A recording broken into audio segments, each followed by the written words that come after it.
The Horrible Gamers podcast may contain content not suitable for all ages. Listener discretion is advised.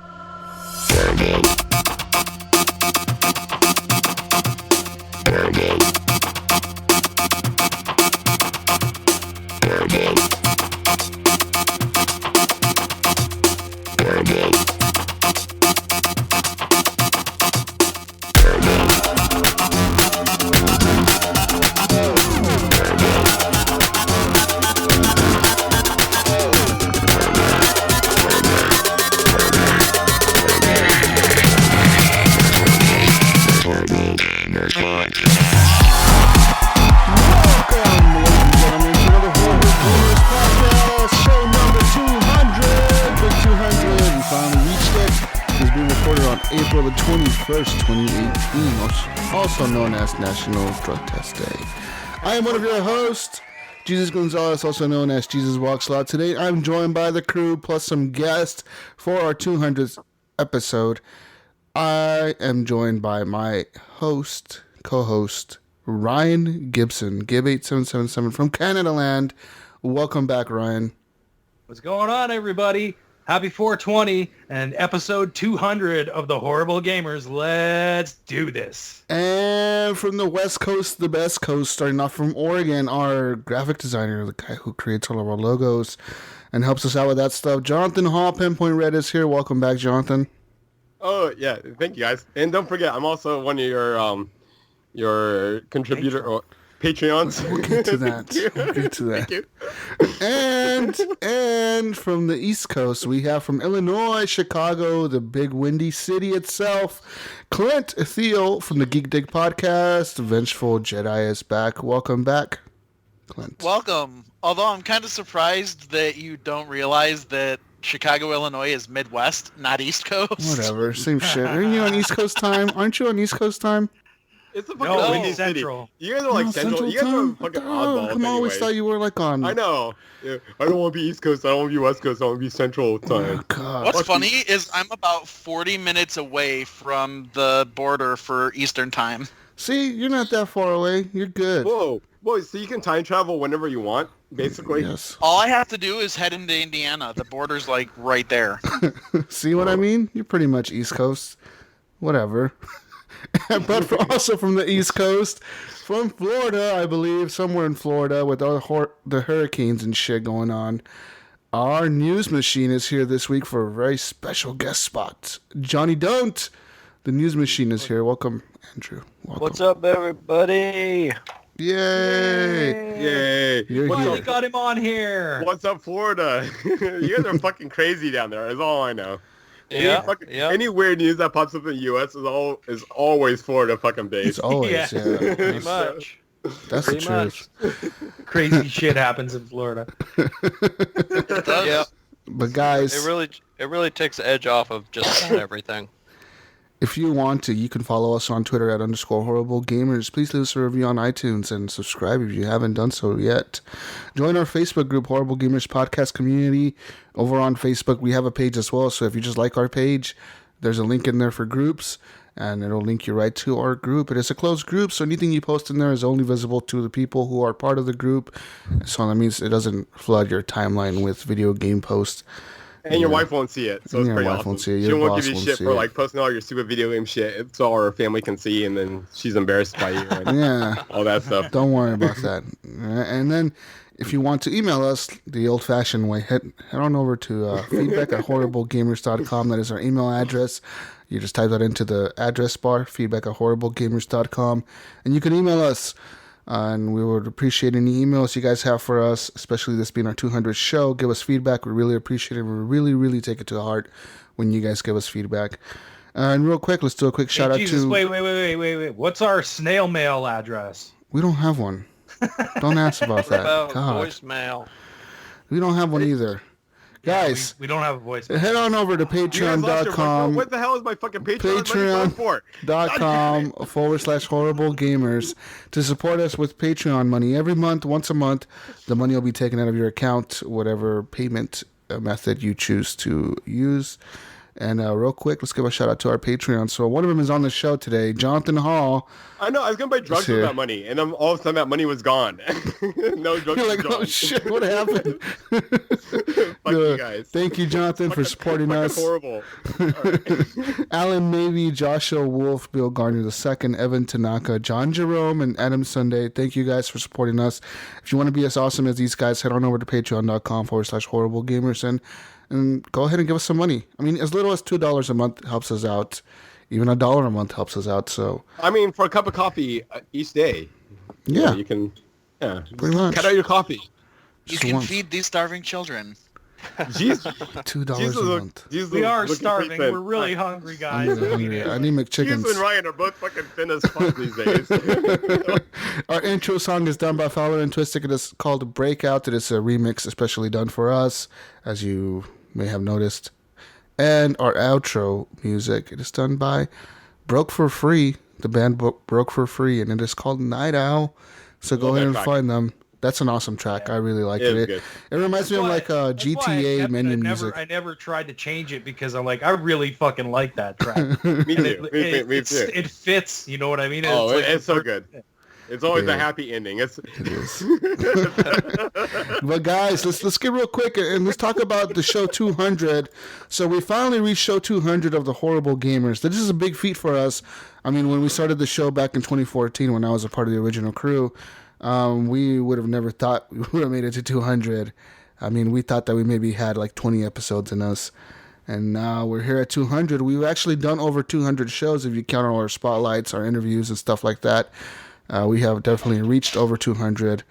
Missing episodes. We have missing episodes, which is like one or two of those that are definitely missing. One of them was with actually Johnny Don't here. Me and Brink back in 2015 recorded a show with him. 3 hours long, just about, and it had to be scrapped. So that never was released. It was just like 3 hours of us hanging out with with Andrew and talking to him about games. I don't know if we can find it. I mean, I don't know if I have it. I might have it on my old computer because that's what I was using back then. So I could go back and check if I still have it on that hard drive. But there's no promises, man. A lot of the old stuff, gets uploaded and deleted. Or it gets moved to a different hard drive and it gets lost eventually. Yeah, you know how that shit works. Would have had to been listened to it live. Yeah. I will understand.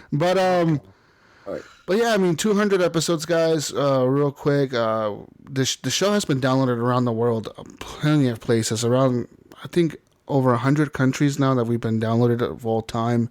North Korea loves you guys. North Korea is one of the only countries who hasn't downloaded us.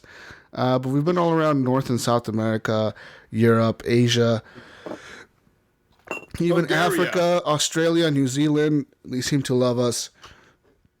So a big shout out to our Australian listeners, our UK listeners. That's the second biggest country in the world that, the second country that gives us the most downloads. USA is the number one, of course. Canada is in third place, so big shout out to Canada as well. Yay! Mexico is up there on the list at number 9. Third place is for suckers. Germany's up there. France is up there. So shout out to all those countries and whoever's out there listening to us. I really, really am humbled by it, man, because that is crazy to me that I'm able to do this show, that we're able to do this show and get downloads across the world like that. So it's all because of you guys. Thank you. It's really what keeps us going, keeps us doing it. You know what I mean? Me and you, Clint. You look at those numbers and we're like, man, all these people listen. I know. It's just all you guys with VPNs, like downloading. Fuck Jesus and Gibbs. They don't use shit. It's just me and Clint. But yeah, I mean, recently, I want to say we broke over 80,000 downloads. And that's saying something because when we did the reboots of the show back in 2016, I think we had somewhere roughly around 19,000 downloads. So that means since then till now, we've had, over 60,000 downloads. And that's pretty good, I think. I mean, our listening hours on Apple Podcast is insane. I mean, every month we're almost breaking like thousands of hours of listens.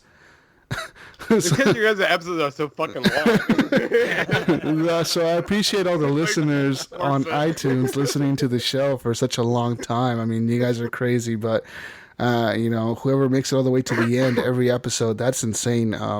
So thank you guys for that. And just we want to say thank you. And 200 episodes it's a feat for us, but we look forward to giving you 200 more, so on and so forth. But guys, 400 is fucking stupid. I don't know what you think of that, but all right. Okay. We're gonna talk about video games real quick, and talk about what we've been playing this week. As you know, if you may have noticed, Gunny's not here. Yeah, he's been fired.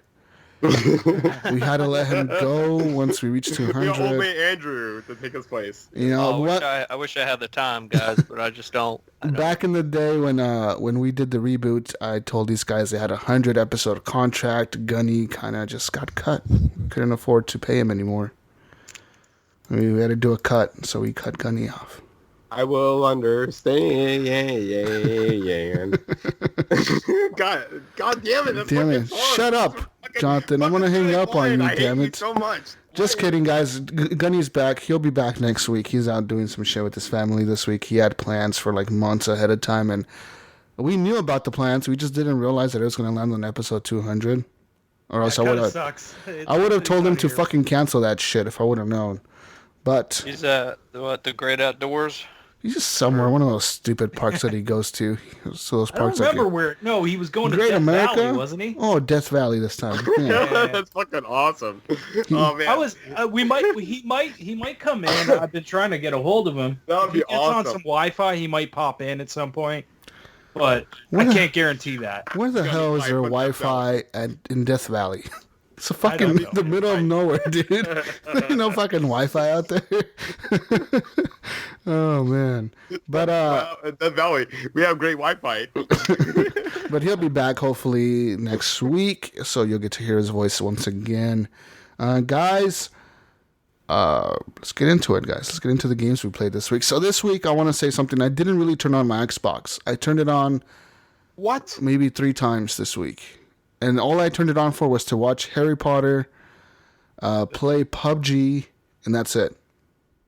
I didn't know Harry Potter played PUBG. No, well, I was playing. I wasn't playing Harry Potter. I was watching Harry Potter, and the only reason I did that is even though I could do it on my PS4 Pro, I prefer to watch TV content on my Xbox. I have like all my apps logged in on there, and I don't have any logged in on my PS4. My PS4 is just for gaming, pretty much. So I always turn that on to watch Hulu, Netflix, HBO, and recently I've been watching all the Harry Potter movies on HBO. They're pretty fucking good. I never watched them before, so I saw them on there, started watching them. Oh shit! I'm all into it now. Wait. So which Really, one's you your favorite? never watched them at I've all? never seen them before at all. I've never even read the books. Were you in a coma? Maybe, What the fuck happened to you, maybe. dudes? No, I was never into it. See, as a kid growing up, I'll give you a story. So as a kid growing up, my mom and my family is very religious. Magic? They were very religious and they were Catholic. And the Catholic Church was very much against Harry Potter, saying that it was demonic stuff, worshipping the devil. Yeah, I remember you saying that before. And, I can kind of see that. yeah, and they were like all about like how Harry Potter was worshiping the devil and demons and shit, and my parents being devout Catholics, they were like, fuck no, you're not watching that shit, you're not reading that shit. So I never got to read the books or watch the movies. and then by the time I got older and moved out here by myself, I just never had time to do it, you know, and I never wanted to buy them. It doesn't interest me enough to buy them, right? So like the other day, HBO put them all on HBO. Like you can go on there and watch the whole series. Right. So I started watching Without them, commercials. Yeah. and that's awesome because they're like in 4K and shit. So I was watching all of them. I think it's like what Harry Potter is the one with the Prisoner of Azkaban. Yeah, that was cool. Yeah. Prisoner of Azkaban. That's my favorite one. That Yeah, one's so that's well when done. Harry That Potter was meets his like godfather and shit. See, like I'm all into this shit now, man. I really like the story. No, Harry Potter's fucking great. I love It was a great book, but as far as content, that was where it kind of started. I mean, you know, compared to the book, that's where it started to slip a little.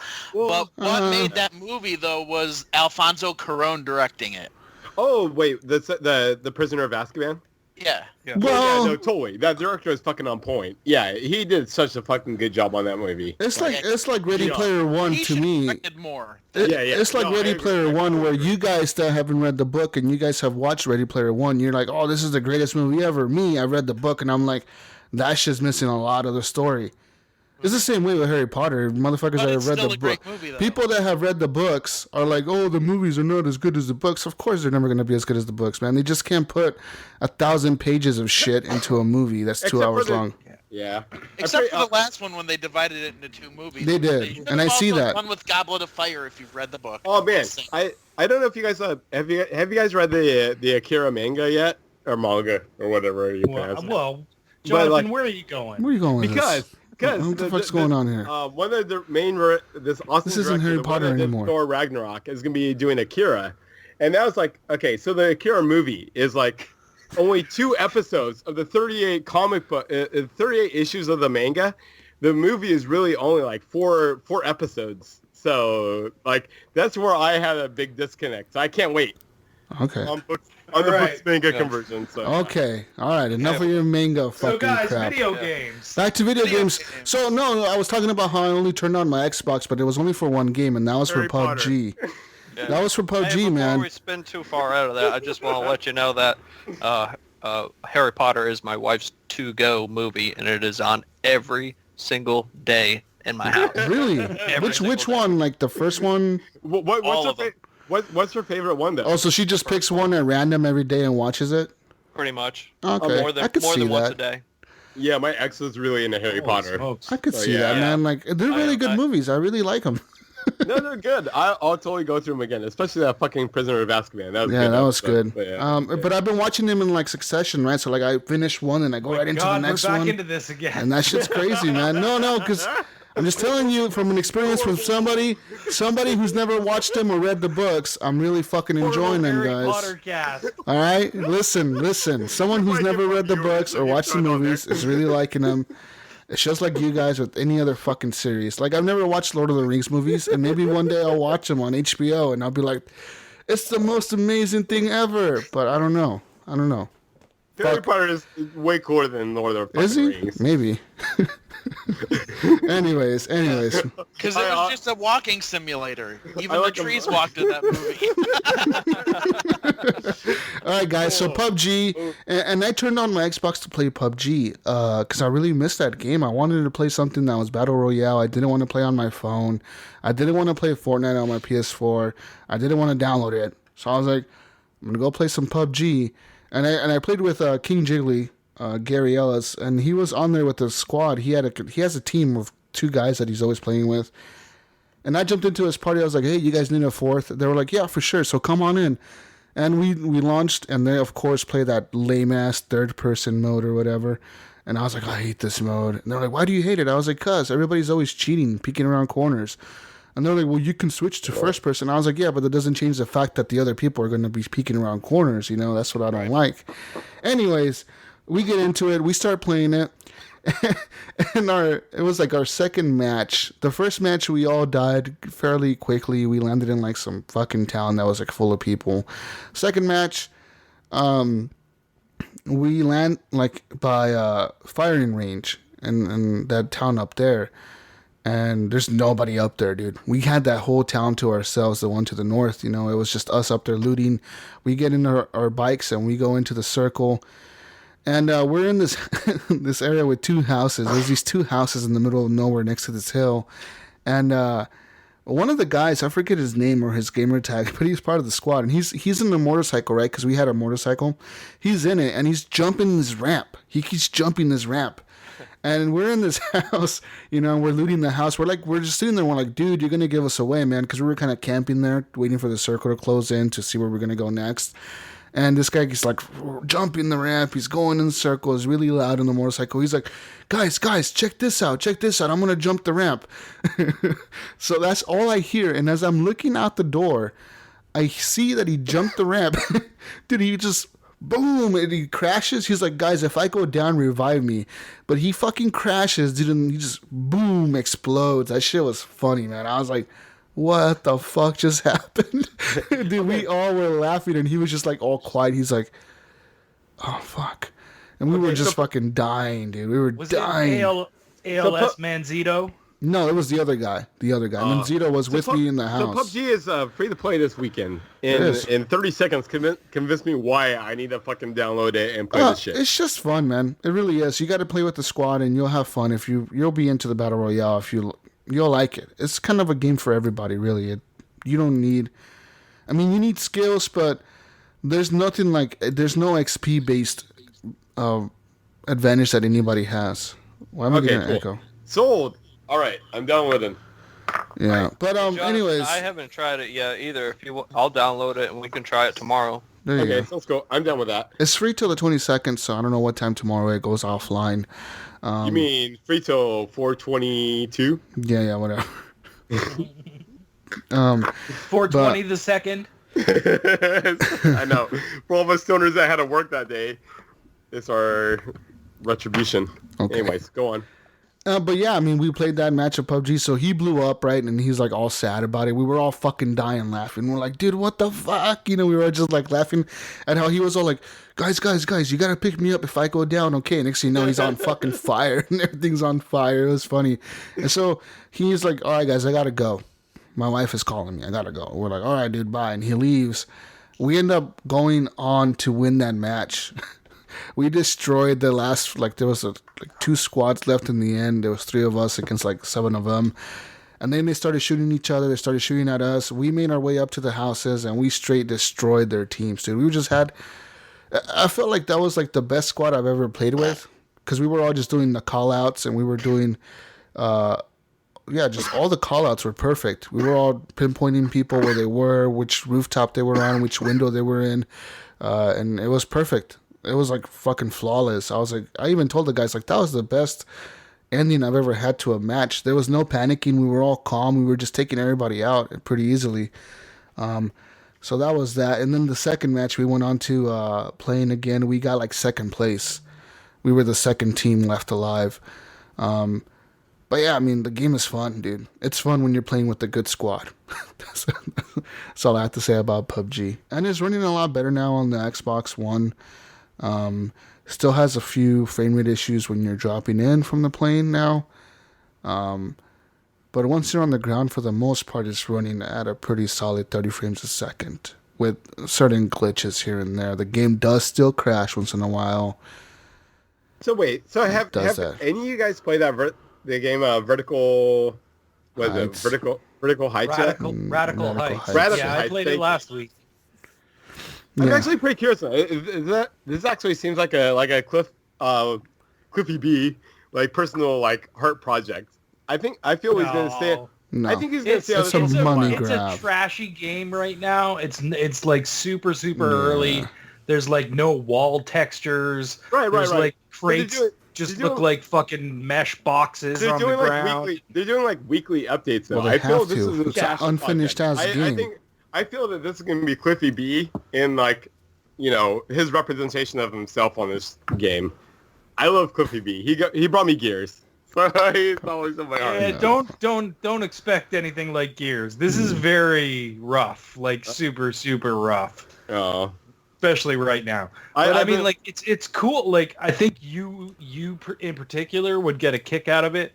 Because you're my age, you know what I mean? And we grew up through those times. I've been watching YouTubes on it and shit, and it's fucking I've been enjoying it. So there's a lot of 80s and 90s references and stupid shit in it.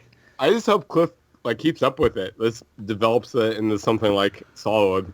Well, we'll have to see if it ends up like Lawbreakers or not. Oh man, this fuck you. Because that was supposed to be his passion project too, John. I know. If he released on the Xbox, I would have totally played it. It was just it was PS4 only, and not a large player base. So yeah. Well, yeah, PUBG guys, and then besides that, my PS4 was on all week from last show to this show. It's been on. It's getting its use finally. What are you playing? Well, I guess I'll talk about Horizon real quick, since that's the second game that I played this week. The first one that I really played this week was Horizon. I'm much further into the game now. I kind of unlocked the whole map. And dude, I don't know how everybody was complaining about Assassin's Creed Unity and all of the icons that pop up. The map in Horizon is ridiculous. It is insane. You zoom out of the map, and all you see is icons. You don't see the fucking map. It overwhelmed me. I was like, fuck this. I'm going back to Titanfall. the map is just too cluttered with shit. It's like, what the fuck? I mean, it's pretty good about telling you, like, head here. Like, has like a waypoint to exactly where you need to be, but it's still like a very cluttered map. I'm like, and then like everywhere you go, there's enemies everywhere. There's like never a time in the game where you feel safe. You never feel safe. You're just chilling. Yeah, I know, you're always constantly like watching out, like hearing for noises, or you see like a little blue light pop up out of a bush, and you're like, ah, fuck, there's a machine right there.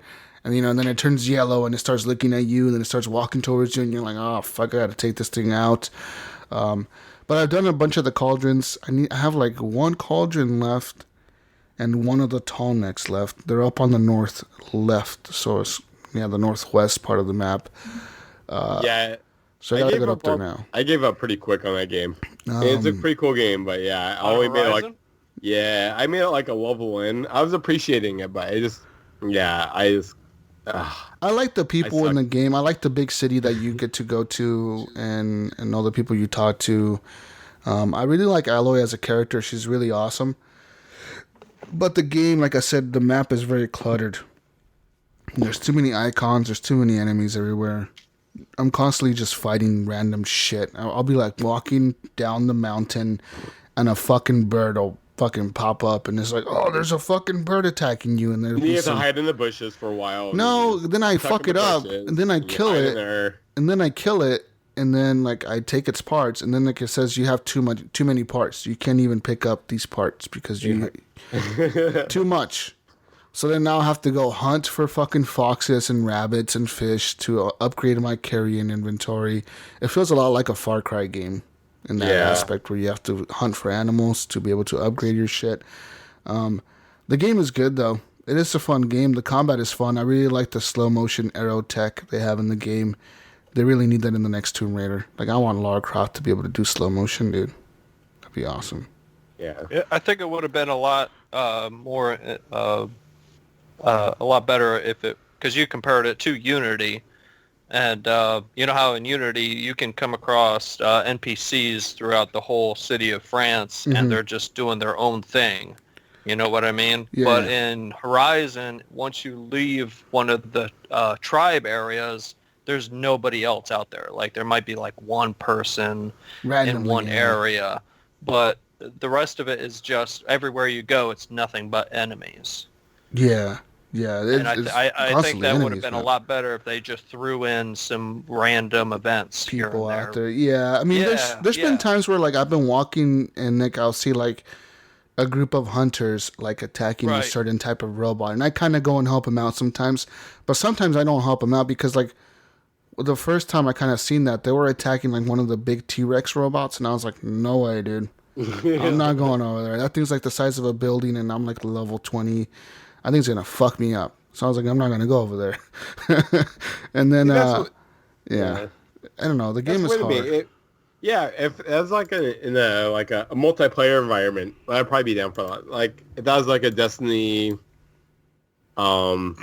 event or whatever. Nah, I like the multiplayer event. It's a single player game, and I like it that way. I like it that way too. Yeah, I know. I go on my own pace. I don't need any more multiplayer in my single player. I hate single player. God, go play your stupid Titanfalls, Jonathan. I know. They could have made that co-op. I know. Yeah, they could have, but I still like the single player aspect of it. I like going at my own pace, doing whatever I want to do, right? Like, I really like I like those robots. I think they're really cool, the ones that disappear. And they're like tigers or jaguars or something. Like, they'll be like... Oh, yeah. They'll be completely... Like, the other day I was going to the south to, like, the tall neck in the south. Or the long neck, who's in the south. And I was going down there. And, like, I saw, like, a leaf. It moved. And I was like... I literally stopped in my tracks. And I was like... There's a fucking robot in that fucking tree over there. And I just stood there and I waited... And next thing you know, I heard like the little machine like spin up, and he started running at me, and he like jumped towards me, and I fucking shot him with my arrow, and like sure enough, he like fell over, and I was like, yeah, son of a bitch, I spotted you before you even attacked me. But I could have, like, if I would have missed that leaf moving, he would have been able to come up behind me and just like surprise me, you know. And it was pretty cool how they like that enemies in that game. Like I know he's a cool robot. But how much cooler would it have been though if you'd been like, hey Brink, I saw that leaf move over there. We should fucking No, it was cool because you're by yourself. You feel the tension. You're like, oh fuck, like that thing is out there somewhere. Where is he? It's like the Predator. He's pretty much the Predator in like lion form or something. They do have that. Fuck the Predator. Camouflage. Fucking Ewoks. The invisible camouflage is insane. Ewoks are way more scary than a Predator. But Ryan, I know we've played a game. Yeah, we have. You want to talk about that, or you want to talk about something else? I got some other stuff to talk about first. All right, talk about other stuff. We'll save that one for the end. I like to talk about Horizon. Do it on. I can talk about this, and this will kind of pull into Clint. Oh, did Clint just leave? Nope. Oh, turn his camera off. He's got a dick in his mouth, though. Nope. Potato chips. And I just wanted everybody to see the Ewok Predator. That's all pretty awesome. The Ewok Predator is pretty tight. Good job. Nice. But me and Clint on Sunday we played Sea of Thieves, and I think we had a kind of shitty experience, but it was, I don't know. Yeah. Was it an enjoyable shitty experience? It was. Yeah, okay, It was. Okay. Yeah. But well, we were with somebody else who I don't remember who was with us. Oh, it was Chris from ADO. Was it? Oh, yeah. So we were playing, and he had to go, but we had like gotten a bunch of stuff done, and then he left, and it was just me and Clint, and there was a skeleton cloud. So we were like, "Fuck it, let's head to the skeleton cloud and see what's going on." So we get there, and there's another galleon there, and we're like, "Ah, shit, someone else is here." So we're like trying to do. It's just the two of us, so we're trying to do everything we can not to fight with these people, because we're like, let's just help out, and hopefully they will give a shit, and they'll be like, okay, we're working together. Didn't work out. So for a little while, it was we were going good, and we were shooting towers and stuff, and they were shooting towers, and then all of a sudden they just turned around and decided they were going to start shooting at us. So they ended up hitting me with a cannonball and killed me. And I don't know what happened, but somebody else on their team died, and they were both in the fucking me and that person were in the Ferry of the Damned. So yeah, I said to the person, I jumped out of party chat, and I was like, "Yo, we were trying to fucking help you," and it was some girl, and she's like, "Yeah, we don't play well with others," and I was like, "Oh, really? Okay." That's awesome. That's fine. Don't play well with others. So me and Clint both respawn, get a new ship because they sunk our ship, and we decided that's it. Fuck them. We're going at them. Nice. So, and this was like the end of our night. We were just about ready to get off. So I was like, let's just head back there, fucking ram into these motherfuckers, and just do as much damage as we can, and make it as much of a hassle for them to get this skull fort as we possibly can. Do it. So that's what we did. We ended up ramming into them, and then we died, and we were both just like, okay, forget it. And then we ended up going offline. They made griefing like harder, but griefing is like part of the joy of that game. When you get fucked over in that game, you're like, fuck you guys. Your whole crew like goes together, and you're like, we're gonna fuck these guys up as much as fucking possible. And everyone is on board. You're like, yeah, let's fuck them up. Well, when you look at Well, that's the thing. When you look at piracy, that's exactly what it is. I mean, you know, we're calling it griefing and all of this other shit, but that's exactly what pirating is. Oh, yeah, pretty much. I do wish, though, that I've heard talks about, like, having, like, a communal island where you can go when it's not PvP, where, like, it kind of shuts that off, and you can actually, like, you know, hire other people that, you know, like, talk to other people and get them on your crew or do other shit. Would be kind of nice, but... Yeah. Man, for the most part, though, I fucking love other pirates on Sea of Thieves. It's like the best thing. Yeah. Yeah. I also played Sea of Thieves with Papa Wolfie and Centerfold and one of their other friends too. I don't remember who they were. I'm sorry, man. Someone I don't usually play with, so it was just like a random to me. But I think it was one of Wolfie's friends, and we had a pretty good time. We were just cruising through quests like no tomorrow. It was pretty awesome. We made like a whole shitload of money. And had a good time. Like I still enjoy that game. I have a lot of fun with it. I mean, I know a lot of people have fallen off. Jesus, you don't seem to be playing anymore, and it's a game that I like to play once in a while when I have nothing else to play. But at this moment in my life, I have lots of things to play. So yeah, I save it for the weekends, or if I'm really drunk, then I'll play it. But for the weekend, because it's such like a time suck. It takes like 3 hours. You get in there and you're like, and you're spending at least 3 hours. You know, yeah. Every play session I've ever played has been at least 3 hours. No, completely. So I have to save it for the weekend. It's my weekend game. Yeah, it's not a game you can play on the week that I could play on the weekdays because you come home from work. It's like by the time I start gaming, it's like 5:30, 6 o'clock. I want to be in bed by like 10, latest 10:30. And I don't want to spend 4 hours just on Sea of Thieves, when I have other games to play. Especially when you don't like equate anything, like 3 hours of game time to get wrecked by a fucking galleon on your way back to the plane. You're like, no, Yep. no. Because then you could just delete the game like Wingman did. Yeah. I almost got Wingman almost played with me and fucking Paradox the other day. Like he jumped on my party chat. He's like, hey guys. Because me and Paradox are playing, and he's like, "Hey, I'm actually kind of tempted to play this game again." But fucking, we went through all the examples of what he didn't want to happen. Like, we fucked up everything. Me and Paradox are a fucking wreck together. Like we, like any possible situation you can think of and see if these a fuck up, we were fucking up, and So you convinced him not to play the game again. Pretty much. Congratulations, Jonathan. I heard. He was in the party chat with us. He's like, all right, I'm not playing this game. And it got worse after he quit, too. So that's good. Yeah. Then we got raided by another sloop took us out like hardcore. And it was ridiculous.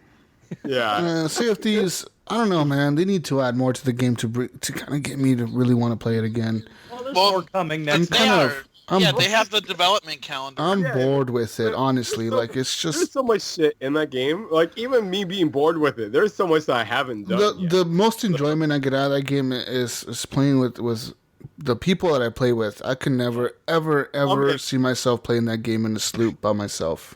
It's a social experience. No. I've been totally digging, like, jumping in with randoms these days. It's been awesome. Like, I'll get squeakers, I'll get whatever, but, like, I'll just team up with them. And, people are so dependent on their teammates. For the most part, people are pretty cool with, like, randoms and shit. So you have to figure your shit out and whatever. And it's only when I'm playing with my friends is when I get fucked up. So it's like, god damn it. So with randoms is more beneficial on my overall score, but friends is funner. But yeah, I'm digging that game. I can't wait till they do the fucking expansions they were talking about.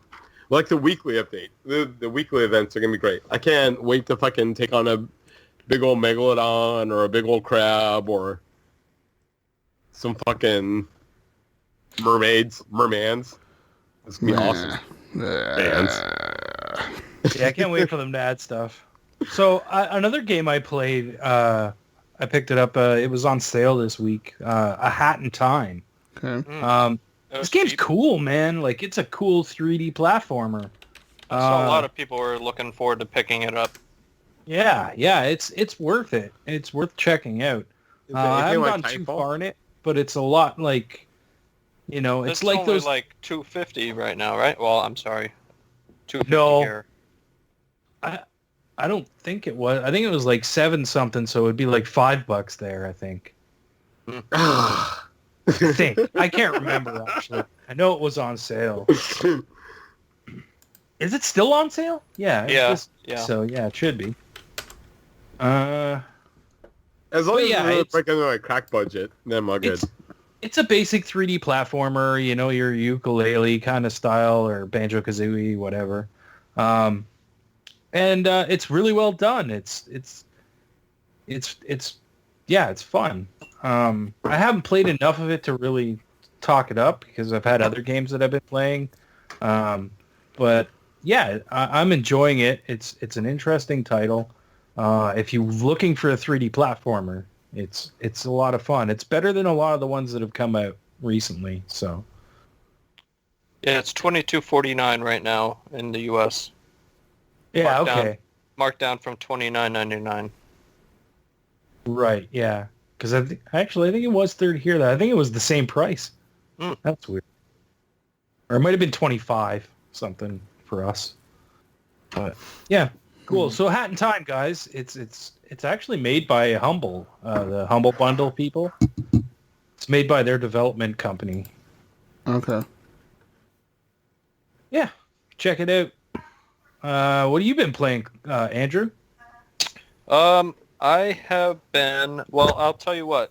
I got a little more selective this week with what I was playing because out of nowhere, you guys were saying something about a bunch of Gears of War 4 achievements popping out for you. Oh yeah, yeah, that happened to me too. So. Me too. I was about 1,000 points away from hitting my 100,000 gamer score. Yeah. Okay. Until that happened, and now between that and Far Cry 5, up to this point, I'm only 61 points from hitting my 100,000. Nice. So I want to do it with. I'm trying to do it with Dark Souls. Nice. Right now. Ooh. So that's what I've been dipping into. I got really hooked on that. I played through The Witcher 3 on its hardest difficulty, and I beat that. I 1K'd Witcher 3. So I'm working on that. Nice. Jonathan's cat. Jonathan. He hates me. Sorry, I was trying to fight my cat. Play with my pussy. Sorry. I think that cat's feeling the effects. So after that, I was kind of like, man, I really want to try something else that's that difficult, So I really got interested in the Dark Souls series. I picked up Bloodborne for PlayStation 4, but I have no idea what the hell I'm doing. So I figured I'd start at the beginning with the first Dark Souls because apparently everybody says that's where the best place to start is. So I'm kind of working my way through that, balancing that between Far Cry 5, of course, and that's an awesome game. I love Far Cry 5. I wish I could get on there when everybody else is playing. So you said you're interested in more difficult games. Have you tried to check out The Surge? No. So The Surge is it's a sci-fi setting, but it's a lot in vein of Dark Souls, where you're fighting difficult bosses and you're going area through area fighting the difficult bosses. It looks pretty cool. You might want to check that out. Got into that, right? Yeah, he beat it. Yeah, I have it because I game share with him. I haven't tried it out myself, but I heard it's really, really good. He also beat Lords of the Fallen. Yeah. He's into those types of games where like the difficulty ramps up or whatever. He really digs those types of games. Single player games. Check him out. Yeah, I'm getting into the Dark Souls thing. I'm just started on the first one. I dabbed a little bit in Lords of the Fallen, and I really like Bloodborne too. But I'm sticking with Dark Souls right now to try to get to the end before I start jumping around to a bunch of other ones. Yeah. Because it's too much to play all of those at the same time. Yeah. No. Andrew, do you happen to have access to a PS3? No, I need to get one. Okay. No, the reason I ask is I need to get Dead Souls. Demon Souls, yeah. Demon Souls, yeah. I was gonna say if you really wanted to get to the beginning of Dark Souls. Yeah, I'll get there eventually. I just jumping between Xbox and PlayStation 4 right now is too much as it is. It's been a couple weeks since I turned on the PlayStation 4. Yeah, that's the hard part about owning multiple systems, right? You get to a point when you're like, oh man, like which one do I turn on? Like, I know. Too many choices here. I don't know what to play. Yeah, you guys know how I am. I'm only on the weekends. Yeah, and that's really hard when you have a limited time to play. Yeah, I feel bad for like it's weird though how it's kind of became this division of like Xbox is like my multiplayer game source and PS4 is like my single player gaming. Well, that's kind of how I treat my PS4. Yeah, I mean that's how everybody treats their shit. Like that's how it is for everybody. Well, like I've always said, PS4 seems to have the awesome single player exclusives, man. That are just right, but their multiplayer games fucking suck. Well, I mean they're the same multiplayer games, but you'll get way more players on the Xbox than you will fucking PS4. Yeah, and not just more players, but I personally believe better players are on the Xbox. Yeah. Like Call of Duty, I've played that on the PS4 and the PS3s before, man, and like I clean house in those games on the Call of Duties, man. Like I'm always in first place, and like on Xbox, I'm always like the fourth person or the third person. Occasionally, I'll be in the top spot, but not every game. Like in Call of Duty, I could just get kill streaks and just destroy everybody, and it's like on Xbox, I have a much harder time with that. Like, the people are better. They're just better players or something. I don't know why, but it's just the way it is. Yeah, I got a PlayStation 4 last year just for the exclusives. Like, I never got a chance. I didn't get the PlayStation 3, so I never got to play the Uncharted series, The Last of Us, and all of that. So I picked one up because of that. See, I'm an idiot. I picked up a PS4, but all I play is like fucking For Honor, Titanfall 2, and Destiny 2. All the time I play the Xbox, I just play on the fucking PS4 just so I can play with other friends. Yeah. But I have like way more friends, and like my the community is like so much more on the Xbox than it is on the PS4. But I mean, whatever. Yeah. They got VR. Fuck you, Xbox. Fuck you, Phil Spencer. Yeah, my PS4 I think is pretty much. Well, I need to go back to do Last of Us, but really I've been playing all the Kingdom Hearts games on it. If I'm perfectly honest. I want to get those. Yeah, dude, those are awesome.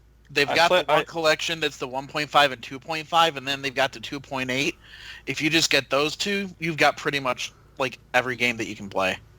Yeah, I remember I started on PlayStation 2 with one of the Kingdom Hearts, but I never finished up. Those are good games. Yeah, plus my kids love all the Disney stuff. Yeah, if I make a Baby John, I'll get into them, but until then, it's really happening. Oh man. The Rhino be really. Anything else you've? So Johnny, you said you've been playing a lot of Far Cry 5. How are you liking that game? Love it.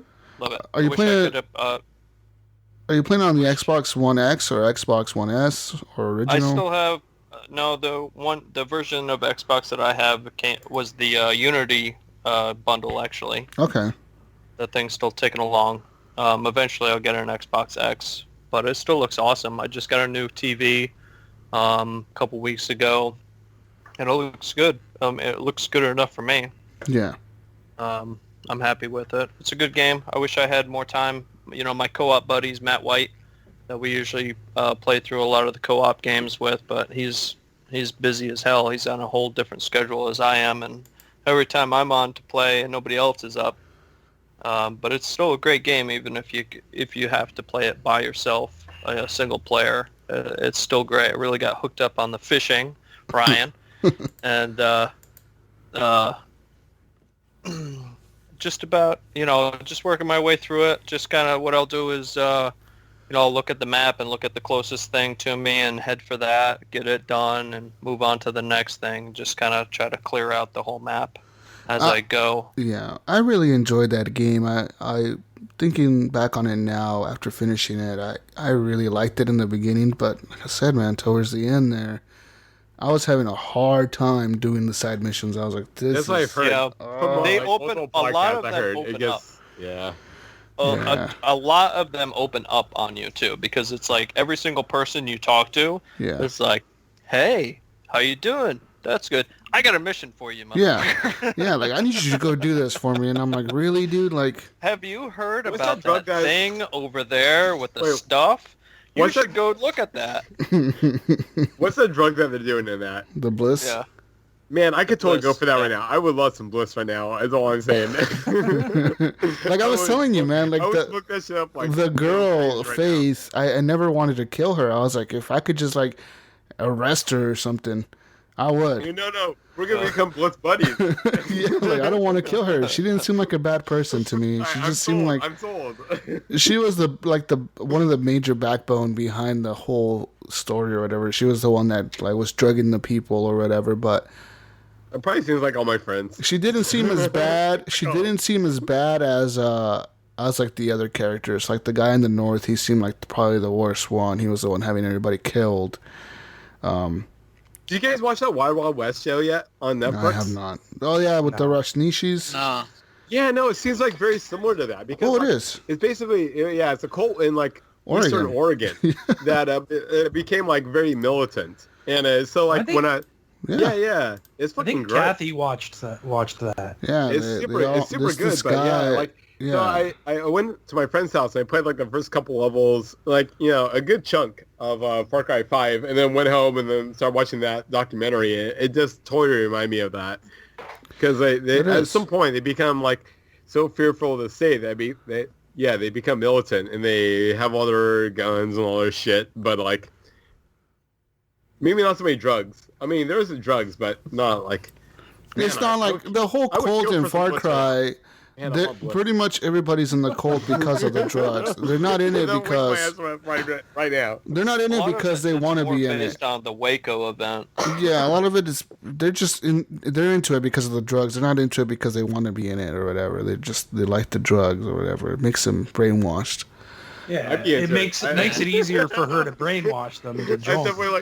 Like basic, well, whatever. NPC number 1 is me. Like, but when you get to the end of the game, you realize that maybe at the end of it all, you were wrong. Yeah. Just saying. Mm-hmm. Hey, man. Yeah. All right, man. It's been like 5 weeks. I don't care. Bliss is pretty good. I haven't finished it yet, man. Finish it then already. God damn it. Finish it. Get really high before you get into it. Next week, I'm going to spoil it all for you guys, so finish it before next week. No. Do you guys have Amazon Prime? I do. Yeah. Yeah. Did you guys look at the Far Cry 5 Inside Eden's Gate, that little 30-minute? I watched it. I haven't had a chance to watch it yet. No, my buddy actually made me watch it before, because I went to my friend's house, Pipe Dream, if you're listening. I went to my buddy's house to go play Far Cry 5, but before playing, while I was downloading, he made me watch that little, that Amazon Prime video, and it was fucking awesome. Like, I felt way more into it when it comes to the game, like... Yeah. The bad guy in the movie, he's the actual guy who voices the character in the game. Yeah, the guy that voices and they modeled the father after is the guy that plays the father in the movie. Yeah. No, that's super cool. That's cool. Yeah. He looks just like him in the movie. It's like, holy fuck, they really went all out. What is it called again? Eden's Gate. It's called Inside Eden. Yeah, Far Cry 5 Inside Eden's Gate. Yeah. It was like on quality as almost what was that HBO American Detective or whatever with fucking that guy everybody loves. I can't remember his name. Matthew McConaughey. But I mean, I've seen everybody loves Matthew McConaughey. I've seen the movie for The Division. That movie's pretty good as well. Like Ubisoft likes to do those movies with Amazon. They tend to do them for quite different games. I mean, they did one for The Division. That was the first one they did. And that one's pretty cool, too, because it shows like how things are going down in New York and the agents are being activated and the people are like the bad guys are breaking out of the prison and killing people and shit. Like, it shows all that in the movie. So it's a pretty cool setup. I want to like that game, but all it is fucking shooting kids with hoodies and stuff. Well, it's Destiny. It's Destiny without the space stuff. That's what it is. It's Destiny without the space stuff.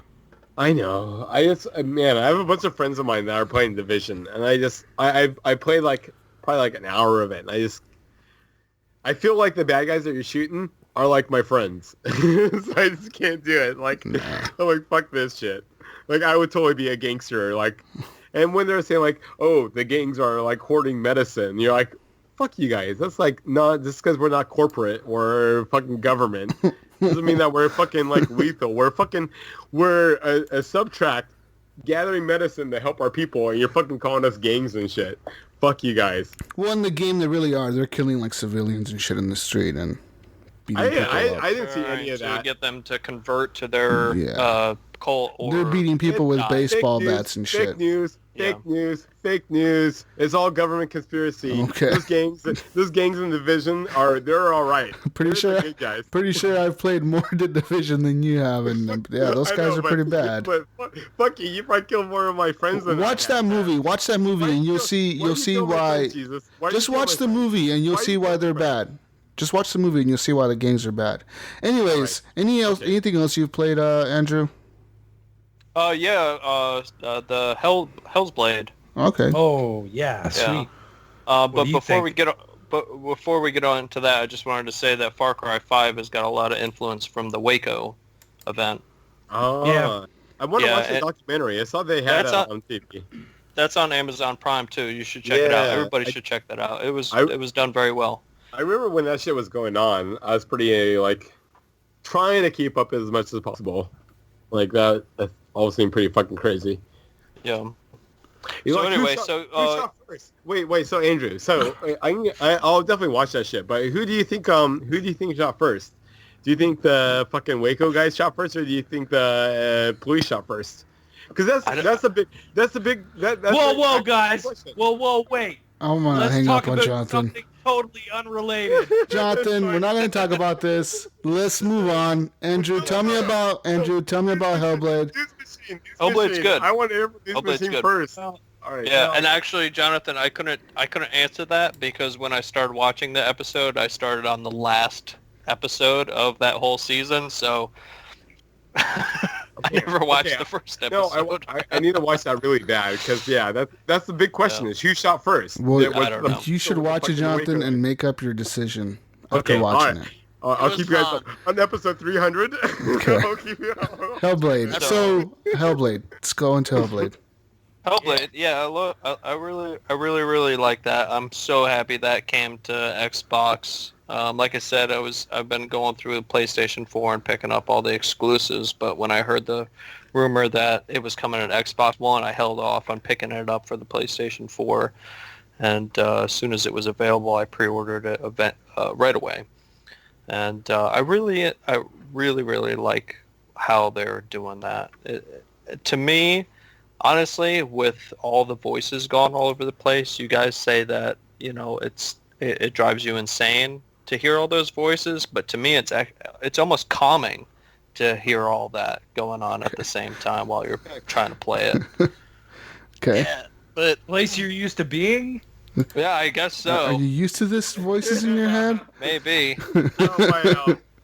My label partner, the music shut I did, he's schizophrenic, so I kind of I'm actually pretty curious on this game. Oh, it's good. Yeah. It's good, Jonathan. You should pick it up. You should definitely pick it up. I recommend it. Through. Yeah. I'm actually downloading it tonight. There you go. Oh, good. Okay, I just got up to the point. I went the opposite way that you did, Jesus. I went to the Illusionist first. Okay. Yeah, and I just finished that part. So that's What'd you where think of that, Andrew? Wasn't it a little fucked up? It was a little bit messed up, but it like you said on last week's episode, it just takes you a little bit of time to kind of figure out the layout of the map and figure out where to go. I mean, yeah, you can look up a YouTube video and watch it and figure it out on yourself, but it wasn't too bad to figure it out on your own. You go through those little gates and you kind of look through it and you can see a different world on the other side, and it kind of puts two and two together as to what you got to do. The combat was a little confusing, and Ryan, you didn't mention last week. I was listening to what you were saying about the what is it called? Like the Yeah, the whatever when you light up the ring like on the your combo, like the combo attack. Yeah. That's right trigger for anybody else who's listening, because I did not know what the hell you were talking about, and then I just started mashing buttons, and I was like, holy shit, there's right trigger, and then you just go crazy and start attacking everybody. I played through most of the game without knowing about that. Yeah. And then eventually I was just like, what is this thing? Boom. And I was like, holy crap, I can destroy everyone really quick this way now. Yeah, and then the game was a little easier because I was having a lot of trouble with the combat at first, and it was just because I didn't get that, Yeah. I didn't understand it at first. And it doesn't really explain it to you. No, it doesn't. And me between jumping between that and Dark Souls, it was like, holy shit, this is a little bit harder than I signed up for. Yeah. At first. I still haven't figured out the parry attack, but the combo attack, that's pretty sweet. And you're absolutely right. The audio is what sets this game apart from everything else, and the visuals, of course. It's beautiful. It's absolutely beautiful. I don't know. I don't know what else I could compare it to. It's on its own experience by itself. It's a really great game, and if everybody out there who's a single player experience lover, they should try this. How do you compare the Donkey Kong? All right. No. Okay. No. All right. There's a monkey that throws flaming barrels. No. Those barrels are deep, man. Those barrels represent all the fucking struggle that we're going through in the 1920s. It's a great game. It's absolutely a great game, and it just makes me happier that some more of the PlayStation 4 experiences are coming to the Xbox. To itself. This is, and this year alone, this is. So I guess that's actually a good question. It's okay. So even kind of before, so PS4 kind of defined itself as like the single player exclusive, experience, and Xbox is kind of maintaining as the multiplayer, if you want to play your friends experience. How do you guys feel about this? Is it a good move to have both systems kind of segregated, or? It is. I wouldn't say that the PS4 is segregated. They both have multiplayer experiences that are pretty decent.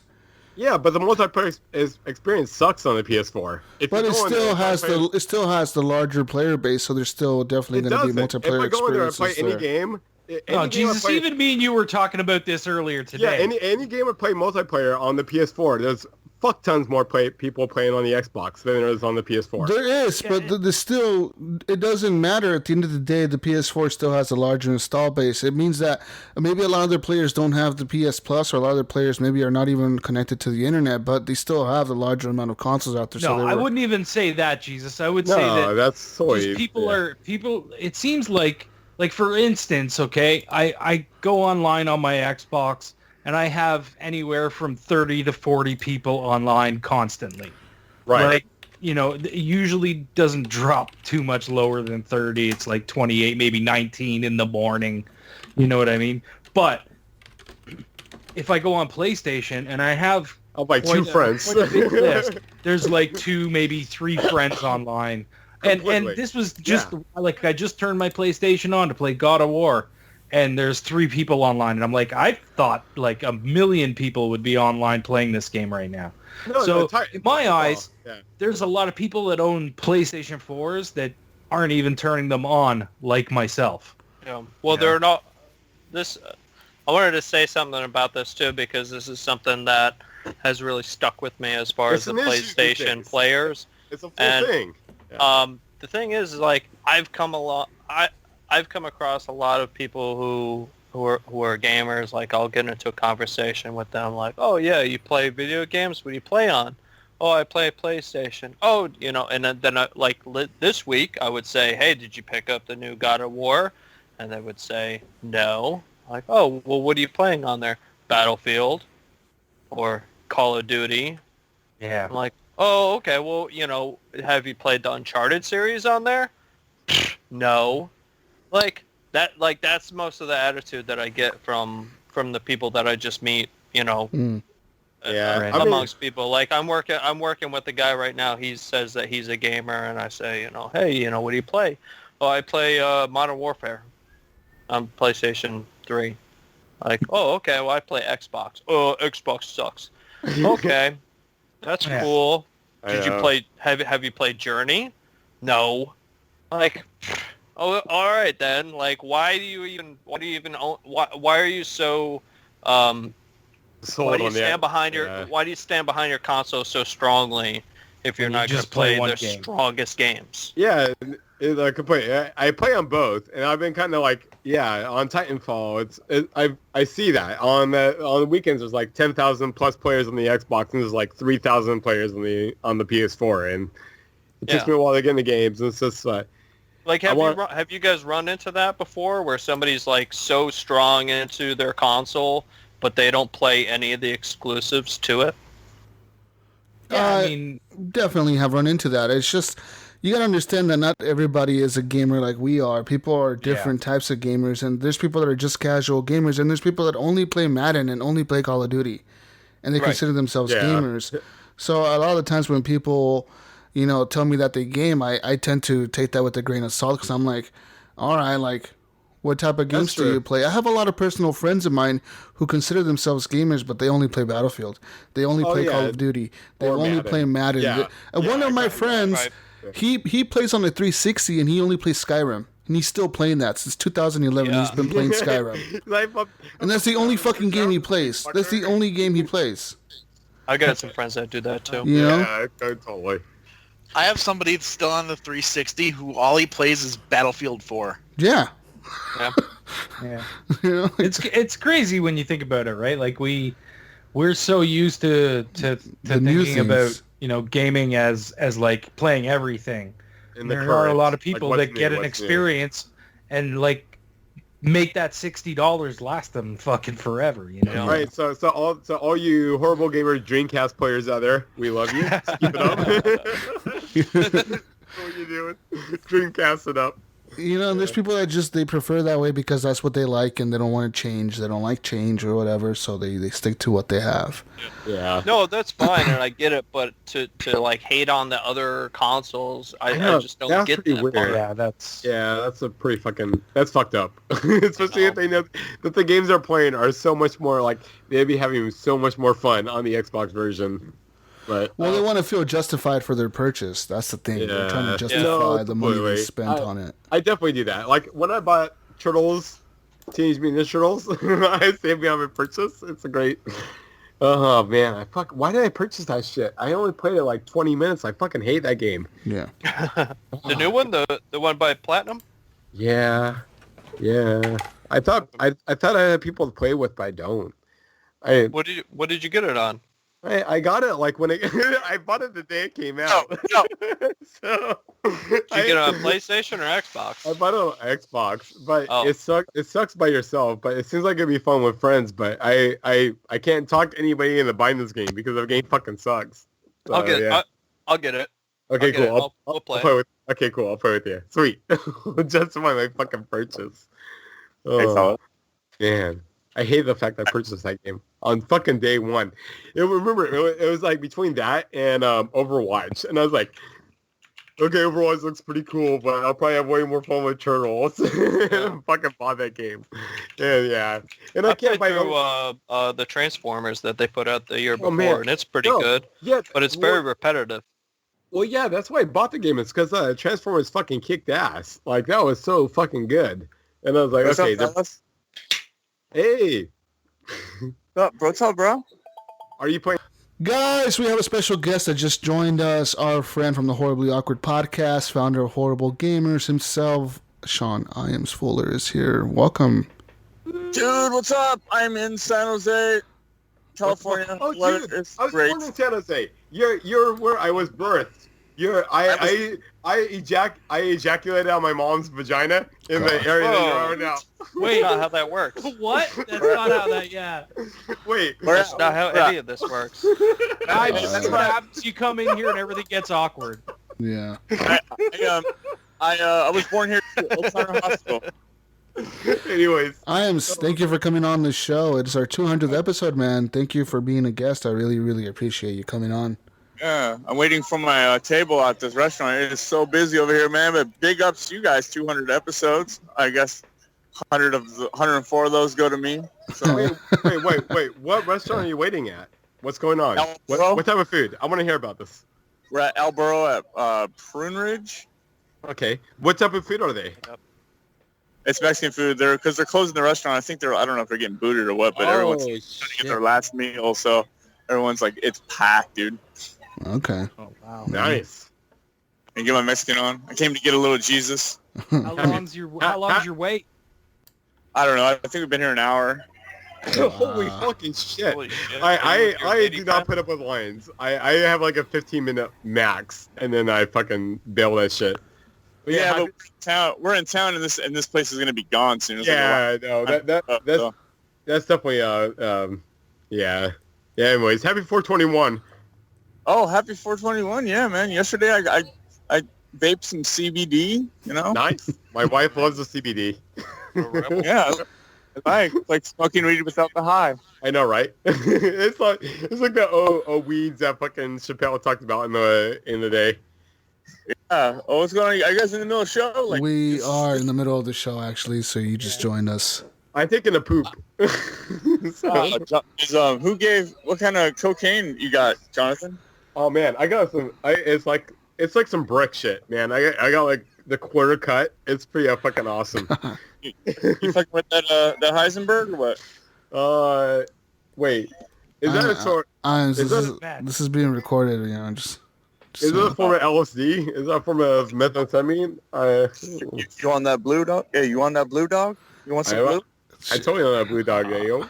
Shows up and starts dealing drugs. Guys, this is not. This is the show. Wait. Speaking of which, hey, Jesus, remember that conversation me and you had earlier? Yeah, this is the show. I'm still checking my mailbox like every day. When's that shipment coming, dude? You told me. Dude, you guys are doing a video podcast now? Or this is a video game podcast. Yes. I was told I had some fucking blue shit coming up from I am. This is like a week ago, dude. I've been checking my mailbox every fucking day now. There's no blue shit. I like video games. I like Telltale. You like Telltale? Right. What have you been playing, Ives? What have you been playing? Since I got company all month, I haven't played anything in 2 weeks. Oh, I played Far Cry 5. We finished that. I played the entire thing co-op. Nice. And that game's fun co-op, dude. My favorite part of that game was seriously just going after the prepper stashes. I don't know why. Those were cool. Yeah, they were like the best part of the game. I liked them. Those were the best part is when you came across one without like it being told where it is. Like, prepper stash, cool. Yeah, I like it, man. It's a fun game. But like when you get towards the end, you realize like you've just been doing the same shit over and over. Exactly. But, We just talked about that right now. Yeah, how So, the thing I think that messed the whole thing up is that your character wasn't actually a character. He was just like a voiceless person.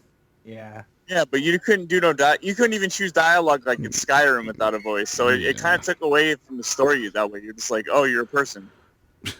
Everyone's like, oh, like you jump off. Every once in a while, you make a random noise. You're like, what the fuck?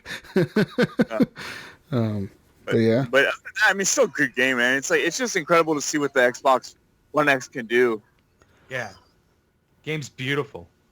Yeah, if that game was 60 frames a second, it would be like flawless. Are you guys playing God of War? I haven't been. Yes, we're gonna talk about that here in a bit, actually. Yeah. I'm so looking forward to jump into it now. Why not? Wait, hold on a second. Ryan gave in? Ryan caved? Oh, I got it. I got it. Oh, I know. You caved, man. No, I just haven't sold my PS4 yet, so I'll play it. No, but you said you wouldn't even do God of War because you're done with Sony. Yeah,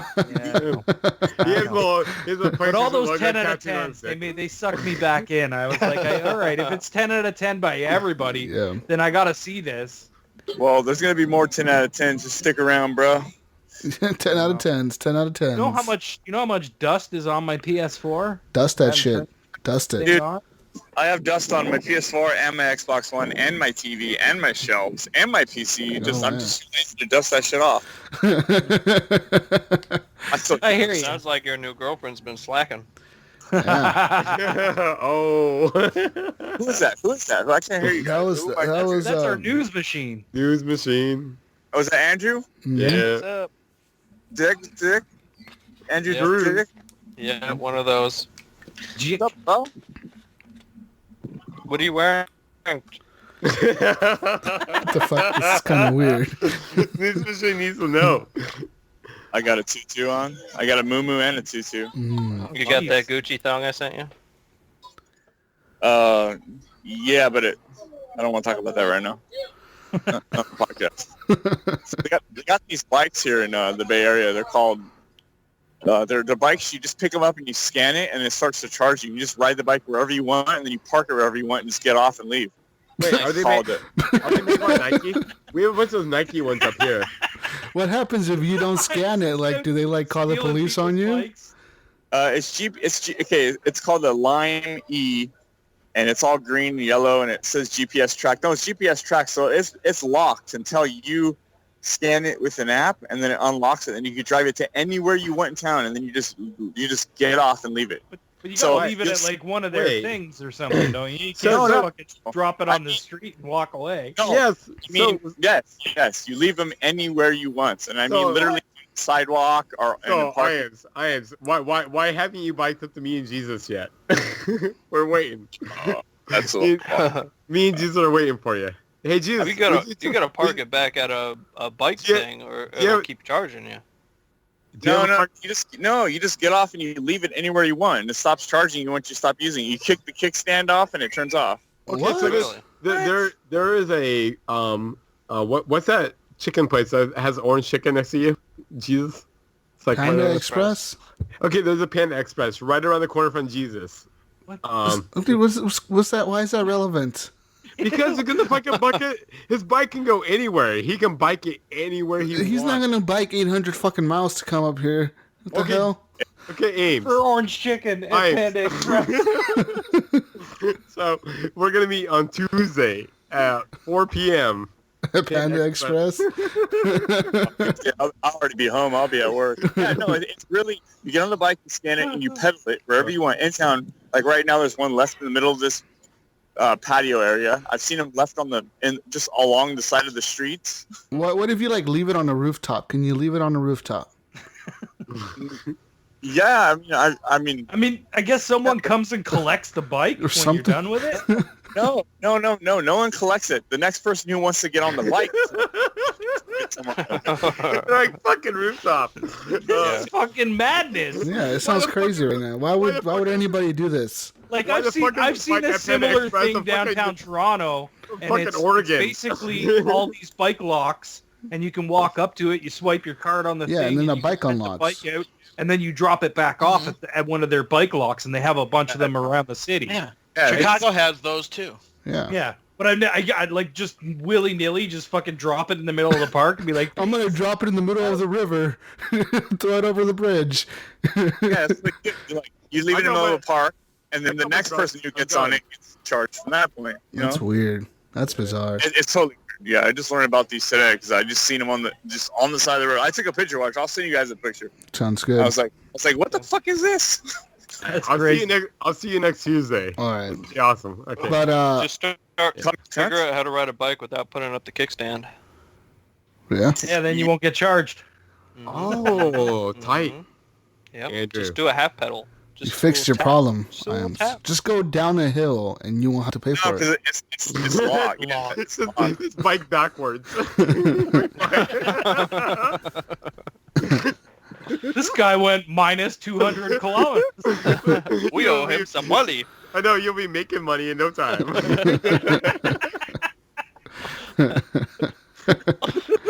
Oh, man. All right, Imes. Well, thank you for calling in. Unless you want to stay on here for more video game talk.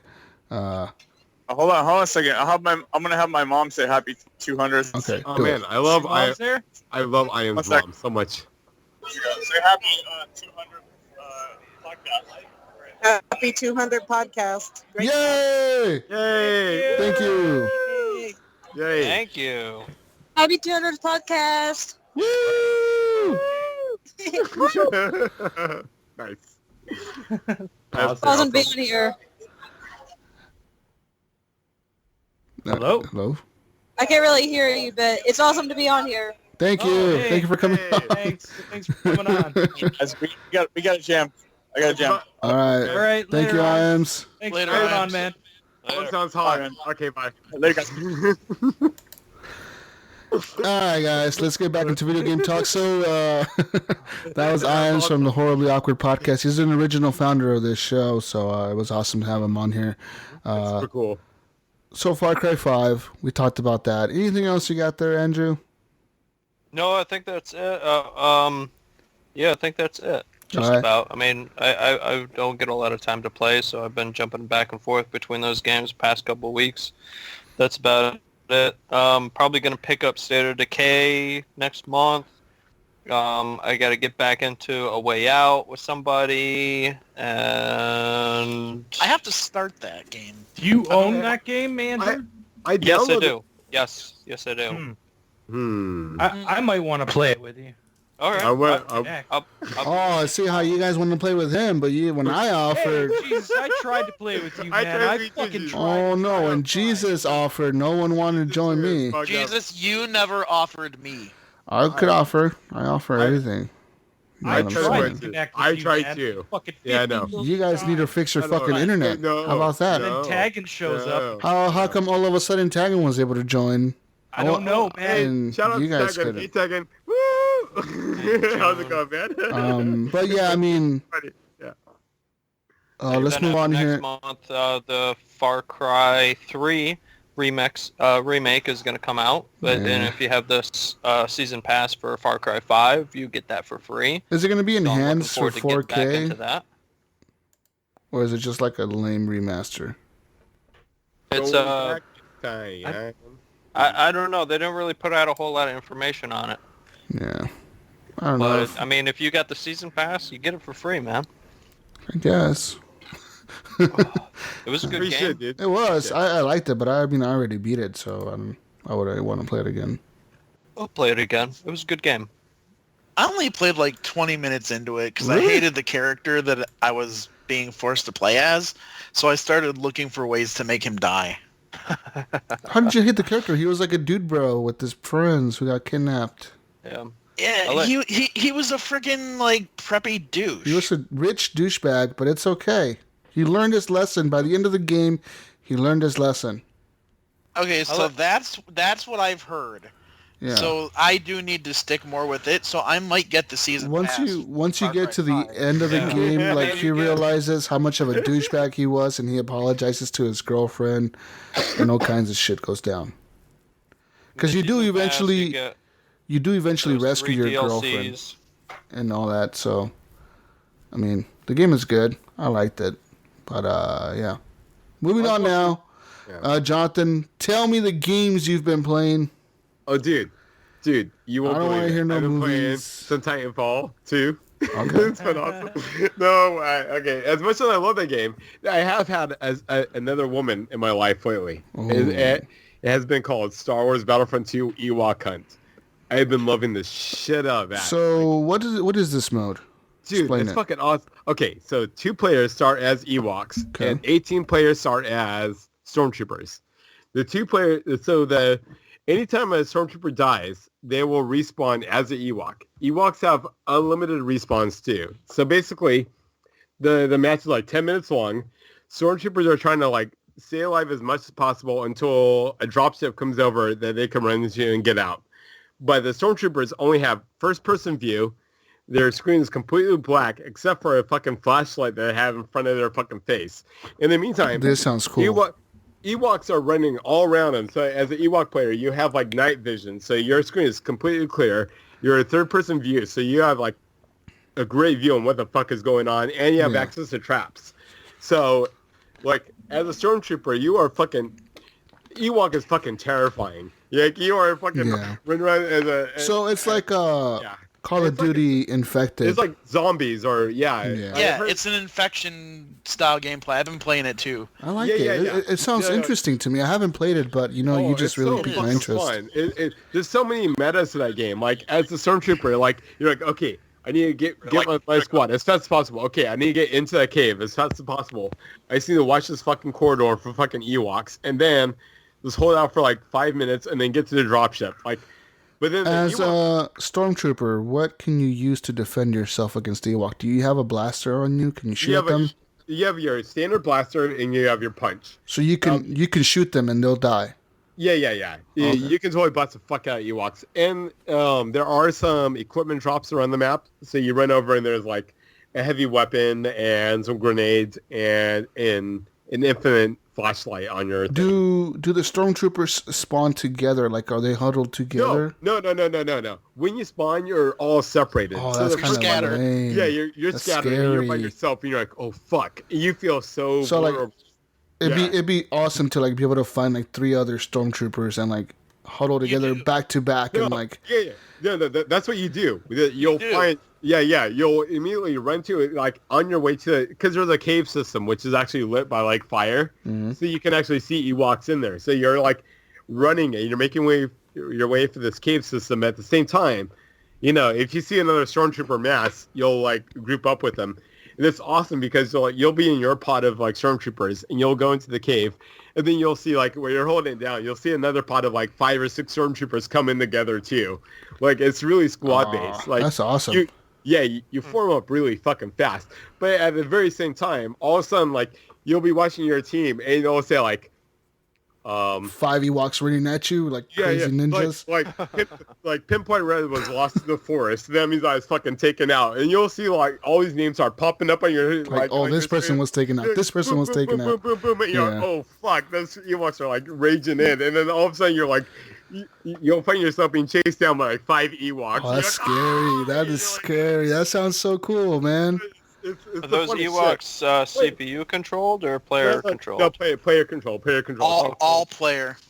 So yeah, when you die so that's a great point of this game is you most likely feel like a winner, because when you're a stormtrooper, when you die, you respawn as an Ewok, and then, I'd say like, there's probably like 80% chance win on the Ewoks, because all you have to do is fucking take out the stormtroopers.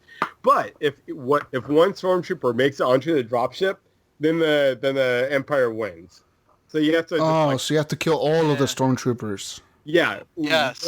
One fucking. Can the Ewoks, like, when the dropship comes in, can like all the Ewoks run to the dropship and like surround it? The extraction point, the ship doesn't drop right away. You have to defend the point for the ship to drop. So like the stormtroopers have to make it there and like set off a beacon to get the ship to drop? Because the dropship will fly over, so you'll see all its lights, and as an Ewok, it'll point you out. It's like, shit, run over here. So you're running over there, and you'll see like this little red dot of a fucking stormtrooper running to that location. So that basically it turns out to be like 1 or 3 stormtroopers running from like 15 fucking Ewoks. It's fucking horrifying. Like, I was actually this morning, I was the last fucking stormtrooper alive, but I was running for the dropship, and I was like, at one point your flashlight will run out, so you're like pitch black running, jumping over fucking shit, and it's like you hear Ewoks behind you, and the sound effects are so on point. Like, it sounds like Return of the Jedi. I really want to play this now. And then you can even hear the little horn, and you're like, I know. It's fucking terrifying as fuck when you're a stormtrooper. Yes. Like, oh my god. They do a better job of instilling fear in this than some horror games do. Oh, completely. Really? Yeah, no, stormtroopers are fucking scared of Ewoks. Like, holy shit, what's that? I think I know what I'm going to be playing tonight, guys. You guys get some beers and get online. Happy 421.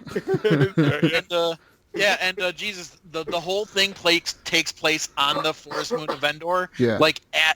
Obviously at night. That's cool. It's all at night. So as a stormtrooper, you can literally see just like in front of you. 3 feet in front of you, and you're just like, oh my god.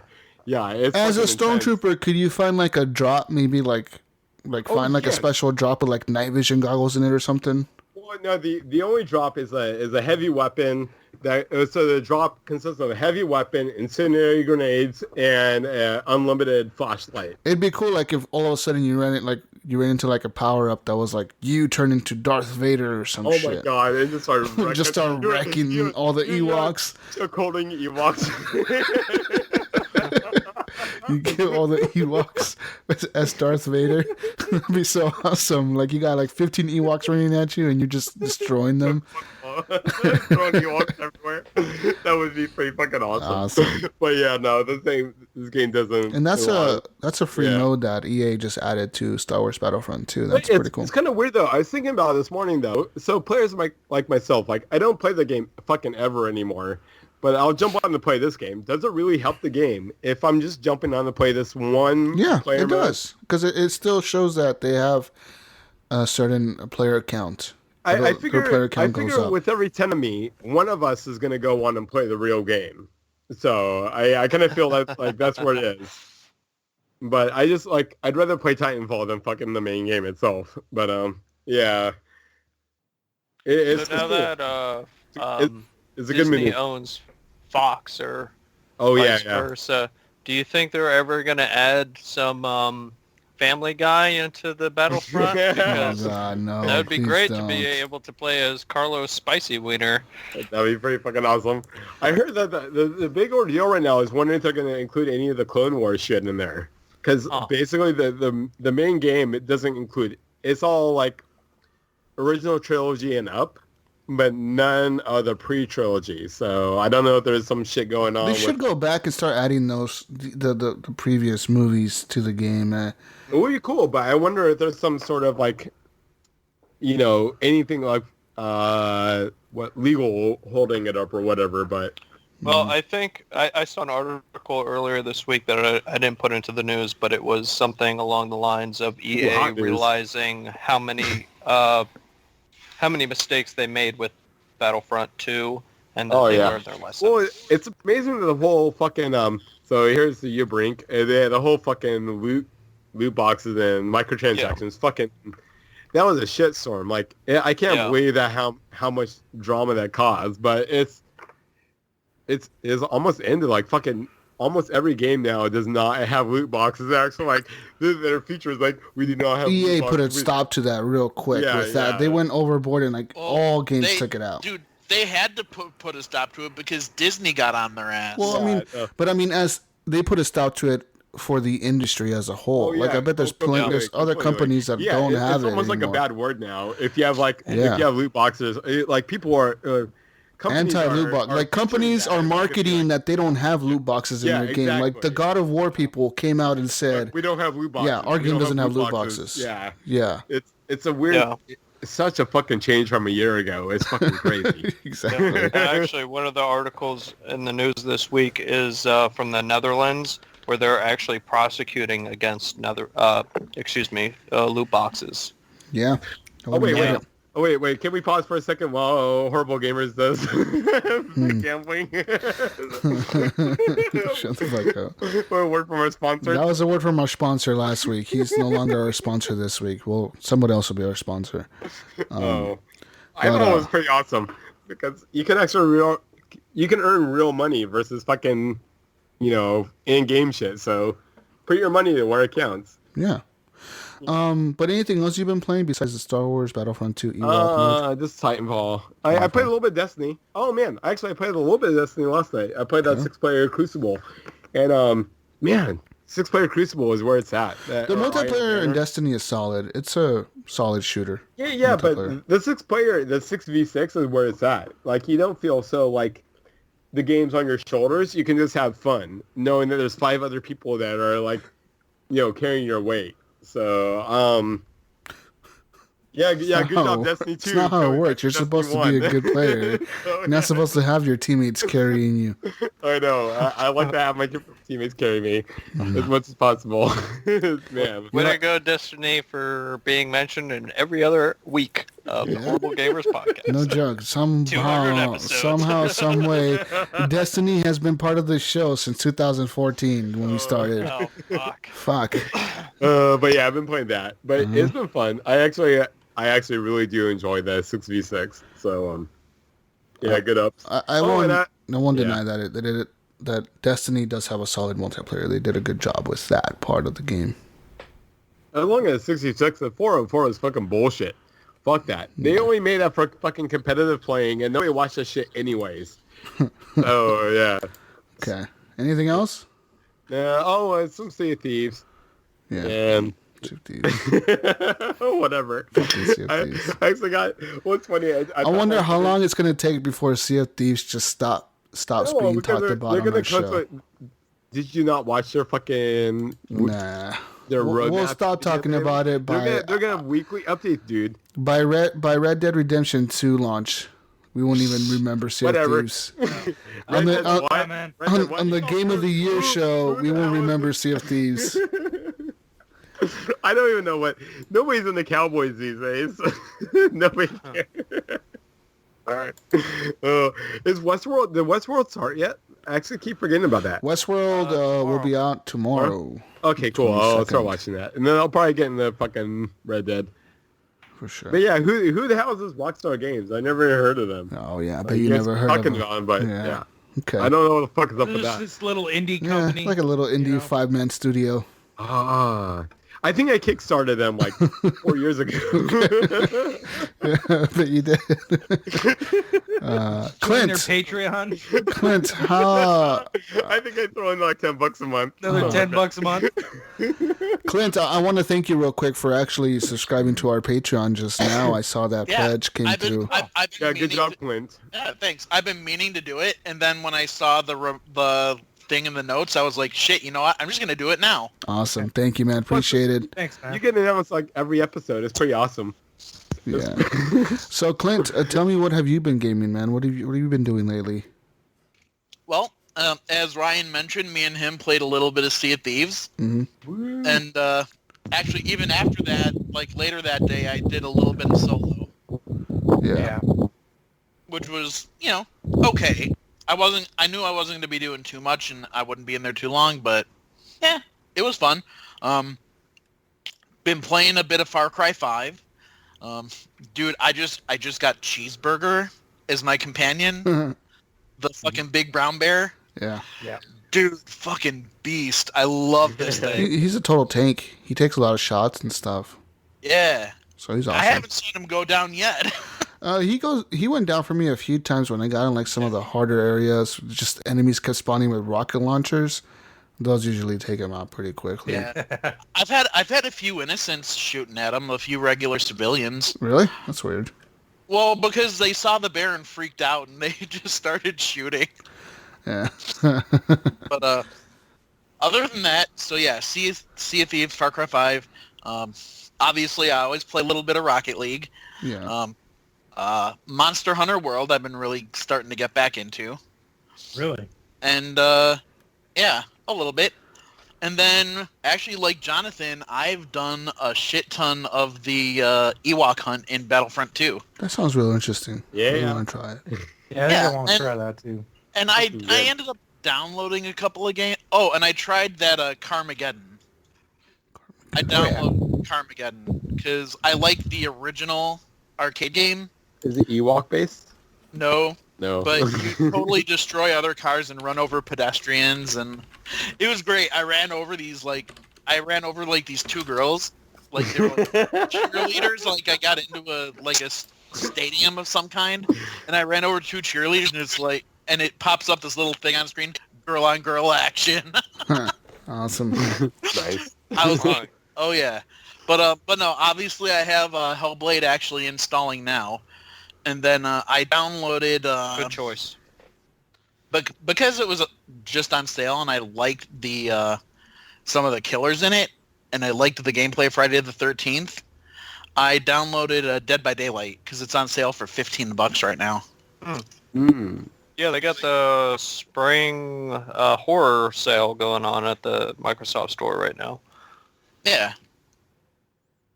So I downloaded that. So if anybody out there... has Dead by Daylight and is playing it, let me know. I'm dying to jump in there. I just don't feel like paying like I just don't feel like paying like $7 or $8 for the big DLC characters. But wait, so like Freddy, is that included with the basic, or do you have to pay? No, the 4 big killers that you have to pay for is Freddy, Leatherface, the killer from Saw, the pig, the pig mask. So everybody other than Jason. And Michael Myers. Jason's not in this one because he's got, Friday the 13th game. Wait, Michael Myers. Wait, isn't Michael Myers Friday the 13th? No, he's from Halloween. No, Halloween. Yeah, okay. God damn it. There is one character with its own map and everything that you can actually download for free, which I did. But like I said, I haven't had a chance to play it just yet. But other than that, that's really all I've been playing. Later tonight, if we're not doing some Ewok Hunt, I'll probably be doing some of that HellBlade. HellBlade is good, man. Yeah, man. The problem is there's a game that came out this week that really has my attention. Titanfall 2. I knew it. God of War. God of War came out yesterday. We get to God of War, there was only one thing I wanted to say about HellBlade, even though I haven't actually played it yet. The deciding factor that made me even want to get the game was, other than the fact that, they've got this really creative way in how they're, sort of drawing awareness to mental illness, but the fact that they're donating all of the money from the Xbox One version to... I didn't even know about that until Jesus said that last week. Yeah. It's huge. Yeah, I just read something earlier today that it's $25,000 that they're donating right now. They said that they've sold over 50,000 units in the first couple weeks of the game. Good for them. I'm so happy for them. Yeah. So congratulations. And and this is just kind of something that I've been reading up on, and I'm going to be getting into it on Geek Dig this next week. But just how a lot of games are really starting to handle like mental issues, and I was kind of really moved by that. So that was one of the deciding factors that made me want to get HellBlade, because I ended up almost buying Conan. No, don't do that. But wait, Conan is a rough game. I remember I got a review code for that a while back. But dude, you can adjust your junk. No, you can't. They took that off. Not on the They Xbox took that out of the Xbox version. Yeah, only the PC version do you get to... 25% of your purchase goes towards junk enhancement cultures. But that game was rough when I played it back on when I got it when it first came out on preview for a review code, and it was pretty rough back then, man. So I haven't gone back to it, so maybe it's a little bit better now. I would imagine so. But I heard they made a lot of improvements because I did the trial when they first launched it. Yeah. And it was... I was not a fan, but I have a few friends that are just getting back into it and have been playing it, and they said there have been a lot of improvements to things. I just don't know that it's worth $50. Yeah. I will understand. But let's move on now and let's talk about the big game of the week, guys. It came out yesterday, April 20th. God of War. Okay, so me and Ryan both have this game. I'm gonna go take a shit while you guys talk about this game. Right back. Lots of people that I know haven't played it yet, but lots of people that I do know specifically bought the God of War PlayStation 4 Pro that came out just for this game. Like Tedekin. A lot of people bought that system. It's kind of crazy to me how many people bought that system. A lot of people did. Yeah. And I think when I went in to pick up my copy, they were sold out of it. Wow. That's incredible, because those systems don't really ever sell out. It's a rarity, right, that they sell out. But this game obviously got 10 out of 10s, like you said, Ryan, everywhere. My personal recommendation right now is to buy the game. So I played it, and I'm playing it on my PS4 Pro or whatever. But I'm gonna say this right now: it is the best looking game I've seen on consoles to date. Better than Horizon? It is better than Horizon. Yes, wow. It is. I'm the best playing looking this game on a first gen PS4. On my in 1080 on my 4K TV, but it will not register HDR, and it still looks beautiful. Yeah, like it still looks amazing.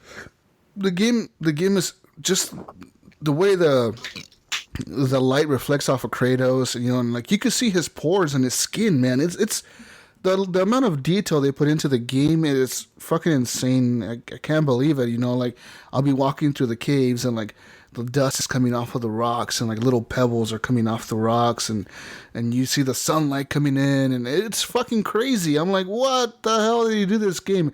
And a lot of people have a problem with the kid, Atriox, but I really like the kid because he acts like a kid. He acts like how I would imagine a real kid would be reacting to this whole craziness. The part that I don't like is Kratos. Really, like he's Kratos an asshole. is a fucking dick to his son. Boy, go do this, boy.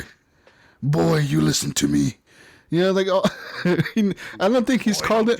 He hasn't called him by his name once. I have a feeling like at the end of the game, Kratos is going to be getting his ass kicked, and the little boy's going to come and save him. And he's going to help me, Atriox, and he's not going to call him boy anymore. And you're going to be shocked. You're going to be like, oh my god.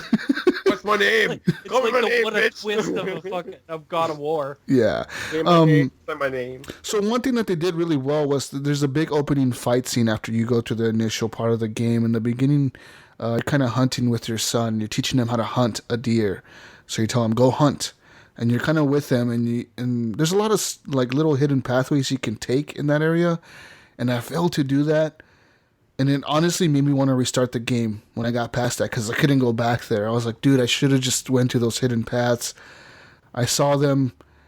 I was headed towards them, and I turned around at the last minute, and I was like, I regret that. I really do.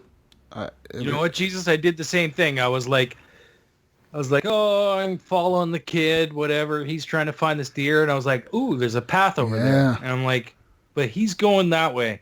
And I thought to myself, I was just like, you know what? Maybe we'll come back here after I'll go. That's what I thought, yeah. When I hop up and there's a cutscene, and then I'm like, oh, I never went back there. And I looked on the map when it opens up and gives you the map to look at. And it's like, hidden area. I'm like, motherfucker. I forgot. Dude. So, I kind of want to restart the game just for that reason, honestly. I haven't checked, but there is a portal later on that opens up that you can fast travel to certain areas. Okay. I haven't checked if you can go back to that area or not, but so I got to the portal part, and the feeling for me in that portal is that you can fast travel back to the store from anywhere in the world, but you cannot travel anywhere else in the world. You can only fast travel back to the portal. You could travel to other places. I don't know how that works. It was really confusing. And trust me, it's going to get even more confusing. I don't want to spoil anything, but there's more stuff that opens up that takes you into different dimensions, and you're like, what the fuck is going on? But, are we talking about Mario Sunshine? The one thing that I really did like though was the opening fight in the beginning where the guy comes knocking at your door, and he looks like this Viking guy, right? He just has these tattoos. It's Loki. Yeah, and he has all these tattoos, and he comes in, he knocks on your door, and he's like.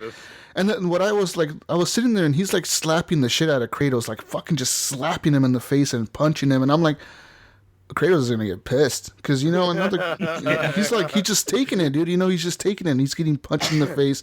The dude punches. He just finished telling his son that he didn't know how to handle his anger, shit, right? Yeah, his son freaked out. And then he's standing there just taking this shit from this guy God damn it, I gotta fucking contradict myself right now. I gotta kick your ass right now. And when I started fighting that dude, it was a big surprise, because most God of War games, they open up with you fighting like a big god. You're fighting this huge thing. And that's how most of them open up, if all of them open up like that. But this is kind of different. This dude is a smaller person than you are, but he is a god. I think the god of Odin is inside of him, right? He's controlling his body or whatever. And because he's telling you, you can't hurt me. I'm Odin. This body is just a body, but you cannot hurt me physically because I'm not really here. I'm just taking control of this body. He doesn't feel pain. Yeah, he doesn't feel pain. So you're kicking this guy's ass, and you're dropping rocks on him. You're kicking his ass, dude. And he just keeps rehealing himself. And he's like, come on, come at me again. And you're just like, fuck. Dude, I kicked your ass twice. But it's epic, too, man. It's so badass. It's fucking epic battles, beating the fucking shit out of you're punching him. I heard it's very Dragon Ball Z, the ground shaking, all this shit's going on, and there's a lot of things that do happen where you do punch him up into the air, and you fly up into the fucking air, and you're punching him in the sky. Yeah, I heard it all in the best way though. It's really cool. Oh, it's very Dragon Ball Z, in a shitty way. It's not like they're staring at each other, yelling at each other for 10 minutes. No. They're for two punching. episodes, I should say. they're punching each other like constantly, and they keep healing each other up. Like they just re-heal themselves, and then they go at it again. And I thought that was a really epic way to open the game up. But what I didn't like was as soon as that was done, it's like the area that I wanted to go explore was locked off now. I was like, what? I so wanted to restart, but I didn't. I continued forward, and now I made it to where I met the giant serpent and all that. Oh, yeah. Okay. And I've met the brothers who own the stores. Those guys. They're pretty funny.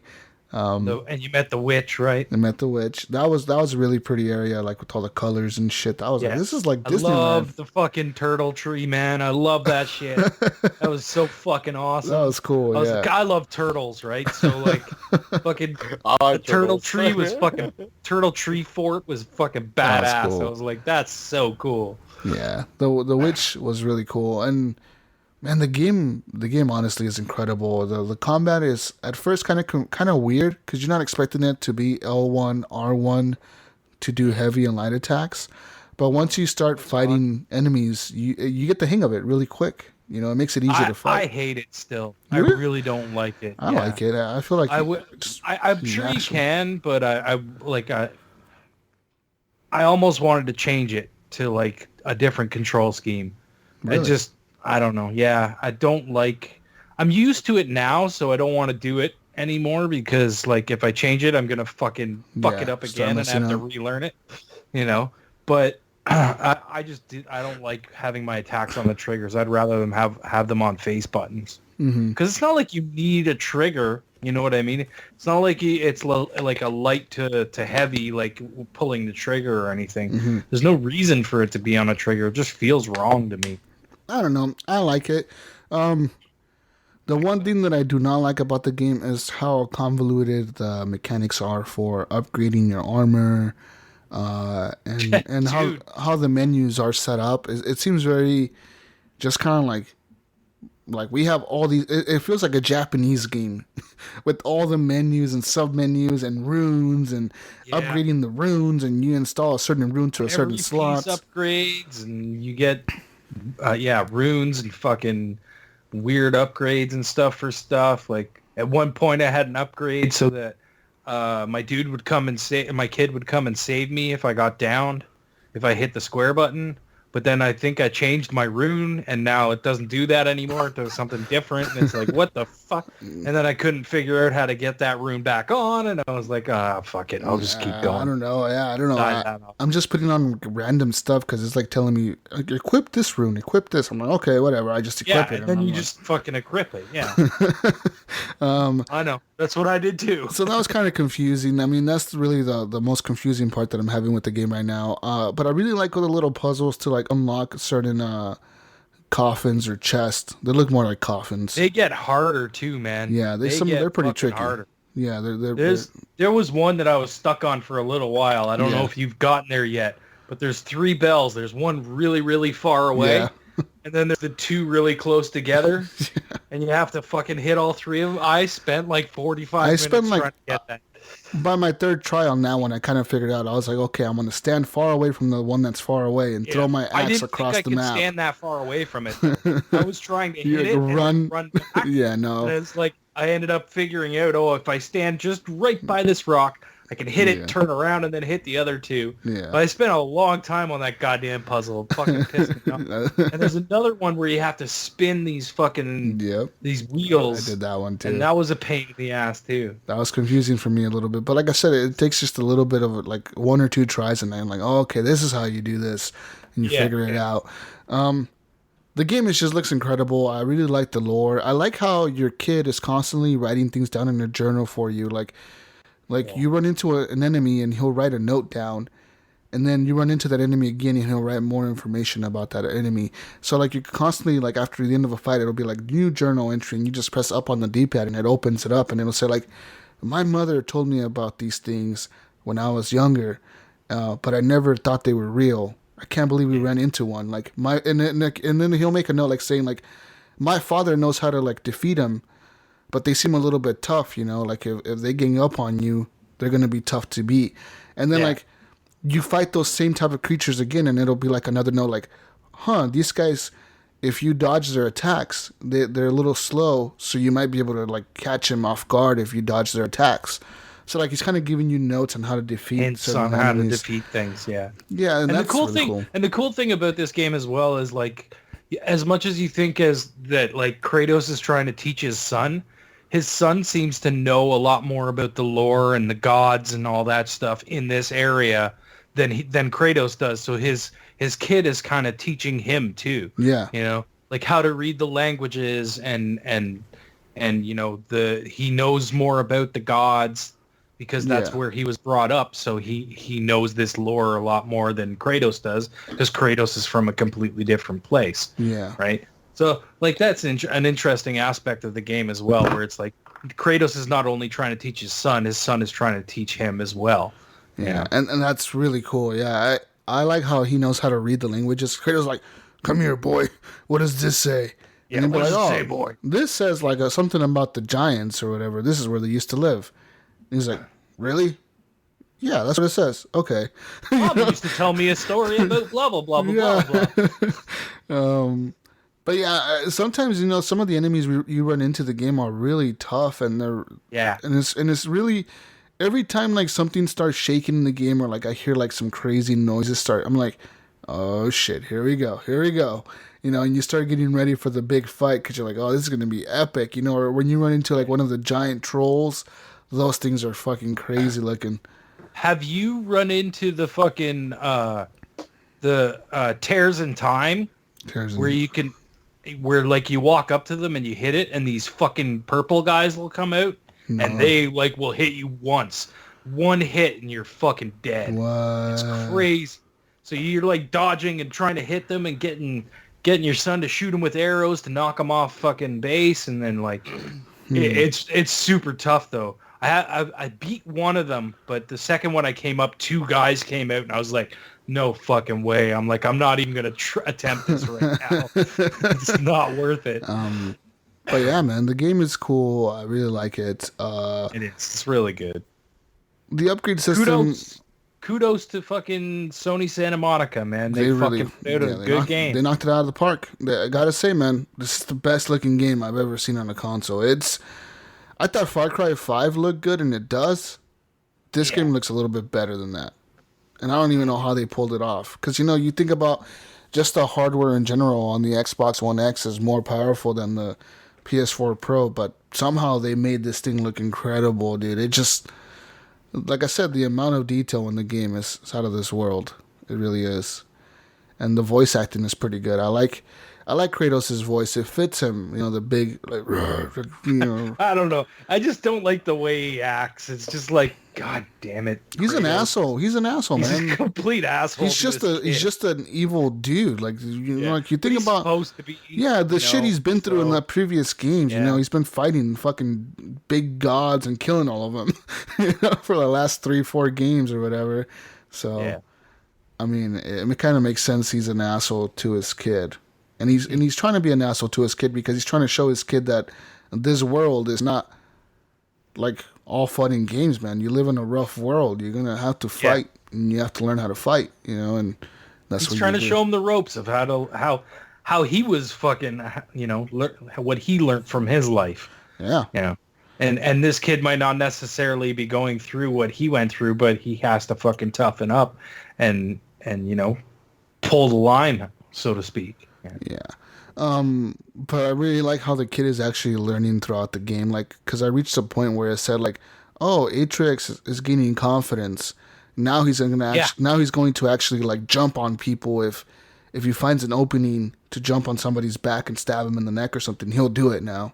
Yeah, and then there's like an upgrade you can get. So like if he jumps on their back and he's like choking them with his bow, you walk up and you knock him in the air and it does like this combo and fucking kills them. Crazy. That's cool, man. So, I mean, hopefully I get to find some of the hidden areas and go back to them. Hopefully the world opens up eventually where you can fast travel anywhere. You should be getting there soon. But I like the way the game is set up in like these little areas. It's like Tomb Raider where it's not fully open world, but it's kind of open world, but not really. You're mostly stuck like in a little area all the time. But I like that. I really do. Yeah.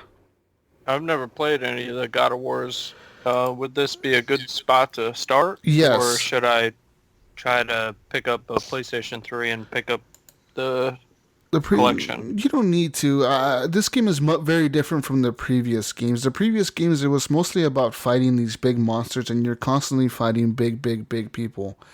This is a completely different game. It almost feels like a complete reboot of the series in a way. Like, it's a reboot of the series in terms of gameplay, but the lore is still there. Like, everything that Kratos did in the past, he still did that. It's not like the past is different. He's just moving to a different. He's just moving to a different set of gods now. Yeah, but now the gameplay. Off into the forest to hide away from this stuff, and then he's finding out that there's other gods. Yeah, these assholes want to kill him, and they're after him, and they're trying to kill him, and he's trying to like get his wife's ashes to the top of this mountain, and that's kind of the story of the game. He's trying to get these ashes to the top of the mountain, but there's these gods that are in the way. And it's a tough game, but in terms of gameplay, like I said, it's kind of different from the previous God of Wars, because back then you didn't have a little partner that you had to protect and he tried to help you out, you know. I like it, but I feel like this is a good starting point for people that haven't played the other God of Wars, because I mean, you really don't need to know shit. You're just killing things. Yeah. Yeah, because the only other one that's available on PlayStation 4 is the remastered God of War 3. Yeah, and that's pretty cheap now. It's like $20 on there. Yeah, I was thinking about picking it up, but I feel like I'm missing out on the first two. Yeah, and that one, I think that one you would be kind of missing out on the first two. Just start with this one. Yeah, just start with this one. Start here because going back, the first two are going to be pretty rough, I think. I don't mind that. I mean, as far as graphics go. Mm-hmm. Yeah, I think like graphics and gameplay. It's just the gameplay is different. Dated. It's a little dated. Yeah. Okay. But if you're cool with that, then yeah, I guess you can. This feels more like Horizon than it does God of War. For PS3. Yeah.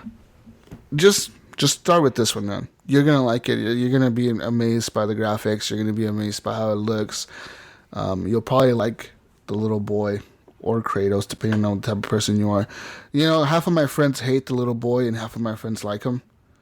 And I feel like half of my friends that aren't parents hate him, and half of my friends that are parents like him. I personally like him. I think he's cool. I think he acts just like a little kid would in that situation. Like he's trying to learn. Exactly. He's trying to learn things. He's trying to ask you questions. You know, it just feels natural. Yeah, it feels organic. It feels right. You know, like it feels like there's actually a relationship there. And then the dad, you know, the father figure, he's always getting annoyed, right? Because it's this kid. Oh, God damn it, he screwed up again. You know? And that's the way it should feel, right? Like there was this one fight that I got into, and at the end of the fight, you know, we're walking through like a cave, and the little kid, Kratos is like, back there, you didn't help me. Why didn't you help me? And he's like, well, I don't know. I thought I would just watch you and see what you would do. And Kratos was like, look, any other fight we get into, you better help me until you die. He's like, I don't want to see you standing there. I want to see you helping me or whatever. Like, you better not stop fighting until you die if it comes to it. And the little boy's like, yes, sir. You know, he's like, okay. Yeah. He's like, okay, like, fuck, I guess. But I guess he was kind of just scared. He was trying to learn to see what you would do. But then Kratos is kind of pissed off at him because he's like, look, I could have died back there. You didn't help me. Like, I need you to help me, you know? And it's like, okay, I'll help you next time. And that's when, like, it'll say, like, Atrix, well, now he's gaining confidence or whatever. And now he's going to jump on people's backs, or he's going to try to find an opening to attack people, like, physically instead of just shooting them with his arrows. Oh, that's cool. Yeah, it's pretty cool, man. I like the game. I like it. It's cool. The lore is cool. I like the gods, Thor, They have all like the ancient gods, right, in the game. Yeah. Yeah, they're all in there. They all just kind of exist together, and they all hate each other, and they all fight each other all the time, and yeah, it is what it is. But yeah, good game, guys. Good game. It was like a 60 something. Got a PS4, check it out. It was like a 60 something gig download? No, something like that. I don't know. I installed off disk, so. Yeah, I downloaded it, and I swear it was like a 60 gig download. It's pretty big. I was like, fuck, that thing is big. And then today there was an update for it, like another like 300 megabyte update or 500 meg update. So yeah, the game is good. Check it out, guys. But that's God of War. We're probably going to talk about it way more next week when I'm way further into it. I know that you're more into it at this point than I am, Ryan. You're further ahead of me. That's what I meant to say. You're catching up, though. You're catching up. I've been taking breaks from it because it's frustrating at points. Yeah, but I feel like every time I come back to it, that's exactly what I needed to do. I needed to just put it down for a bit, and then I come back to it, and I'm back into it. I'm fine, you know. But yeah, I'm really enjoying it. It's a lot of fun. That's right. But yeah, people, check it out. God of War. Is it Game of the Year at this point? I don't know. I'm still saying, man, Red Dead. Gotta see what that has to offer.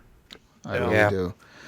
I know a lot of people are saying God of War, Game of the Year, Game of the Year. I mean, it's definitely a contender. It might be a contender. I feel like that's going to cool off. I think that's going to cool off. Oh, that reminds me. Titanfall 2, Game of my Year. Jonathan's alive. Game of my year. Oh, somebody woke up Jonathan. Shit. Woke up Jonathan. Jonathan's awake now. Stay woke. Titanfall 2, Game of the Year. But, yeah. So, we'll see, guys. Are we adding someone to the call here? Is this what's going on right now? I think maybe. Okay. No, Titanfall 2 player. I'll pop online, so I thought I would give him a call, but... Oh. Hold on. Yep.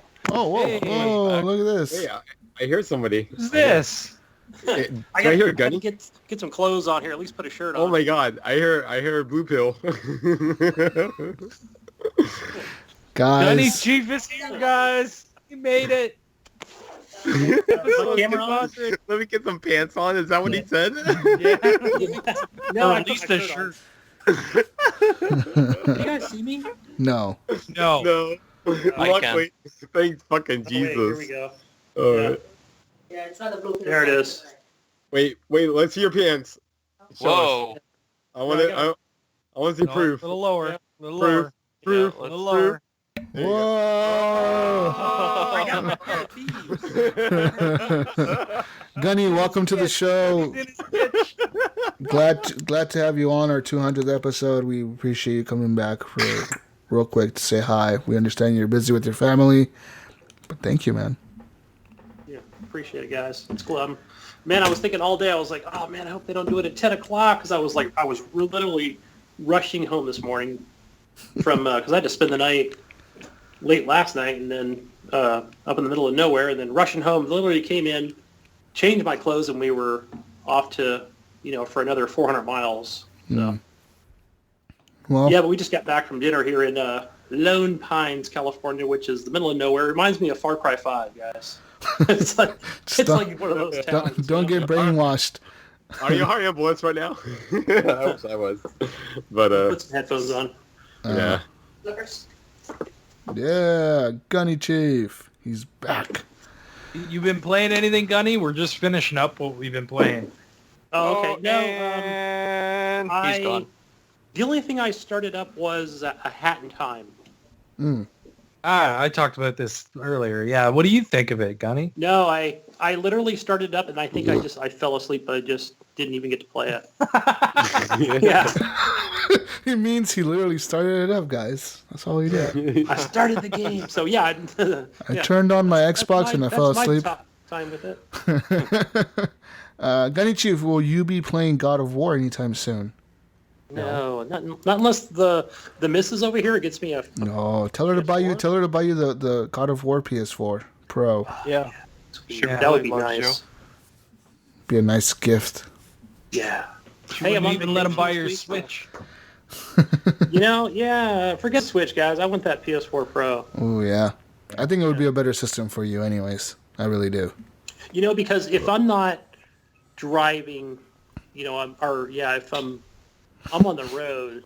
So if you're driving, it does make sense. Yeah. It doesn't make sense anyway. So, yeah, I'm definitely, when I get home, I'm straight to the console. Yeah. So.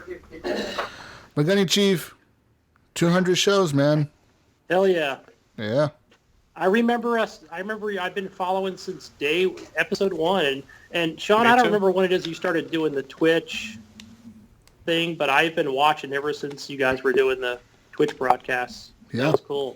Good yeah, time. We started that was it 60-something episodes into the show, 70-something episodes into the show, something like that? Yeah. Pretty early on we started that, the Twitch podcasting, then we went to Facebook, then we went to YouTube, then we went to Google, then we fucking we've been through everything. Yeah. Man, Gunny, but now you're part of the crew, man, so we appreciate you being here. I mean, your contract is almost up. We might have to look into the semantics of renewing that. Yikes. Yeah. I know, don't know. Not good. You might be cut. Seeing as you showed up for this episode, we got to reconsider some things, Jesus. We kind of said that you were fired earlier. We kind of unofficially fired. You're lucky, Gunny. Your contract is up, but we haven't re-signed yet, so we don't know what's going on. You're in a bit of a limbo. Limbo? Here. Yeah, okay. But all right, Gunny, we'll let you go, man. Spend time with the wife and the kid. Tell them we said hi. We love you guys. Yeah. Stay safe out there. Have a good trip. Thanks, guys. Love you guys. Love you too. Too, man. Thanks. Have a good one. You too. Bye, Clint. Bye, Gunny. Tell them I got no blue pill tonight. All right. No blue pill tonight. What? You heard what you said. All these times you make us finish the show early because you want to go take your blue pill, and there's no blue pill today? The fuck? He's too lazy today. Oh, he's too lazy. Oh, come on, Gunny. That was all right. What blue pill is for? All right. Before it gets really awkward, I'm out of here. Bye, Gunny. See you later. Bye, Gunny. Oh, that's funny. But guys, let's go into a quick break, and we'll come back right after the break with the news.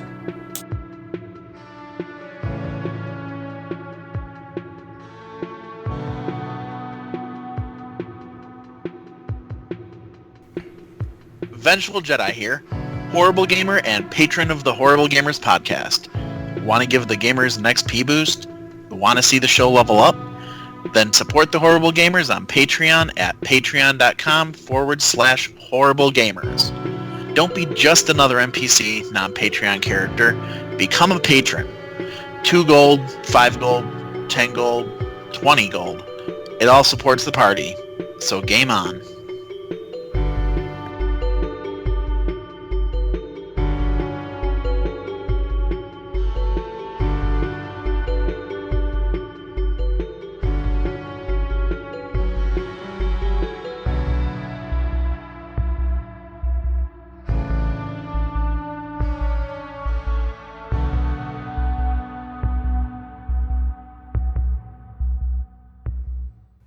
And we're back. Time for some news. News time. You can always head over to our Facebook group, Horrible Gamers Podcast Community, to read more articles. There's constantly people posting stuff in there, news, rumors, etc. And we have some news for you this week. So apparently, best news. Oculus. This is all thanks to our friend here, Andrew. Johnny Domes. Good job, Andrew. Good job, News Machine. That's you. You're the news machine. Thank you for the articles, man. Every week you've been providing us with the news. You make our job easier. 3 years strong, by the way. I like to think that $9 of my Patreon funds go towards the news. Oh, you want $9 of your Patreon funds? Wait, what? Oh, fuck. Oh, no, don't tell him that. Don't tell him that. I get some of that? Damn it! No, 50% of my graphic design money. Here we go. I could be playing God of War right now. Oh god. All right. Okay, go on. Okay, news. Okay, moving on to news now. Apparently, hackers. The researchers have claimed that hackers can now hack into the Oculus Rift and HTC Vive. So what they did was they created a virus that they emailed to people on computers. And apparently, like, this virus took over certain aspects of your computer, like viruses do. But this can also affect games that are on VR, such as the Oculus Rift and the HTC Vive. I'm assuming it might also affect the Windows. What are those called? Those headsets. I know, but hack the planet. Mixed reality headsets. HoloLens. Well, mixed reality headsets, that's what Microsoft is working on. Wait, are you telling me that people hacked my account and made my kill death ratio lower than it really is? No, what they're saying is that people can hack into your computer, and if you're playing on a VR headset that doesn't require cameras or sensors in your room. So like the mixed reality headsets that Microsoft is releasing, those don't require a camera to track them. So they're free form. They can be used just by wearing them. You look around and they have little sensors on them that can detect what's around you. So they're saying that a lot of these headsets can be potentially dangerous because hackers can hack into them and make you think you're in the game, but it'll make you walk forward, and like it'll make you like fall down the stairs or fall over a railing. Are you telling me that Angelina Jolie and Johnny Lee Miller are hacking into my VR headset right now? Yes, and they can make you jump out like fall out of a window or fall off the stair. Like I said, fall down the staircase is one of the major things. Another thing they said, like, for example, there's certain games that make you swing your arms around. Well, like if someone is sitting there next to you, the game hackers can trick you into swinging your arms around in the game and hit the people around you. Okay, Angelina Jolie, if you're listening to this, please stop hacking Pinpoint Red's PSVR account.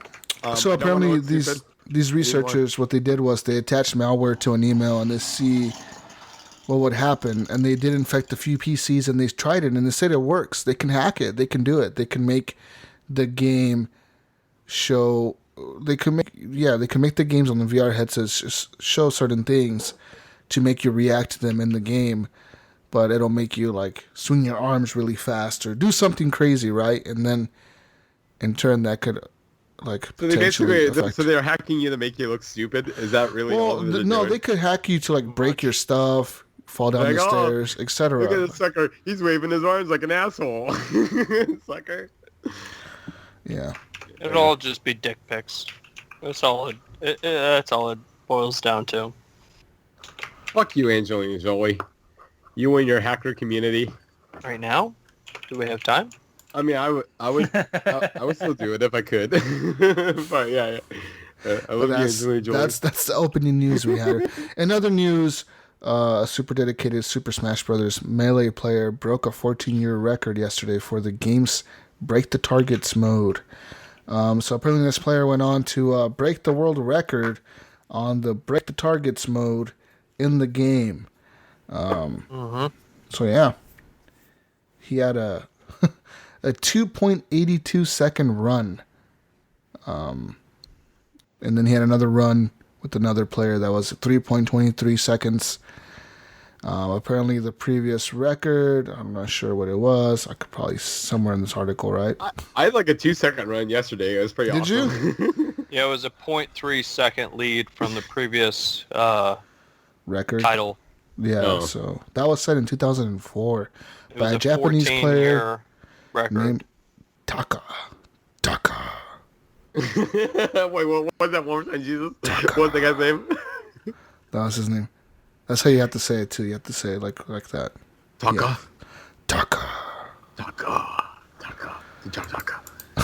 So apparently you're interested in world records. There's that.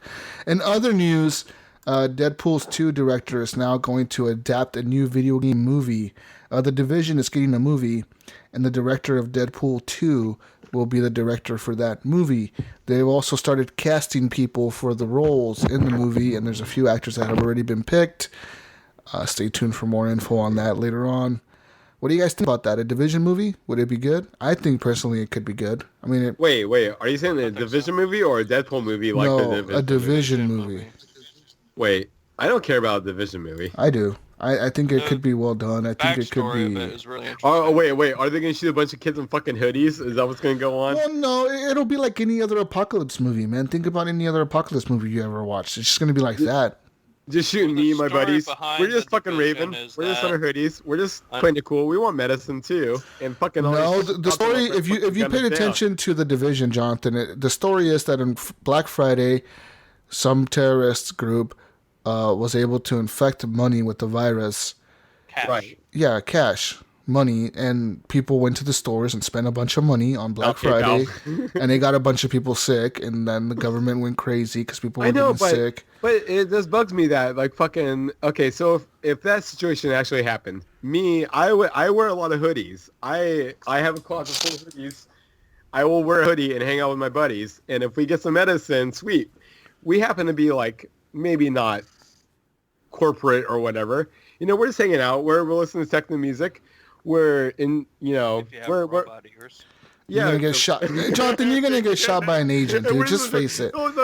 You're gonna get shot by an agent. They're like, dude, we need our medicine, and then shoot me and all my friends and hoodies down. What the fuck is up with that? The asshole shouldn't have stole the medicine in the first place. It wasn't yours. It was in the car that had some dead people in it. Not our fault. We just took the medicine that was in there. No, and all of a sudden, these fucking cops are fucking mowing us down. You should have left it there. I'm in my hoodie, enjoying life. And boom! Don't wear hoodies, guys. That's the moral of the story. So people in hoodies matter. If they come up with a Division update called the Hoodies, I will totally be all about it. I will be a hoodie player and fucking mow down some fucking cops. I don't mind mowing down police or fucking firefighters. Those guys signed up for it, but not fucking hoodies. They're my friends. Man. They're my buddies. God, don't say that. Hoodies lives matter, guys. Jonathan, whatever Jonathan says does not reflect the views of the Horrible Gamers crew. He is just a guest. Just saying that for our listeners worldwide that are cops and firefighters. Mm-hmm. Okay, Jonathan. All right. Don't offend our listeners. We respect the police and firefighters. Yes, we don't. I respect some firefighters. Look at me when they're getting a good job. Our postal men and women deliver our shit. In other news, the Netherlands has now taken direct action against video game loot boxes. 10 games in the loot box economies were investigated by Dutch authorities following the Star Wars Battlefront 2 fiasco and the ensuing controversy surrounding loot boxes. The Netherlands decided to investigate the link between loot boxes and gambling. The verdict is now in, and the investigation concluded that out of the 10 investigated games, 4 must adjust their loot box mechanics or be reprimanded. So pretty much... Yeah, they said, like, we studied all these games. We see what they're doing. We need to fix this. In quote, it says, the Netherlands Gaming Authority has completed its study of loot boxes, also known as crates, cases, or packs. Loot boxes are a type of treasure chest that are built into a growing number of games. Loot boxes and games create a mixing of games of chance and games of skill. Although the outcome of games is determined by skill, the outcome of loot boxes is determined by chance. Players usually have to pay for a loot box. The price that they can win with the loot box may also have monetary value. This fact gave rise to the question of whether loot boxes are permitted on the grounds of the Betting and Gambling Act. Ooh, now a word from our sponsors. The Netherlands Gaming Authority was also interested in whether addiction risks are associated with opening loot boxes. So, I mean, a few games that say violated their terms, you know, of the Betting and Gaming Act that they have in the Netherlands. So they're gonna make them change it. Well, yeah, it's fucking crazy. Like, I mean, fucking Battlefront 2. I mean, now it's like it's following like the Titanfall 2, you know, microtransaction role, which Titanfall 2 best game ever. Basically, where all of the, you know, all your stuff that you earn is, you know, in game, and then you can buy, you know, any microtransaction that you actually spend money on is gonna be towards a targeted cosmetic. So if you really want a certain look on your dude, you can just pay for it, not fucking hope for it in a fucking loot box or grind, I guess, but whatever. But yeah. I feel like the way what's that game? Fortnite. The way they do it is the best. One of the best ways to do it. Because they sell a lot of cosmetics, and that's what they're making their money off of in that game. But how come in Fortnite? How come there's like a two? Okay, so there's like they do it perfectly fine. They tell you like, hey, you want to look like John Wick? You're gonna look like John Wick. I heard about a leather cosmetic that's like a couple $100. It doesn't matter as long as you know what you're getting, and you're gonna pay that much for that. That's good. Yeah. Okay, so wait, I wasn't sure if it was the problem with Battlefront and all these other games is that it's a random thing. Random. Yeah, the random sucks. If you know what you're paying for. Yeah, if I know that I want to look like Santa Claus when I'm killing people, and I want to pay $5 for that, then I'll pay $5 for the Santa Claus outfit, and that's it. Right. You know, when you're giving me a chance of winning the Santa Claus outfit in this crate, that's not cool. I don't think that's cool. I think that shouldn't be allowed. If your chance is like 1 in 12 or whatever, yeah. Bullshit. Yeah, no. So wait, on Fortnite. So for instance, if you want to buy that leather coat, is it $200 to the game, or is it through some person selling it on eBay? Like, it's to the game. Man, I feel like Gunny right now. It's just like fucking old man questions. Like, how does this work? How does microtransactions work, guys? Man, I used to have this coworker at Blockbuster. It was back in back in around 2000, but when Diablo was real popular, he would actually, so he was making bank off of, he would have his Diablo character and he would sell stuff off to other people on eBay and pay like $50 for a weapon. And then he would go on Diablo and meet him at a place, but then he would do something where he would log in twice. And so he would sell the weapon off for like $50 and log off his account at the same time so he could re-log on and still keep his inventory. And I was a manager back then, and he was making way more money than I was. And that was pretty awesome. Mm. But I don't know where it's going with all that. But yeah, microtransactions. So I guess I don't know if I like if basically if these days if that same coworker would be like, hey dude, I just sold a leather coat for like $200 on eBay, and then figuring some hack to like get back in and keep his inventory. Yeah. What? In other news, pretty much the Netherlands say that it is not illegal to make microtransactions addicting. That is not illegal at all. They say that's okay. Microtransactions can be addicting. The problem is when you're adding monetary value to the loot boxes that people are buying. That's illegal. You cannot do that in their country by their gambling act that they have, the Betting and Gaming Act that they have enacted in their country. They said monetary value attached to loot crates is illegal, and they're going to have the games change that in their country, but they have not released the games that they've investigated. We could probably safe to assume that Battlefront 2 is on that list. Wait, when has there ever been when has there ever been monetary value attached to DLC? Like to Battlefront 2 had the crystals. Oh, okay. I see what you say that. And those are worth money because you technically could just buy crystals if you want to. Yeah. Okay, that makes sense. And there's other games that have like gold or silver bars or whatever the hell you want to call them. Like even Siege. Yeah, they have the renown coins or whatever, right? Is that what they're called? Yeah. Siege points or something? I don't know what the hell they're called. Yeah, I forget, but either way, same system. Yeah. I think personally that loot boxes are a dying thing. They are. It's like a bad word in the game industry. I think they're going to keep finding some kind of loopholes. EA will. Something else. I think they just can't be called loot box anymore. Well, if you look at it, you guys remember Zynga? Yeah. Okay. Zynga started like 10 years ago. They just started hiring every single person out of Las Vegas that they could grab a hold of. You guys remember that?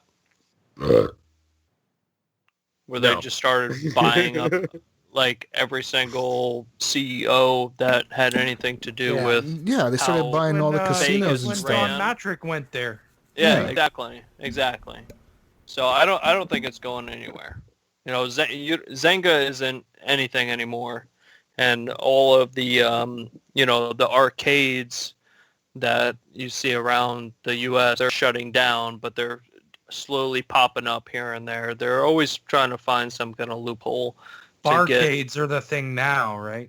Yeah. Well, no, like around here, there's all kinds of arcades that are shut down, like the big arcades, but they're and I don't mean arcades with pinball machines and classic games. I'm talking about hookers. I love hookers. The pay-to-play games. Oh. The slot machines. The arcade slot machines. Yeah. And those are the ones that are run by those companies. So I don't think it. I think they're always going to try to get their foot in the door. Oh, I think there's always going to be those like gambling places. Like those aren't going fucking anywhere. It's weird because that industry is just not touched. Everyone knows this. It's just that's how they are. Yeah. It's when they get into other territories is when as soon as they get kind of like questioned or whatever. Yeah. They're right along the lines of that, the cash advance. Corporation. Completely. Yeah. The payout. they're the same. They're the same kind of scum. Completely. Yeah. So we'll see what happens with that. I mean, God of War is a perfect example of a game that doesn't have microtransactions, and I'm enjoying it a lot. Yeah. The system that they have in the game, the in-game currency that they have in the game, makes perfect sense. Yeah, but you enjoy it until you finish it once, and then you're not going to want to go back to it. Well, that's how I enjoy every other game. Well, unless it's a multiplayer game with DLC content, then you want to go back to it and go back to it. Well, the only games that I really play that are multiplayer games are Battlefield, Call of Duties, and stuff like that. And of course, those games are games that I go back to, but God of War doesn't have that, so of course I'm going to play it once and be done with it. Makes sense. Right. Oh, yeah. In other news... Guys, we got a new guest. Happy 200. Hey, Wingman. Thank you for coming on. What's up, guys? What's up, Wingman? We're going through the news real quick. Thank you for coming on, man. Appreciate it. I was surprised you guys were still recording. Ryan reached out to me like 10 hours ago, and I'm like, dude, I'm stuck at this thing with my kids all day. We've been going on all day. I wanted to be on, so. It's a 10-hour podcast this week. I know. Yeah, we haven't stopped. Well, I was like, I'm free. I was kind of joking, and then Ryan's like, are you on your computer? And I was like, oh, crap, he's serious. Yeah, let me boot up. Just had people hopping in throughout the whole show, it's been kind of cool to have guests just pop in. Yeah, awesome. But thank you for coming on, Wingman. And Wingman, real quick, let's talk about you. What have you been playing this week since you just joined us? Sea of Thieves. No. No. Wingman doesn't Have like you that been game. playing God of War? Oh, no, wait. You haven't been playing War either, right? No. Yeah, come on, Wingman. You gotta do some Sea of Thieves.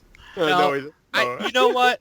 I was gonna play it last night, and I saw Ryan was playing, so I was like, but he was in a full party. And then I saw Jonathan playing, and he only had one other person with him, so I hopped in. And I listened to him and his friend for a while, and I'm like, yeah, I'm not going to play. We're going through every reason not to play this game. They killed their pigs, and they kept ramming the boat, and I was like, yeah, these two clowns can't even get it going. I'm not jumping in with them. Oh, man. Yeah, it was a mess. It was We were having a good time in my full crew, Wing, if you would have joined us. It's too bad. I hate that you can't have more than 4 people. I know. They got to make a boat for like 6 to 8 people, man. It would be awesome. They need the party boats. Yeah, that would be cool. Even if it was against computers like you guys are talking about, that would be cool. Yeah. And so instead of playing that, I actually bought Season 3 of Rainbow Six Siege and went and played some Terrorist Hunt last night and had a blast. Nice. So, the other game I played this week was outside of Gems of War, which I'm actually just booted up right now. I played Hunter the Reckoning. Oh wow, the backwards compatible. Oh yeah, yeah, got to play this again, eh? I remember you loved this back in the day. No. Wingman, I've been meaning to ask you about that because I've never played it a first time. I think Wingman froze. How would you compare it to Ewok Hunt? He did. He froze, guys. Oh no, we lost him. Good. This is bad. Oh, this was a hang. Okay, well, Ewok hunting is pretty awesome, guys. If you guys haven't tried that, shut up. Good one. I like John. I like Johnny on here. It's awesome. He keeps him in check. Well, I guess we'll move on to the next article. Wingman hopefully gets back in here. In other news, if he comes back in. How do you pronounce this company's name? Theranos employees have taken out their anger at a Wall Street journalist in a homemade video game. So this company, Theranos, has a kind of bad blood between them and the Wall Street Journal. Apparently, the company is a blood testing company that's kind of struggling. I mean, they're losing money. And in 2015, there was a journalist named John Kirirow, who wrote an article saying that the company, which was valued originally at $9 billion, was having difficulty with technology. By March 2018, Theranos and founder Elizabeth Holmes agreed to settle the fraud charges with the U.S. Securities and Exchange Commission. And the company has also reportedly cut staffing to a couple dozen people. So they used to have about 150 employees. Now they have about 24 employees.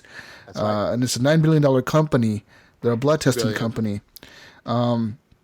So pretty much someone inside the company, or maybe someone outside the company that got fired, made a video game that's kind of like, what's that game? Fuck, what's that game? Bloodlanders. Blood Brothers. Blood. Bloody blood. This game is pretty much, it's like Centipede almost, where like... there's pictures of the journalist coming down the screen, and you're shooting the pictures of the journalist. Matrix? John Kirirow actually is the journalist the picture is of him, and he's being shot at by this little spaceship thing on the bottom of the screen. And the employees are playing this at the company. And they actually sent him a link to download the game. They emailed him a link to download the game. And he's like, what the fuck? So he's kind of pissed off that they did that to him, But I mean, there's kind of like a little feud between them, I guess. They're kind of pissed off at him. You gotta laugh. If I ever made like a Fuck Jesus game, it'd be awesome. You get Canada, right? Yeah, I mean, I don't know. It's kind of weird. Right. But yeah, it's crazy stuff. So there's that. Speaking of pasting people's faces on other pictures, who posted that? Was it Harlan that posted the baby picture with your face on it? They did with my face on it. I was thinking about that a little later. I was laughing so hard, and then we got the ultrasound done, and I was like, "Oh man!" I looked at Kathy and I said, "Oh man, I really want to Photoshop Jesus's face on the ultrasound." I can do that. Man, I got the skills. It'll probably happen now that you mentioned it. It'll probably happen.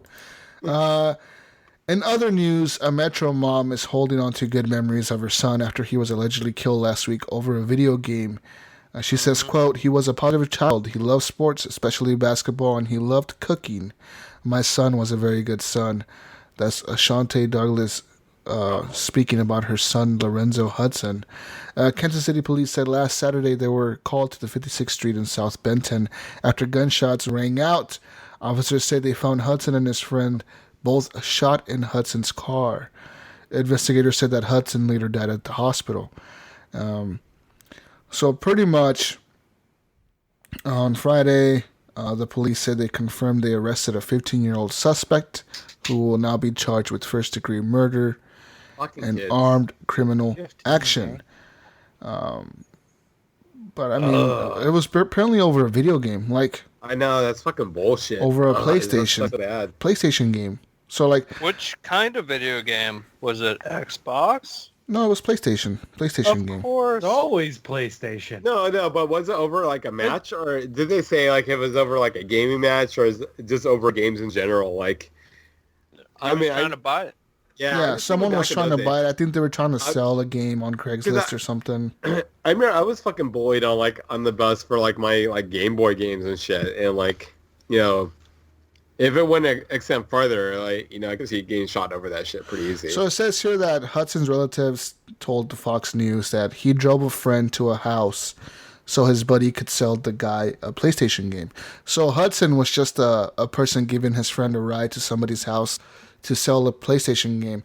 Apparently the kid who shot him got into the car.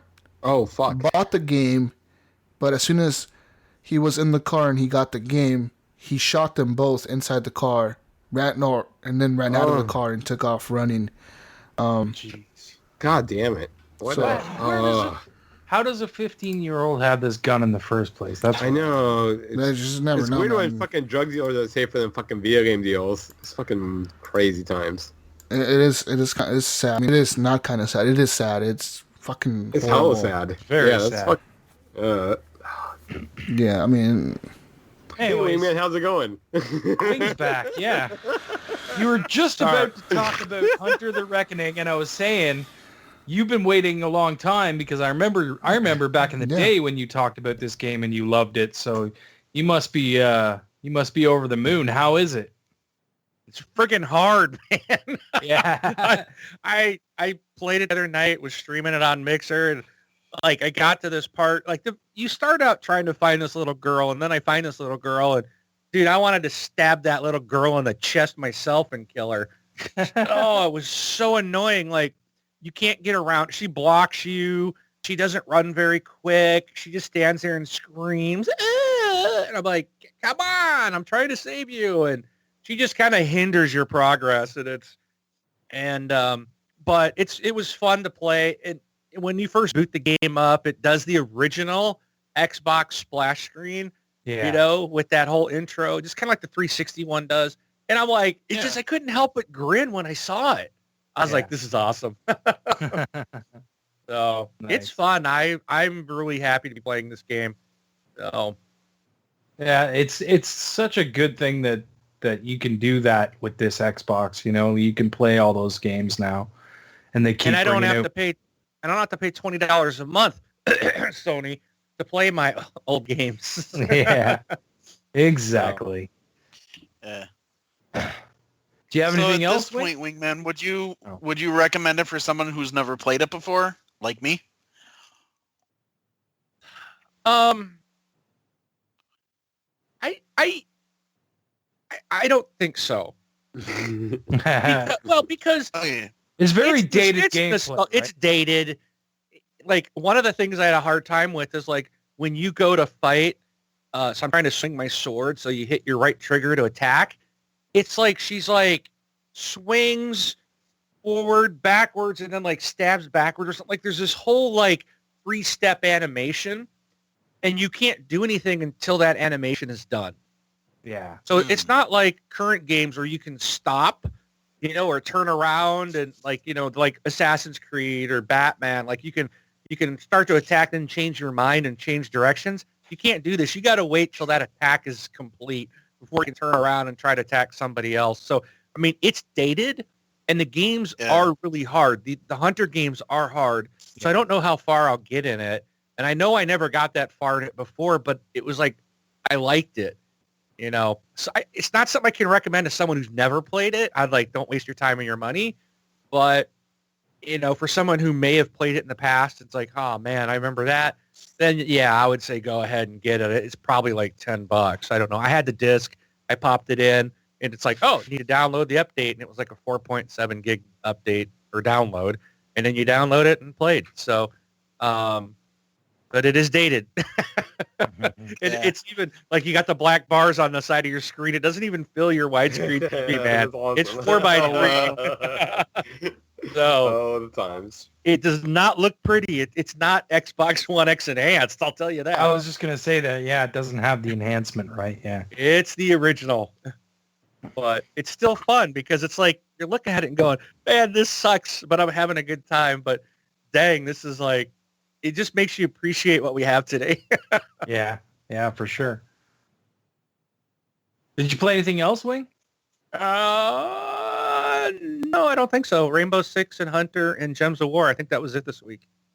Oh, I did play Far Cry 5 a little bit. I'm working with Comrade to get her through her campaign. So we did co-op that. So, which I did fully complete, and I've got all the achievements in that game. Nice. Well, man, I wish you still had your PS4 Pro, man. You need to play God of War. God of War. Yeah, God of War is pretty good, man. We went through that already, and it's there's only one good thing I can say about God of War, and that's that Ryan can't team kill me. I was actually gonna make a joke when you dropped offline before. I was gonna be like, I'm gonna get blamed for team killing him now. Team killing him in the Skype call. God. Oh, there you go. Hey Wang, this is for you. Click. Oh. No, yeah, no, I'm down. Am I? We're good. We're good. This is it. I had to bring it up on 200, so. Yeah. All right. We're good. All right, awesome. Wingman. Well, thanks for coming, man. It's awesome. It's awesome that you could get here. Yeah. Yeah, I'm glad you guys are still recording. For sure.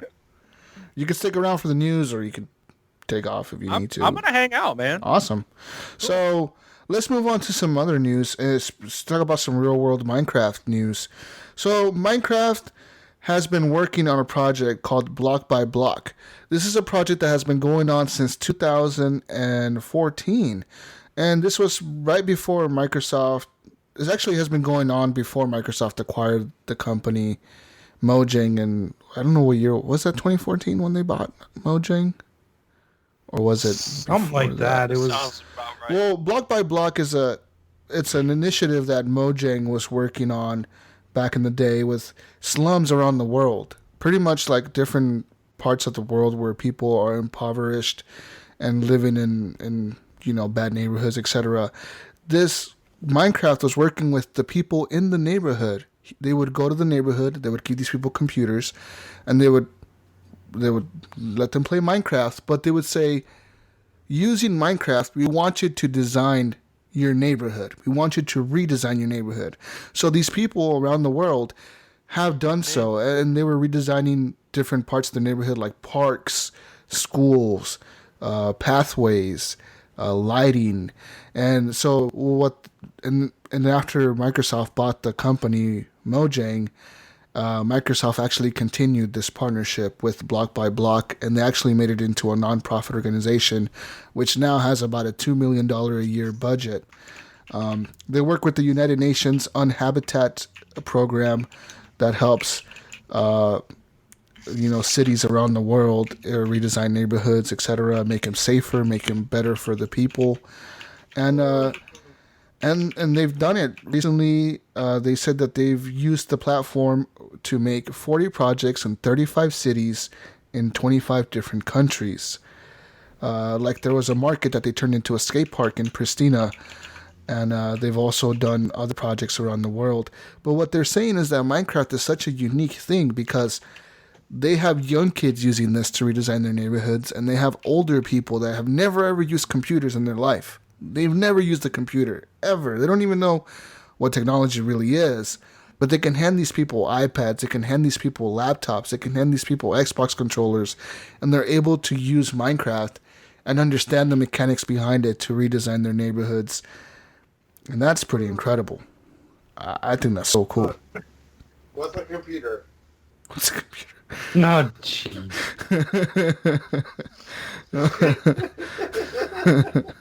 So it's pretty eye-opening. They say that the architects around the world are these young kids and these adults that have never used technology before, or that live in countries that maybe they don't have access as easily as we do in the United States or in other countries around the world to the technology of Minecraft. And they're able to hand these people laptops and stuff to make their neighborhoods better. And I'm looking at a picture of one of the skate parks that was designed in Minecraft, and I'm impressed. I'm impressed. But yeah, there's that, guys. Estonia, which still has parts of the bubonic plague, has better internet than the U.S. That's crazy. That tells you anything. All right, and all you Hillsdale listeners out there, if you can Minecraft up an awesome Hillsdale commute for me to get to work, that'd be awesome. Thank you. There you go. Yeah. Put a minecart in there. I know. Oh, just go. Yeah. Yeah. Some redstone, hook it up. You just pull the thing and lever, and away you go. You get to work.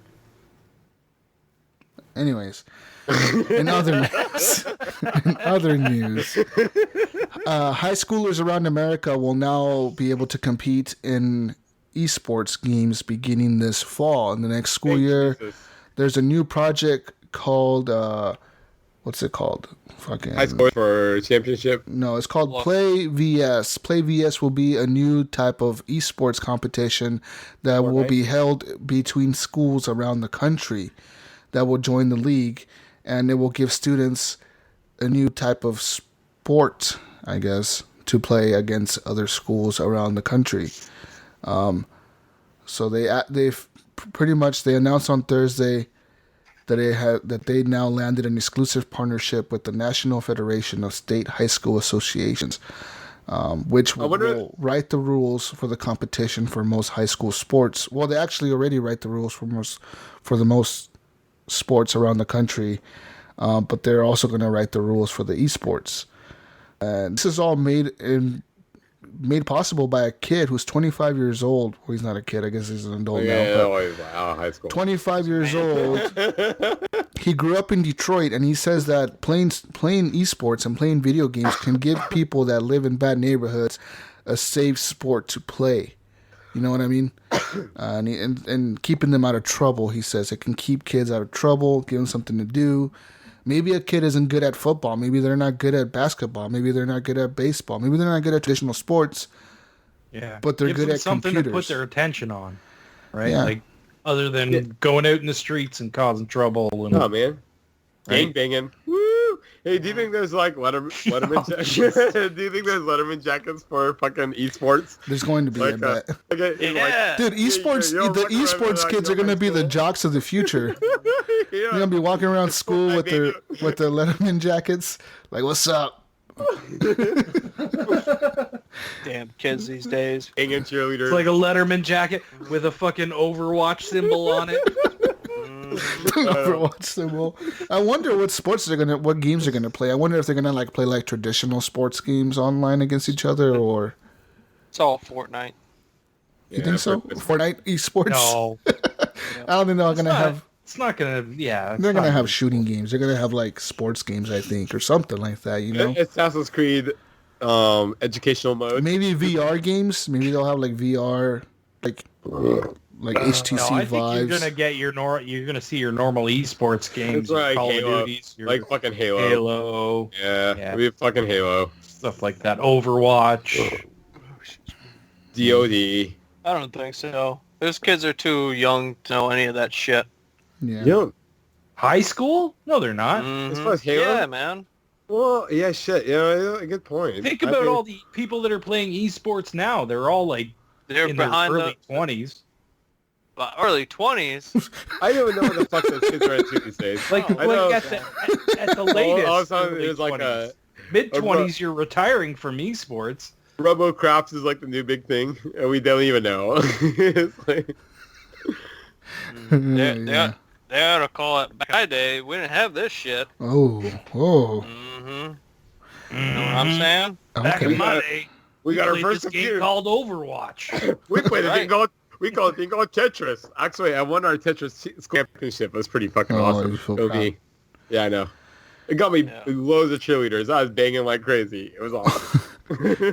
For people with the Nintendo Switch or who want one, will now be happy to know that hackers are now transforming Nintendo's portable console into a fully operational Linux tablet. Is that because of the thing? They were able to jailbreak it or something, and now they're able to hack into it and Labo. Yeah. So do you think with Labo they're gonna be our new mega villains? If those same kids can hack into can hack into a thing, can hack into a fucking Labo and become a super villain. That's it. All you need is a little cardboard. Told you. How do you hack cardboard? Oh, you with don't know? scissors. A little bit super glue. I don't know, dude. I mean, I wonder what the sales will be like for Nintendo Labo by next week. I say at least 500,000. it looks cool. Like it's so expensive though. For the box you get, yeah, I know. It comes in a big box. Like it does. It comes in a big box, and it's just a bunch of boxes. It's a box inside a box. Inside the box. It's a bunch of cardboard in a cardboard. Yeah, Wingman, are you gonna get the Labo for your children or for yourself? No, I'm not that stupid. Whoa! I'm not paying $90 for a piece of cardboard. Well, you could pay $150 and get both of the sets. No, Cardboard. Come on, Wingman, you're the guy. You're the guy that paid $150 for cards that make music. That I don't play anymore. I thought of that. It wasn't long ago. I was like, why did I buy Drop Mix? I played it for like a week. I thought it was the greatest thing, and it's now sitting behind me in its box. You guys could have bought a real mixer and a couple of CDs. Now you can go and buy Labo. It was still fun. Yeah, it was fun. What do you guys think of this Sui emulator? They've got barely any game footage going on for it. You think that's gonna move on to something? I mean, we don't even have a good PlayStation 3 emulator. Well, PlayStation 3 is hard to emulate, though. That's why. That's the problem with that system. Cell processors and shit. But I mean, I honestly, I don't know when Nintendo's... Do you guys think it's going to get harder and harder to emulate these current gen consoles? Well, the current gen is always the hardest. But they say that compared to the Nintendo Wii U, it took them much longer to be able to emulate that, and they were able to crack this one in about 12 months now. Wow. They were able to break into this one, so they're thinking that maybe the Switch security isn't as good as before. Nintendo may be slacking. I wonder what'll happen with that. Maybe Nintendo will they're going to release updates and try to fix that, right? I mean, if you well, it's not an update that's going to do anything. You're not playing it on your Switch. You're emulating it on a PC or a Raspberry Pi or whatever, right? Yeah. A Linux tablet or whatever. Yeah. Yeah. So I'll keep my eyes out for any updates on that. Yeah. News machine. It's interesting. I'm waiting for the RF card, like the 3DS had, where you just put a fucking SD card in it. Drop that card. Yeah, drop that thing in there and load all the games onto it. Yeah. That's what free I'm games. That's pretty much the only reason I'm hanging on to my Switch. In the hopes cards have got to the point now that they have Bluetooth and Wi-Fi built into them. Yeah. You could just link it right to your computer and load your games right off of your hard drive. Yeah. Dreamcast for life. Shut up. In other news, leaks have now revealed Microsoft's new Xbox Avatar system. The video has since been removed from YouTube. Apparently, one of their former designers leaked it onto YouTube. He must have had it on his computer or something from working on it. He got fired or whatever. He was pissed, so he leaked it. But it shows a lot of customization options for the new avatars, guys. Are you excited for the new avatars? They're going to make a comeback? I mean, I don't really care. It's cool that they're coming back, but I really, I have no interest in it. I'll probably pop in and see what you can do with it and then be done with it and never touch it again. If they start putting out more stuff like community games that bring your avatar into the mix, I think it'd be a lot cooler. I don't see them doing a game. They did that already. Yeah, what was that game? Bad job at that. There was a few games on the 360 that had avatars involved, right? Like they had that Kingdom of Keflings, like Picklings or something like that. Picklings. Yeah. The 1 versus 100. If my avatar can get laid, then I'll be all down. Did it too. If they did, everybody agrees. If they brought something back like 1 versus 100, that would be cool. It'd be huge. It would. Yeah. Well, you look at so much. What's that? HQ Trivia or whatever. That game was massive when it came out. Yeah. They still do Trivial Pursuit live, but I don't think a lot of people are playing that because it's like a $40 game. 1 vs 100 was free, and everybody could join in at certain times of day, and everybody could win prizes. Shit, I won Portal on there. Yeah. You know? I got to the top 10.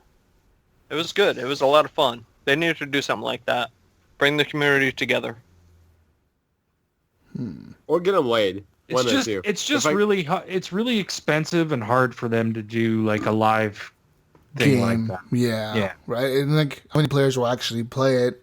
That's the hard part. I don't know. I don't think that's even really the issue as much as like because they always had a big crowd in 1 versus 100. There was always people there. Oh yeah. It wasn't like no one showed up. It just I think the cost of creating live content and doing that at that time was probably more than it was worth for them to keep it going. And the live host. Yeah, exactly. But I mean, that's come a long way since then. So who knows? Maybe they do. Well, Jonathan, why is your foot there? Why are we seeing your foot? Speaking of Microsoft and their avatar system, there might be a new career system coming to the Xbox One. So I read of it. There's a new Xbox career system that will probably sit alongside the gamer score to tally a player's achievements across the Xbox platform. So they're saying that they're going to have your gamer score now on your profile and this thing called your career on Xbox. And your career on Xbox is going to give you points for that based on the total playtime across all games, which will be updated at specific milestones. So like let's say you've played 50 hours of Gears of War. You get so many points for that or whatever. Experience level milestones. So if you reach a certain level in a certain game, you get points for your career. The number of games that you have played in total on the Xbox profile will give you a certain amount of points. Simply playing a set number of games per day will give you so many points. Competing on Xbox Live, and although it's not clear in what context, whether as part of tournaments or general multiplayer games, will also give you points. Creating content on Xbox Live, perhaps by sharing some game clips or streaming or doing all that kind of stuff, will probably get you points as well. And earning regular gamer score achievement probably give you points towards your career. So this is all kind of from a leak from Windows Central, and these guys are pretty usually on top of leaks, considering Microsoft. And they're saying that they believe with their new avatar system that Microsoft is releasing in May, that at E3, Microsoft is going to come on stage and unveil this new career for Xbox, for everybody on Xbox Live. What do you guys think about that? Like I think separate from Gamerscore? Does a career give me a raise? I would like to get a raise on my job if I could give my boss my career score. Like, hey, I dumped in 80 hours this week in Titanfall 2. Can I please get a raise? Thank you. No, I don't think that's going to work. What were you saying, Ryan? I hope they don't waste time at E3 on this. I hope this is like a pre-show thing where they're just like, hey, here's the new Avatar thing. You know what I mean? Like, I don't want them to have this in their conference. Like, you're not going to print out your Wingman. That's for a raise? No. Wingman, what about you? I mean, I know you're a huge Xbox gamer. Obviously, you have an Xbox podcast. How would you feel if Microsoft spends time on E3 conference talking about this new Xbox career system and unveiling the details behind it? I got a second job. I don't want to see any Avatar crap in the presser. Yeah. I don't care about avatars. Well, this is separate. This is tied to your profile. Thing. This is the career. It's okay. School. Sorry. Okay. So yeah, sorry. I don't want to see the career. I think kind of like, I think what Ryan was saying, if they, you know how they're always doing the countdown, or, you know, maybe show the career thing, like while we're waiting for the show to start. And like when that ends, then Phil Spencer comes out, right? Fine. I'm good with that. Don't bring it back up the rest of the show. I want to see Crackdown 3 released that day. I want to see, you know, all the new IPs that are coming out. I want to see new games that are coming out for the next 18 months. I want to know what we're going to play.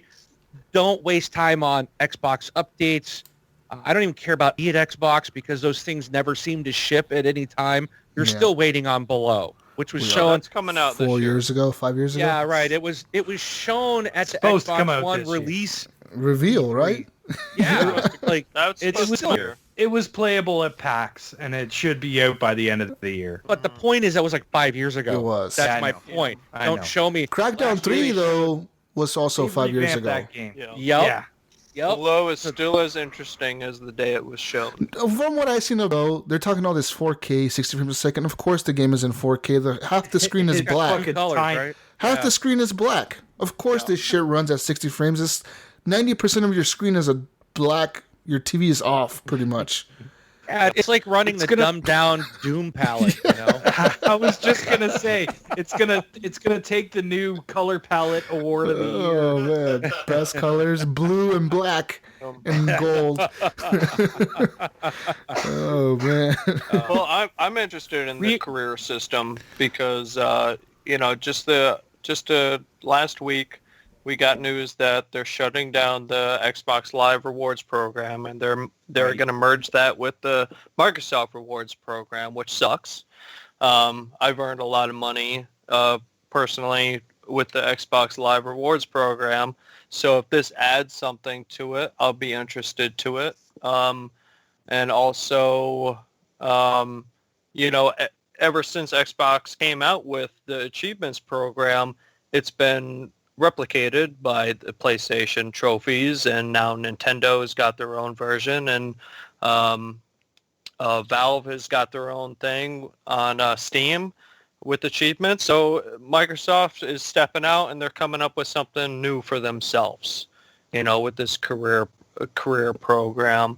I don't know what it is exactly or how it's going to benefit me, but I'm interested in it. I just don't know how many people care anymore. You know what I mean? Like, well, you can't really say that yourself because you guys have been playing the games, and then you've sat there and you've said it yourselves that you were disappointed when achievements didn't unlock. Even though you guys have said that you don't care about achievements anymore, but you still want that that sense of progression. That sense of progression, exactly. Right. And that leads to even just credit for what we've done. Yep. And that seems like what they're going to do is give you just that. Like, hey, Wingman, you've been with Xbox Live for 14 years. This is what you've achieved. This is your new career. Yeah, that's always fun to see. How much you put into it. And it's fine, but don't waste time at the show. Yeah. They get criticized, we've got one game, TV, avatars, movie, Avatar, TV, and here's one game we're going to show you that's not exclusive, and then have a good E3. It's like, guys, Sony comes out, goes game, even though it's the same game we saw for 3 E3s in a row because they said they're coming out 20 years from now, and now they got nothing to show but the same stuff. But just stick to the 18-month, show us what's coming, show us stuff that's actually going to come out, okay, and give us new IPs. We need that. I don't want to. I don't want to see here's what's coming to the dashboard. Here's what's coming to Avatar. Here's the new. That's what program. I hate when they do that. When they're gonna do it, make it 2 minutes and move on. What I want to see. What I want to see at E3. Their own press conference and then do other shit at E3. Yeah, I mean, they should do that during the Daily Show. That E3 show. That's where you should do the pre-show. What I want to see. They do it every day, the next 3 days. They spend hour or two doing that Daily Show for E3. That's a great place to put that. Or even if you bring it up in the press conference, like you said, Wing, make it a quick 1 minute, 2 minute thing, and then say, hey, if you want to know more, go to our Mixer YouTube, channel. Or Mixer, we'll have more of this on the we'll have a Xbox video Live page. Yeah, exactly. Do you guys remember what's her name, Maya? Mm-hmm. Remember Peter frickin' whatever from Lionhead?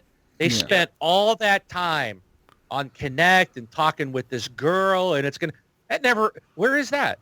Yeah. It was a waste of our time. It didn't even come out. And it's like, who cares? We don't want that. This is a gaming console. Frickin' show me games. Yeah. And that's one great thing that it does other stuff, but show us what it is meant to do. And that's a game. And that's one thing that Sony has gotten right in the last few E3s since the unveil of the consoles back in 2013. What Sony has always done is they just come out and they just show games. They don't care. They're just like, we don't care if these games will come out next year or 3 years from now. We're going to show you trailers for them. And it gets the people hyped. And I really think that Microsoft this year needs to almost kind of approach it the same way.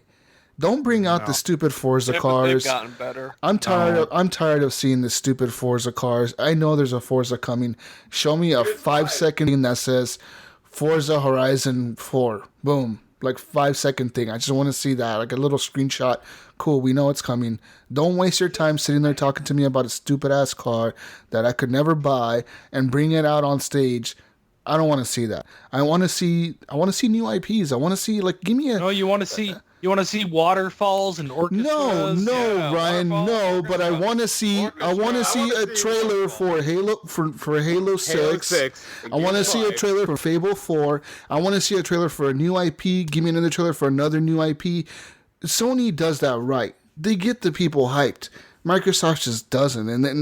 And this year is the year they have to unveil a new, at least one brand new thing. Like, just like show some crazy ass trailer for some new zombie game, a new kind of maybe a zombie not game. A zombie game. Something else. Yes, a single player game where you're walking with a little kid through the forest, like God of War, or like The Last of Us 2. Give us something interesting, man. I am sick and tired of Microsoft unveiling and wasting time on fucking IPs that are almost dead because they bring them out every other year. I'm tired of Gears of War, personally. I'm tired of Halo. Shut your face, I'm dude. tired of Halo. I need them to come out with new IPs. Right now. I'm tired of the fucking old IPs. Come out with new shit. Yeah, you can show me a stupid trailer. Back. No. Listen, you can show me a trailer for Halo 6 or whatever. It's cool, whatever. I'll watch your trailer, but show me trailers for new stuff that we can get hyped for. Yeah, I know. I know where you're coming from, Jesus, and I get it. We've all said we want new IPs. We want something new from Microsoft. I don't care if it's coming out 2 years from now, 3 years from now, in 2020. I don't care. Overdrive 2. Yeah. I really don't know. Yeah. I mean, all I really want is Halo 6 and Gears 5. That's truthfully all I want. Like, just bring it. Titanfall 3, exclusive Xbox only. Bring it back where it belongs. I know. Crackdown 3, come back and say, hey, Fable is rebooting. It's coming out. Yeah. Bring us like a freaking they really Anthem need that exclusive to Xbox. I mean, they need to go after that stuff. I think they should have done it with Tomb Raider. We needed like an Uncharted, competition. We need a game that's going to compete against the God of War. We need the tell us if it's Horizon Zero Dawn-ish game that you're developing with the Playground. Yeah, that's what I want. It's competitive to Zelda. Yeah. Stuff that's competitive to those games that are exclusives on other platforms that people love.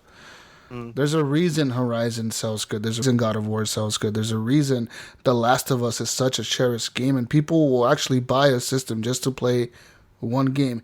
You know how many? I know a few people that bought a system just to play God of War, just for that fucking game. But I have a PS4 and I have I have Last of Us and I have all that shit. I mean, I don't fucking play it though. But you're not that type of gamer. You're not the average gamer, Jonathan. That's the average true. gamer is it's shown by the numbers, dude. I'm not average. Go on, I guess. The numbers show it, man.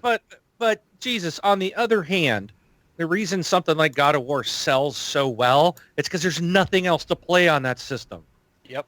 Yeah. But let's be honest. But Wingman. Well, no, come on, Wing. I will say, God of War. I've been playing it for the last 2 days, and the game is fantastic. It's It is. really, I'm not saying it's not. Oh yeah. But they don't have the library. Game. Yeah, but if you're not playing that, what are you playing? Listen. Well, nothing. Yeah. No, If I'm looking at the lineup if right now you made me a list of PS4 games that are exclusive coming out this year and Xbox games that are coming out this year, the only exclusives Microsoft has at this point is State of Decay 2, Crackdown 3, and Below. Exclusive 4. And Forza. Bullshit, though. And Forza. Okay. Yeah, we know that's for sure coming. If you look at the Sony exclusives, they have Spider-Man coming out. That's a brand new game. Reboot. Brand new reboot, Spider-Man. Brand new game, Detroit, coming out this year. Coming out next month. I care about Titanfall 3, right? and I care about shit that plays on both systems. Like, I don't care about exclusives. I care about shit That's you, man. But for me, I like that. I like that I can play these games. I really wish Spider-Man was multi-platform, but it's not. Because Sony went out and spent the money to develop that game. It's just Microsoft isn't spending the money. They're focused on, I don't know what the fuck they're focused on. It seems like they're focused on avatars at this point and stupid Sea of Thieves. I know. But I want cross-platform play like, more than fucking anything. But like for the most part though, like I don't care about exclusives. Those games are fucking, even on the Xbox Innovate, all those games are pretty much shit. The big games in my eye are the cross-platform. The games that come out on multiple systems are like the big headers, like fucking Star Wars Battlefront 2 and fucking Titanfall, whatever they're going to come out with next. And, you know, those are the ones that I care about. Exclusives, I don't fucking care about. Like, even Gears of War, like, it's fun and all, but I fucking love Titanfall way more. And that's on both fucking systems. So, exclusives can suck my dick. I'm just saying... See, Detroit, man, Jonathan, I'm completely fucking opposite to you. I like the exclusives. I like the single player stuff. Single player stuff is good. It's not good. The only reason I own a PS4 is for those fucking games. Yeah. I play the Uncharted's, the God of Wars, the fucking... You know how hyped I'm going to be when they show The Last of Us 2 this year, when they show that trailer at E3, because you know they're going to show gameplay for Last of Us 2. When you see Ellie come out, when you see Joel come out, and you see them fighting the fucking clickers and all that crazy shit, you're going to be like, oh, damn. I'll be hyped. Jesus, are you going to be just as excited when they don't give a release date, or that release date is 2020 or 2021? The release date will be 2019. It'll be 2019. Let's be honest. 2019. What's the point of showing a game that's not going to come out for 3 or 4 years? I know, right? Yeah. Because it builds the hype, man. There's no hype. You lose the hype. Yeah, no, you lose the hype. That's the thing. The thing is they're going to show a game, and guess what? When it comes out, it's going to be on a new system. You're going to have to buy a PS5 to even play it. The hype, man. Even on one system, even on one game by whatever, with the guy from fucking... Still standing or branding. That game is old news now. Death Stranding is fucking old news. It's fake news. You got a baby in your throat. Okay, that's exciting. Norman Reedus and his baby fetus. Fucking 2 years ago. Boo. Fucking snooze. I'm just saying, Microsoft they have ticked the boxes. They got the most powerful system. They got the Netflix style Game Pass down. That's down. That's good. That's been successful for them. I bet you that's what most people are upset with these with. They got that down. They have the branding. They have all this stuff down, man. They have the good message out there. They have the people's attention with the most powerful system in the world. All that is there. This year is the year they need to come out and be like, all right, guys, look, we got the system. Right. We got the way to sell you the games. Here's the games. Now, this is the games that we're going to give you if you sign up to our Game Pass and you buy our console. And it's going to be crazy. And I'm all with you on exclusives. Just don't show me crap that's not coming out for 5 years. Well, it's kind because to me that's just lying. There's because what's before God of War? What was the last exclusive that came out on PlayStation 4?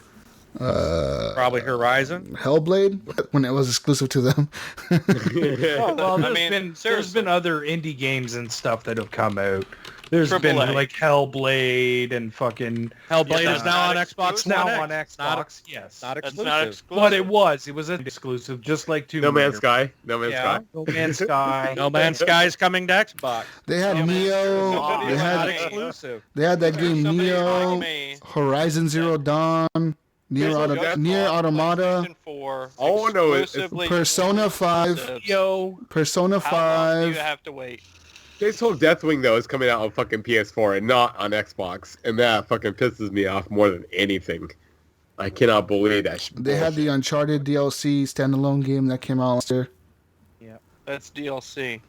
It's a standalone game. It's not. It's a standalone game. I know that, but it's still just DLC. No, it's not. It's a full game. No, because you could it's an 8-hour game. Buy it by itself. You didn't have to own Uncharted 4 to play it. Did they write a new engine for it?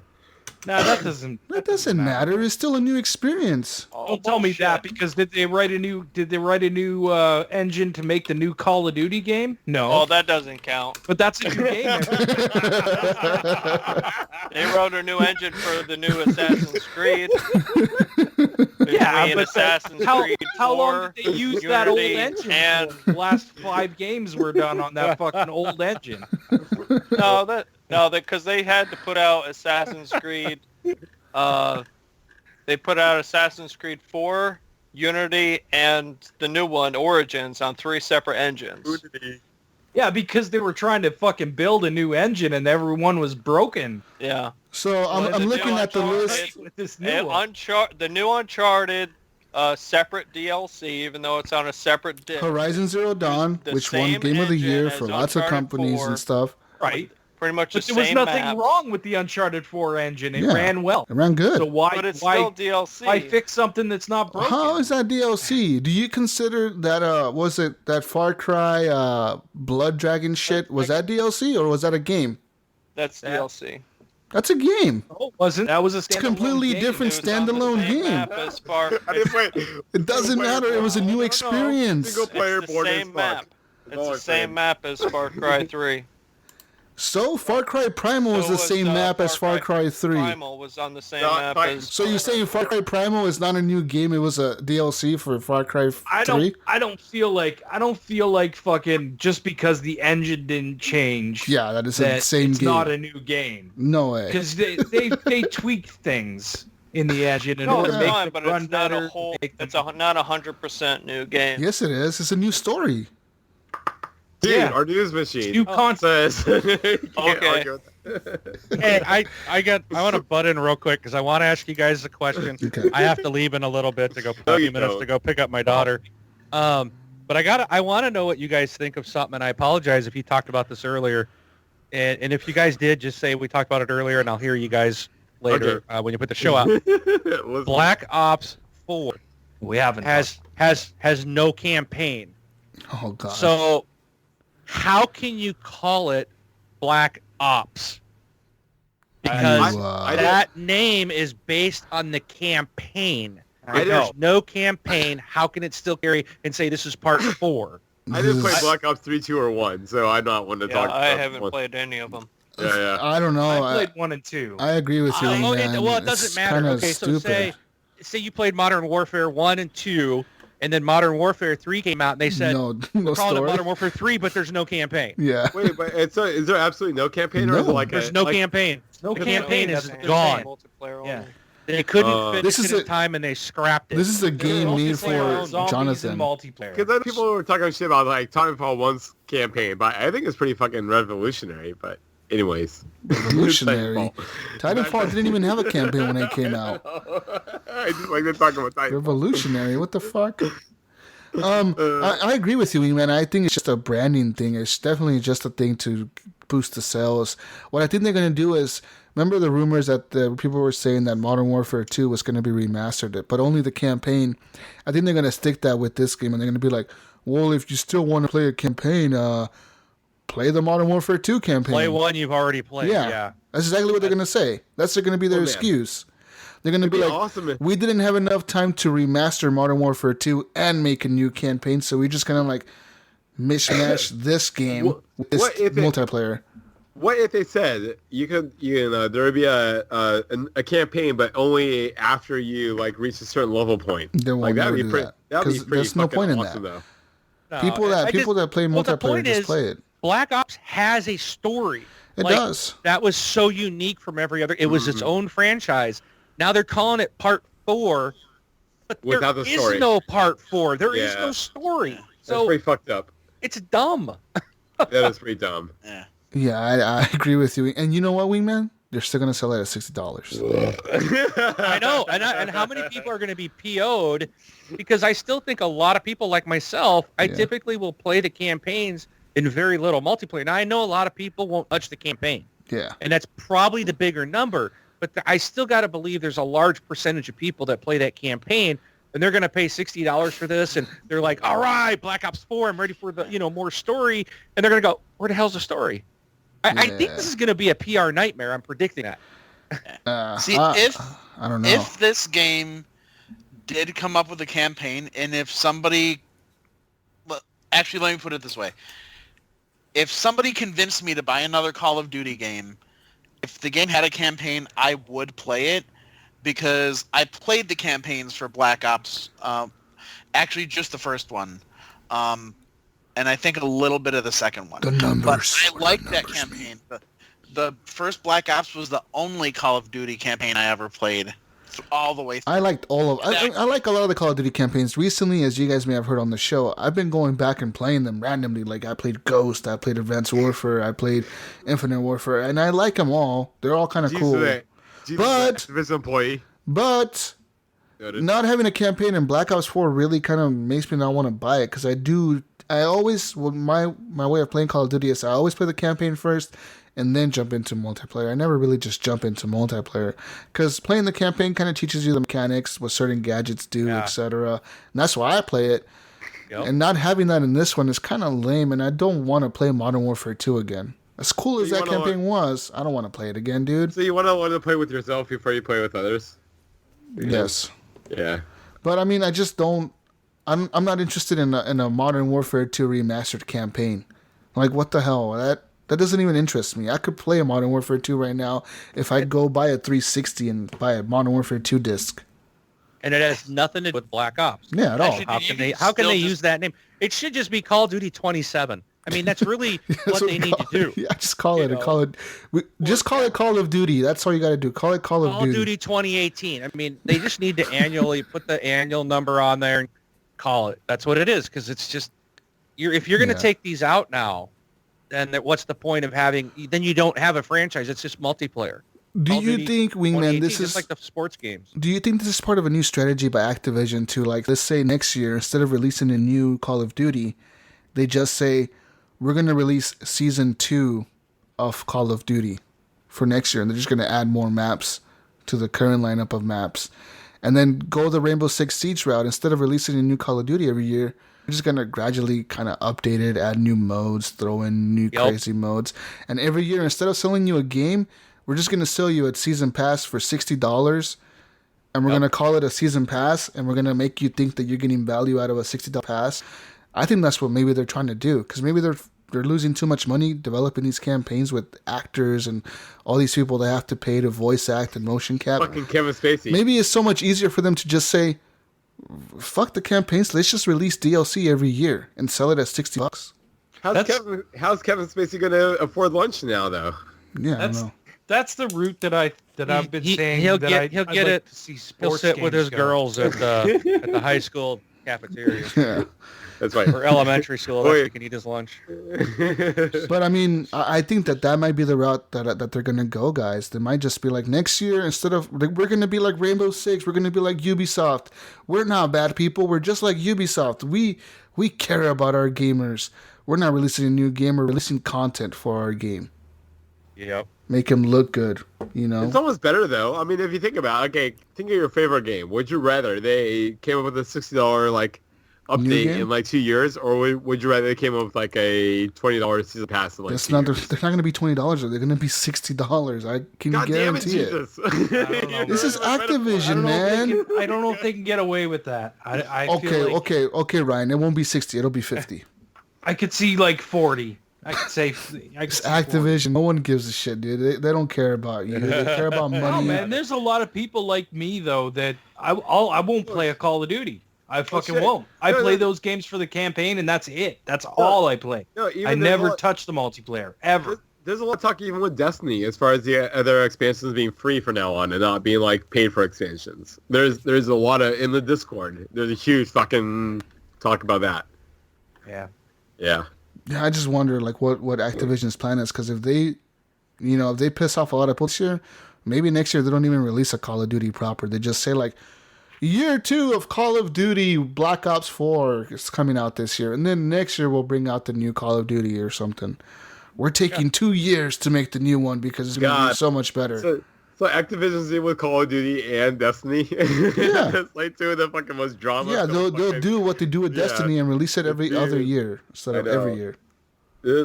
See, I fucking love EA. All you EA haters out there, I fucking love EA. Screw EA. So yeah, EA is the devil.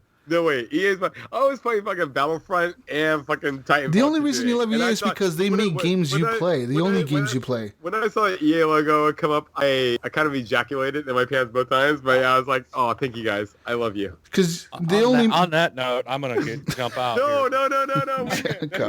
I do have to go. I have to go pick up my daughter. But thank you for coming on. I'll take back my ejaculation. I swear. Go swab your deck. All right.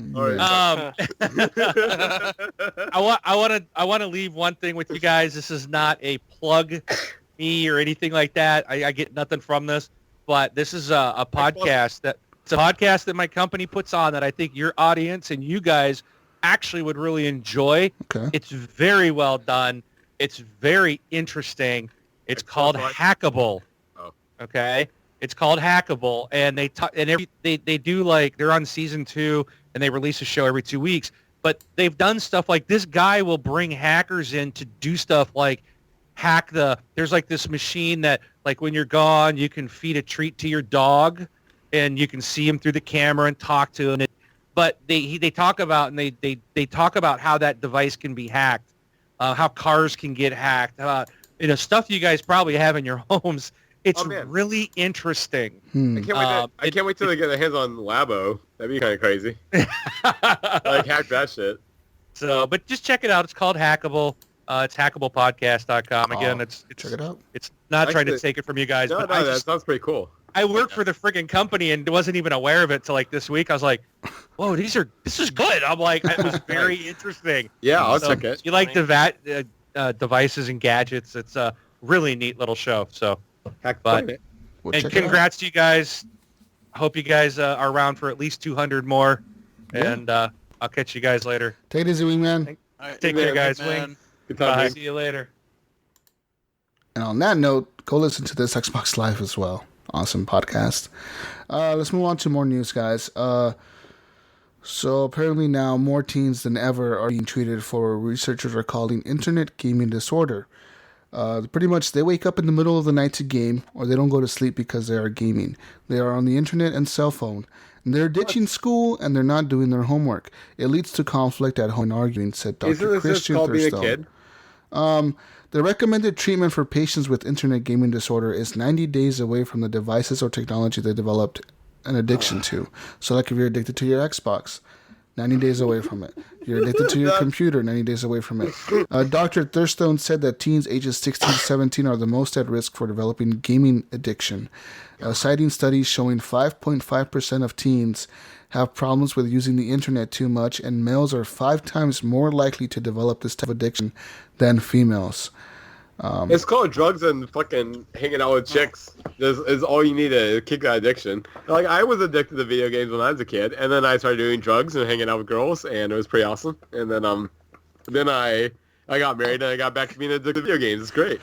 Doctors said parents should step in if they notice their kids are spending a majority of their time gaming, especially if their usage is in the 8 to 10 hour range a day. Also be aware if kids are giving up sleep, not caring about school or homework, and becoming disconnected from friends and family. These are all warning signs they could be developing an unhealthy addiction to gaming. Oh my god! It's like the 10% of kids that don't fall in that assessment are fucking nerds. Is what I'm saying. Dude, there's a lot that I have issue with this whole thing, because one, it's not necessarily an addiction that the kids need help with. It's some fucking discipline from their parents. Yeah, well, it's also like, I mean, it's a kid's ADD, and it's like, so for instance, when I was in school, like I would just be sitting there drawing, like, okay, if I try to fucker. I do have ADD like a motherfucker. If I try, okay, so when I was in class, if my teacher was in the front of the class, if I wasn't doing anything, my mind would be all over the place. But if I was like drawing or writing down like Mortal Kombat combos, I would listen to my teacher. Like I could actually like understand what he was talking about if I had something else going on in the meantime. So it's just like, it's bullshit if they feel like kids are distracted by showing a secondary interest other than their fucking teachers doing their bullshit. Anyways, that was me. So I don't know if I'm fucking weird case in every scenario, but for me, Jonathan, you're just fucking. You're the 1% out there, man. There's no one out there like you, buddy. There's no one out there like you. You talk about the most random shit. It's talking about kids losing interest in school and stuff. You know what? Show me a normal teenager out there. I know, right? That wakes up in the morning and is like all gung-ho, fired up, excited to go to school. You know, you ain't gonna find it. Yeah, no. You're not. Yeah, that's fucking crazy talk. And you know what? I mean, yeah, at that age, kids are gonna want to do what they want to do instead of, being told what they have to do.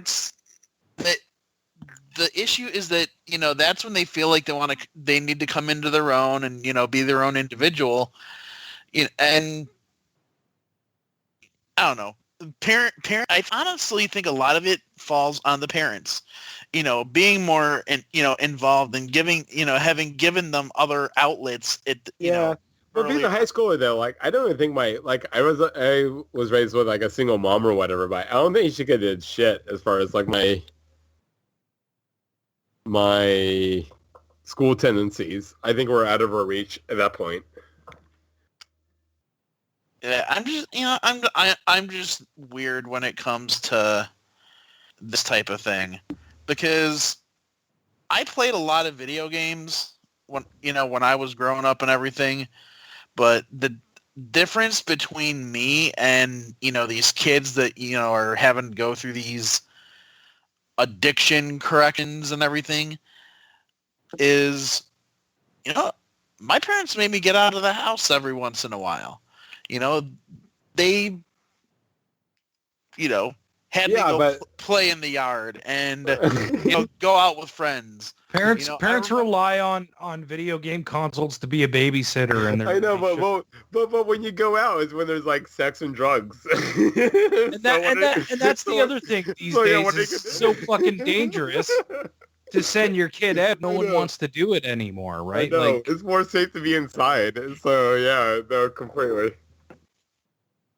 I mean, that's where I got my sex and drugs was outside. It didn't come through my Xbox. Yeah. Even though I keep trying to put my dick in it, and no sex comes out of it. Sucks. In other news, a video game collector is shocked after he found drugs stuffed inside his video game cartridges. A video game collector in Georgia was shocked when he opened two 1980s Nintendo games and found what appeared to be drugs packed inside. I'm going to open all my cartridges right now and just double check. While visiting the flea market... Start opening up your fucking laser or your fucking video discs. Some cool 1970s drugs in there. Julian Turner scored vintage copies of Nintendo's golf and roller games video game cartridges. While shooting a video on the retro finds with his brother James, Turner noted something strange about the games. The rigid codes and weight were off. I noticed that they were somewhat heavy, said Turner. He decided to crack open the cartridges to take a look inside. Wait. There's definitely something in here. What is that? I have no idea. Yeah. After seeing what they suspected, he's like, whoa. My cartridge is really heavy for what it should be. It must be packed full of drugs. Well, these guys have a YouTube channel that this is what they do. This is what they do. They have a YouTube channel that they open. They talk about retro games pretty much, and they go and buy them and they play them, and they do Let's Plays and all that shit for retro games. But after seeing what they suspected to be drugs inside, they immediately called the police, and Newman police officers responded and have opened an investigation into the substance inside the cartridges. They said it appeared that the packages had been inside the games for a very long time. What type of drugs were they? Did they say? No. God damn it! Oh, I want to know. Sorry. Damn it! You ever heard of blowing in your cartridge? It's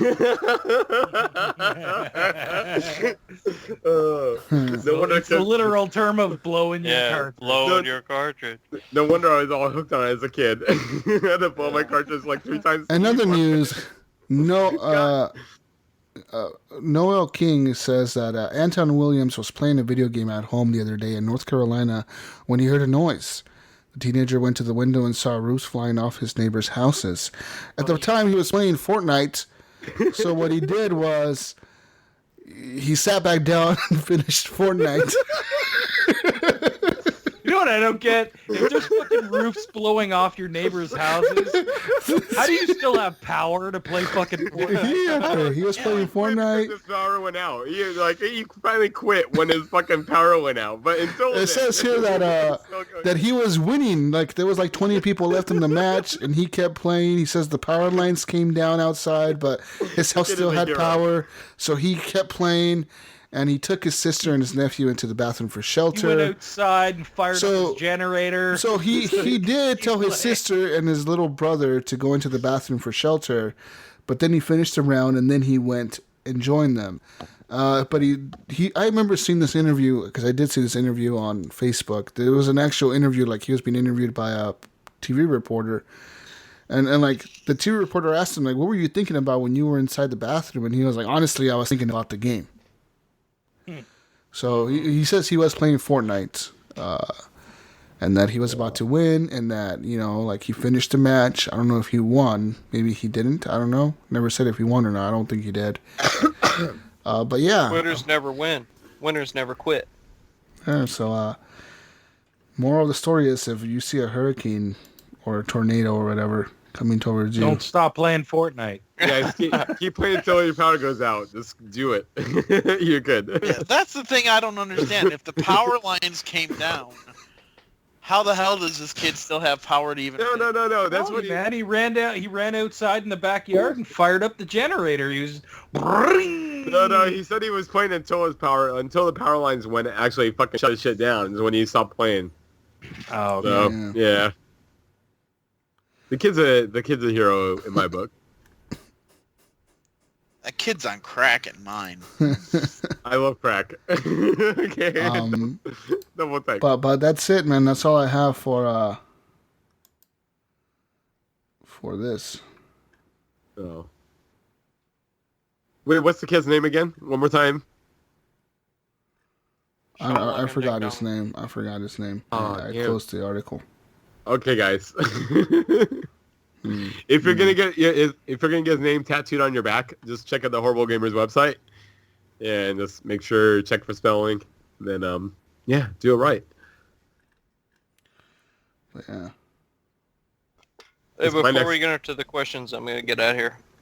Oh, later news machine. Man, what the fuck are we gonna do without the news?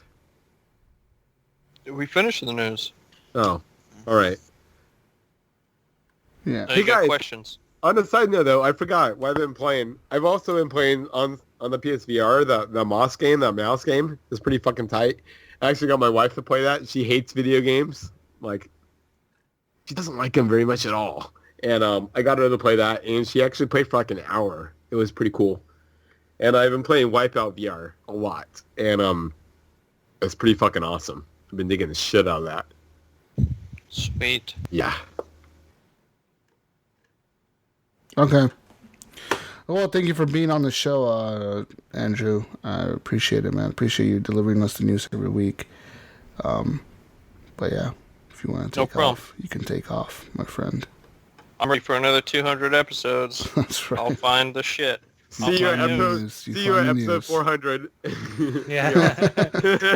That'll be the next time we get you on here. It'll be dope. That's right. Another 100 episodes, I'll be on. We'll talk about 100. No, in 100 episodes you'll be on, but the show won't get released again. All right. And then it'll be episode 400, then you'll actually come back on again. Yeah, we'll talk about that episode you guys weren't on, and then... Yeah. I guarantee there'll be 100 more people who died from trying to buy or sell their PlayStation on Craigslist. Oh man, you make me want to pour my beer on the floor now for that. I don't want to do that. Oh man. All right then. Well, take it easy, Johnny. We're gonna move on to community questions now. Thanks a lot. Peace out, everybody. All right. Later, dude. Good times. Bye. Time for community questions, guys. Question from Rob Mustafa. Mustafa. Mufasa. Mustafa. I love the Lion movie, man. Mufasa. And Scar throws him off the cliff. He's like holding his paws. He's like, I am the king now, and then he's like throws him off. What does he say? I don't even know what he says. He probably doesn't even say that.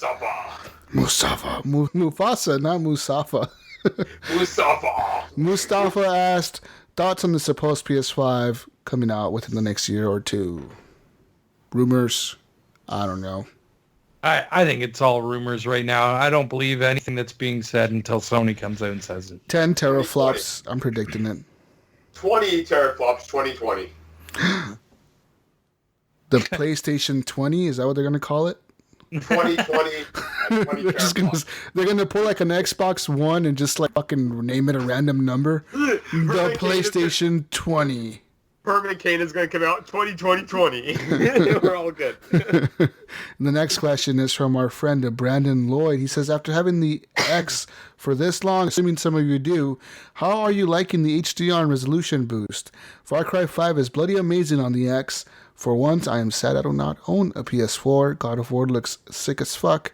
I may actually watch playthrough or the good bits for once. Also, I am glad that the Horrible Gamers is still around. 100 is an amazing feat. Thank you for that.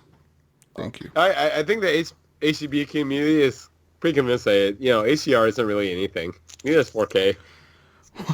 No, man. HDR is the best thing about games, I think. Just like I was saying, the other day I played Horizon and I was walking through the desert. The sunlight, somehow the sun was setting and they turned the camera that way and it blinded the screen. I was like, damn, that is bright. And it was the sun, the way they hit the camera. And then I was walking through the forest at another time, completely different part of the map. And it was nighttime in the map. And the moon had come out and it was a full moon in the game. And the moon was shining through the trees, like the light was shining through the trees. And I was like, that is fucking cool as hell. I thought it was like a machine, because the game is based on robots or whatever. So I thought it was like a machine shining a light or something over there. But no, it was just the moonlight shining in that area or whatever, because it was hitting it at a right angle. But HDR, man, it's amazing. Yeah, HDR is fantastic. I mean, even in Sea of Thieves, I've played it in both 1080 and I've played it in 4K with the HDR, and you can really fucking notice a difference between the two of them. When I come back and play it in 1080, it looks really bland. You know what I mean? The colors don't pop. It still looks beautiful, but it's not the same. I can tell the difference, right? That HDR is fucking fantastic. It really does a lot for games. It changes them a lot. And even it does it for movies, man. There's movies that you watch in HDR and they just look better. The colors look more real. Yeah. I would say. I mean, have you guys, Clint, have you played anything in HDR, 4K? No, I don't have a 4K TV, so no, I haven't. I have a 4K TV, but I don't have a 4K system, so I just get extra stoned, and it works out pretty well. Okay. I guess that'll work too. But I mean, I would agree with him. I mean, Far Cry 5 is probably the best looking game on the Xbox One X. On the PS4, I would have to say, God of War is up there, dude. Yeah. It has to be the best looking game on there. Like I said earlier, I'm not even playing God of War in 4K HDR. I'm playing it in 1080, and it looks fucking gorgeous. Yeah. It really does. It's just, the level of detail, you can see the water when there's water dropping on them. You can see the water coming off their skin, and you can see the pores on his skin, the fur on his little armor that he's wearing, the little kid, the way he looks. It's just fucking incredible. I can't believe it. But yeah, HDR and 4K, man, are really awesome. If you don't have an Xbox One X and you want an Xbox One X, get a 4K you got the TV money first. If you got the money, it's worth it. Yes. The extra fur is great. No, it's just the resolution. The resolution is really a difference too, but the HDR is the bigger difference. Get an S if you can afford an X. Get an S at least for the HDR. So John Jerome asked, are you guys going to get more ads for the show? I don't mind them. You guys should get more for the great podcasts you do. Have you looked into getting an Amazon link so you can get kickbacks from stuff the community would buy anyways? Congratulations on the 200th show. You guys are awesome. Thanks, John. I mean, it's kind of weird. Someone wants more ads. More ads. I listen to a bunch of other podcasts, and they work them in. So like on your guys' gambling one, that'd been awesome. Like, you guys have loot boxes and you get, but you can really gamble and get real money. But like, yeah. At this point, we are now approved for ads. Obviously, we've been running the last couple episodes. We ran ads. It's all based on the companies that want to advertise with us. They'll look at our analytics and they'll contact us, and we'll work out a deal with them to put ads in our show. At this point, we don't plan to run any ads. For now, we haven't got a new deal for nobody. But hey, our campaign's over with that other company. Yeah. There was a 2-episode thing, and now we have to wait to see what so happens. Yeah, it's all how it works. So any business there, if you want to advertise within Horrible Gamers, the time is ripe. Yes, hit them up. Horrible Gamers. We'll charge you money, at though. gmail.com on. It won't be free. Gmail.com. Yeah. Feedback at horriblegamers.com. They can reach us easily straight to our email. This subject line money. Yeah, there you go. Some ads. Let us know. We'll advertise for you. If you want us to advertise your gamer tag, we'll do it. We'll just pay us money, and we'll advertise your gamer tag or whatever.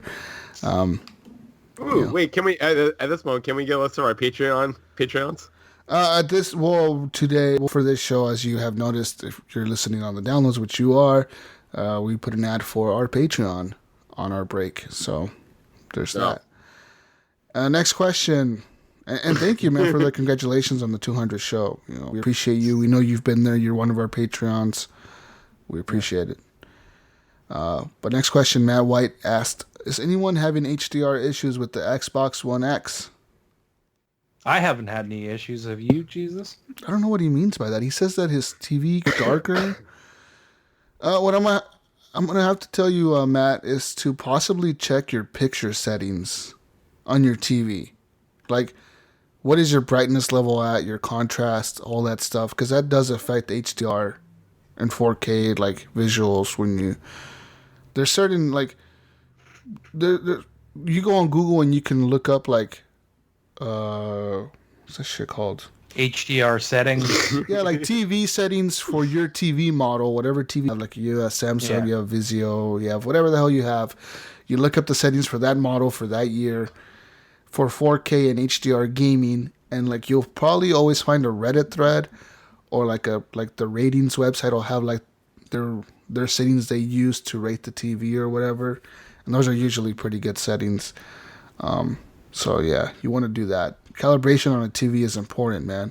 If you don't have the right color calibration or the right contrast or brightness or sharpness and all that, your picture can look pretty bad even though you have a pretty good TV.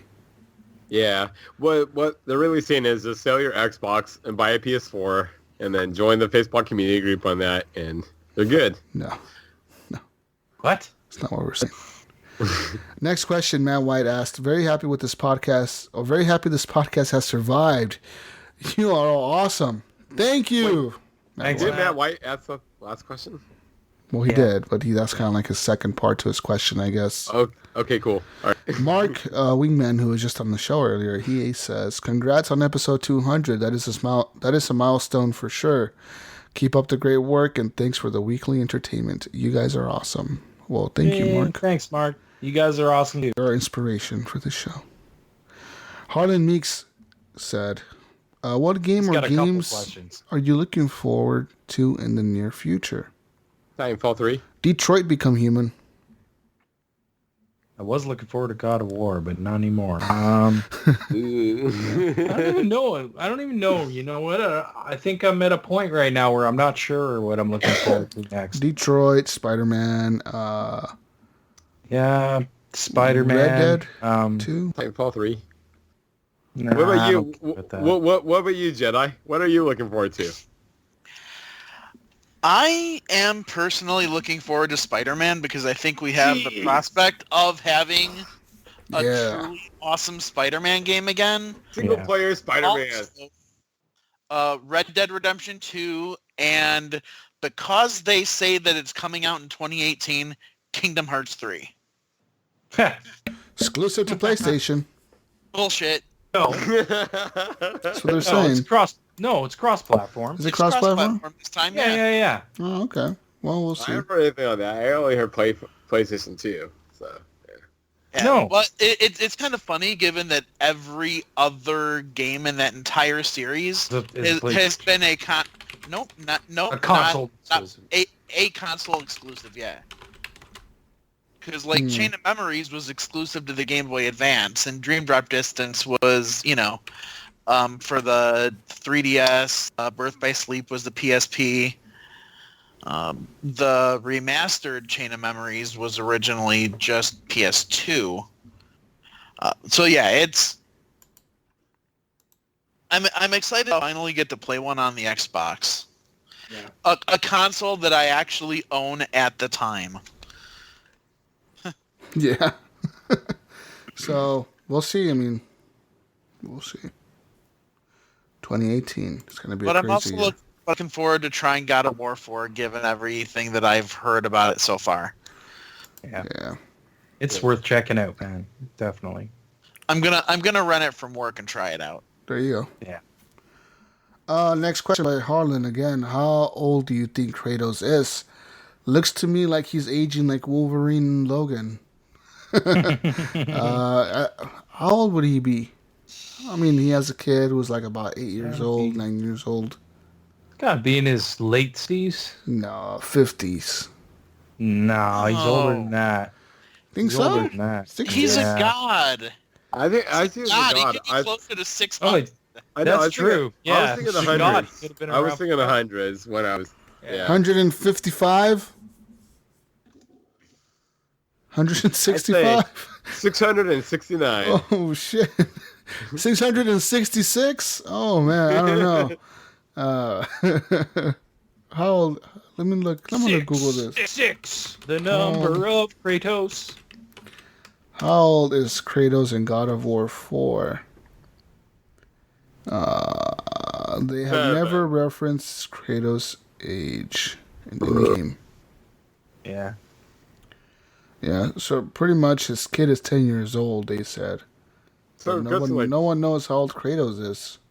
So 12, probably. Yeah, I thought so. Yeah. Anyways, next question.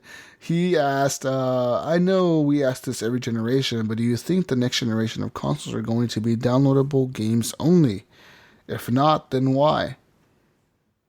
I mean, I think there's a chance, but if not, next generation, the generation after. Yeah. People are still hung up on physical shit. They want their physical fucking statues. Yeah. But yeah. Yeah, but you can still order the digital game and get the statue. Yeah, that's true. Yeah, I'm over physical shit myself. I don't think it's gonna stop sales of games. Like, games are still gonna sell like they normally do. You know, it'll just be certain companies are gonna get screwed because their whole, you look at GameStop and their whole trade-in shit. They want you to trade in shit so they can make more money. That is gonna stop. That's gonna come to an end. Yeah, if it does that. And stores like Amazon and Walmart and Best Buy are doing that. You could still go to GameStop if they're still open at the, and buy, the next whatever, Halo fucking 8, and it'll be a digital fucking code, but you get the collector's edition, so you get the statue with it, and it just comes with a code. Kind of like my, when I bought Sonic Mania, the collector's edition, I got that big fucking statue thing of the Sega Genesis, but it came with a digital, didn't come with a disc. So a lot of consoles are doing that now. If they have a game bundled with it, even it's the digital version. So Clint, this actually affects you more than anybody because your industry, like all of a sudden, red boxes don't have like physical games in there anymore. Right.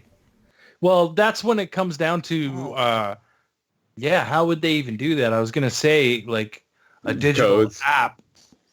No, but.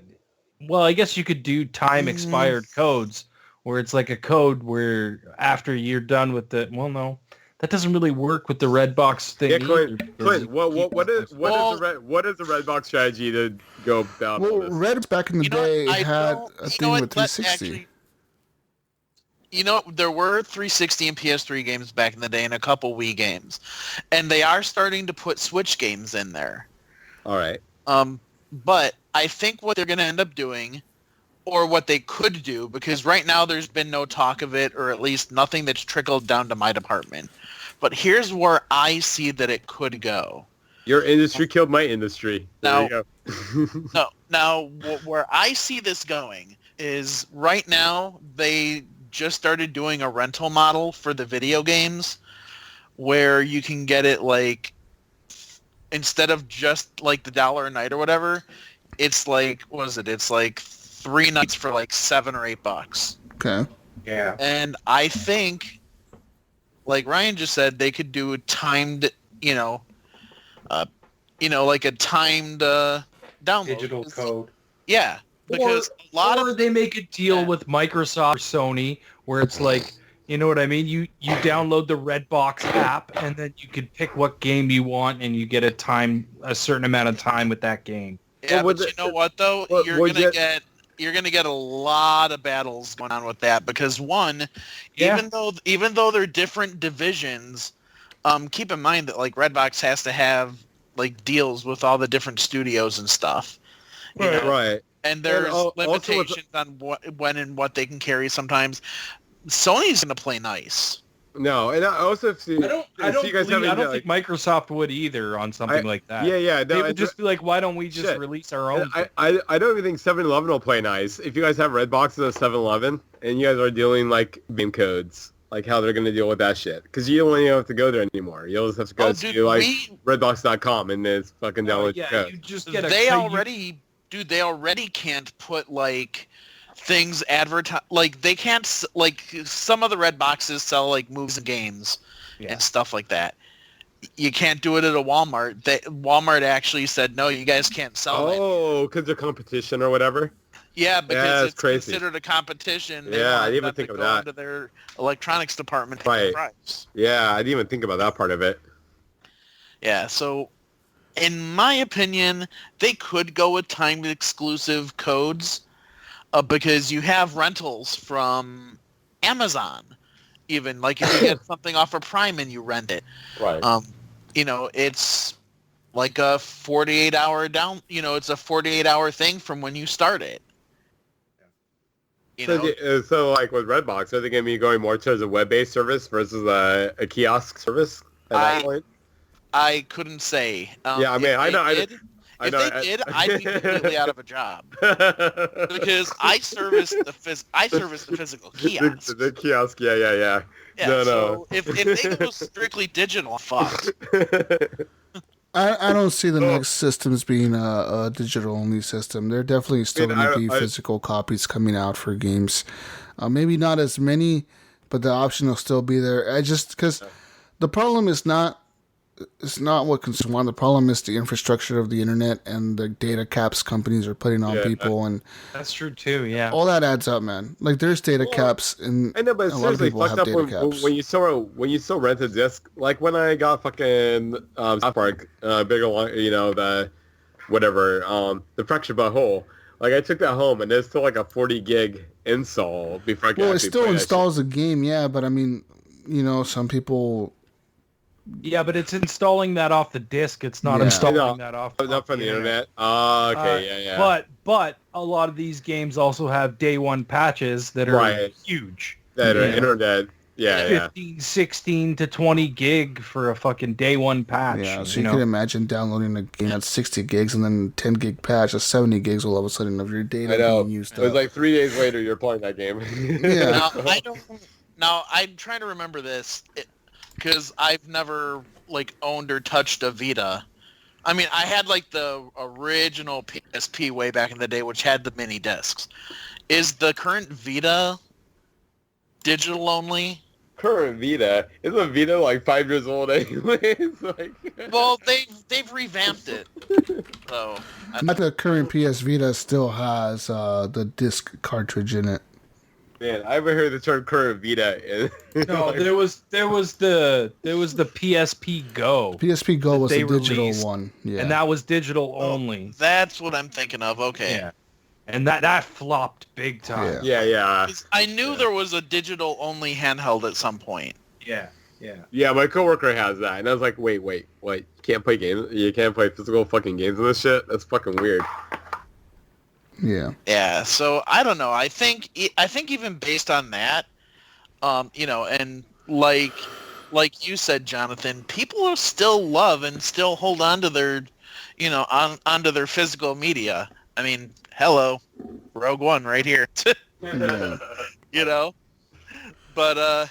But I could definitely see a company like GameFly or even Redbox release a digital rental service on consoles. They've been working on an actual digital service as far as movies. Yeah, there you go. So see, like, hey, download the Redbox app on your Xbox and then go on there and then decide to rent a game, pay us, and then once you reach your time limit with the game, it just won't be accessible to you. Pay us again to continue playing it or whatever, like. That sounds pretty cool, actually. I'm sold. Sold. You guys got me. Even GameFly could do it, where GameFly will, unlock the game for you for a month or whatever, as long as your subscription is active. Yeah.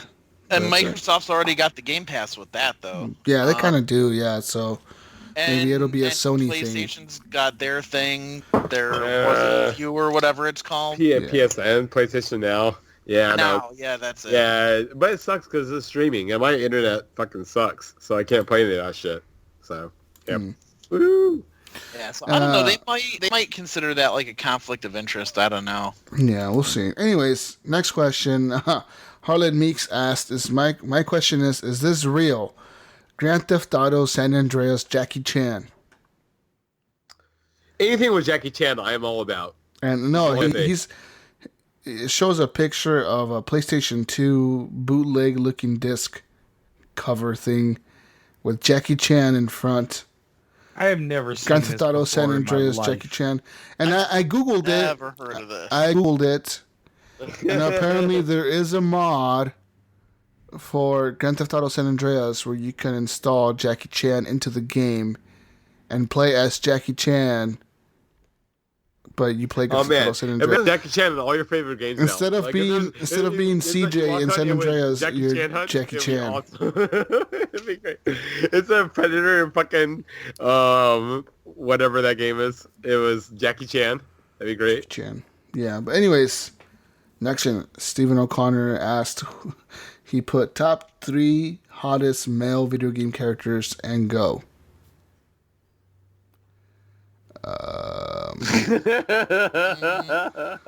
My goddamn tomatoes. Top 3 hottest male video game characters. I'm just... No, I was going to say Guile or Gooey is pretty fucking hot. He has that flat top. It's pretty tight. He's a man's man. Man's man. Yeah. Maybe,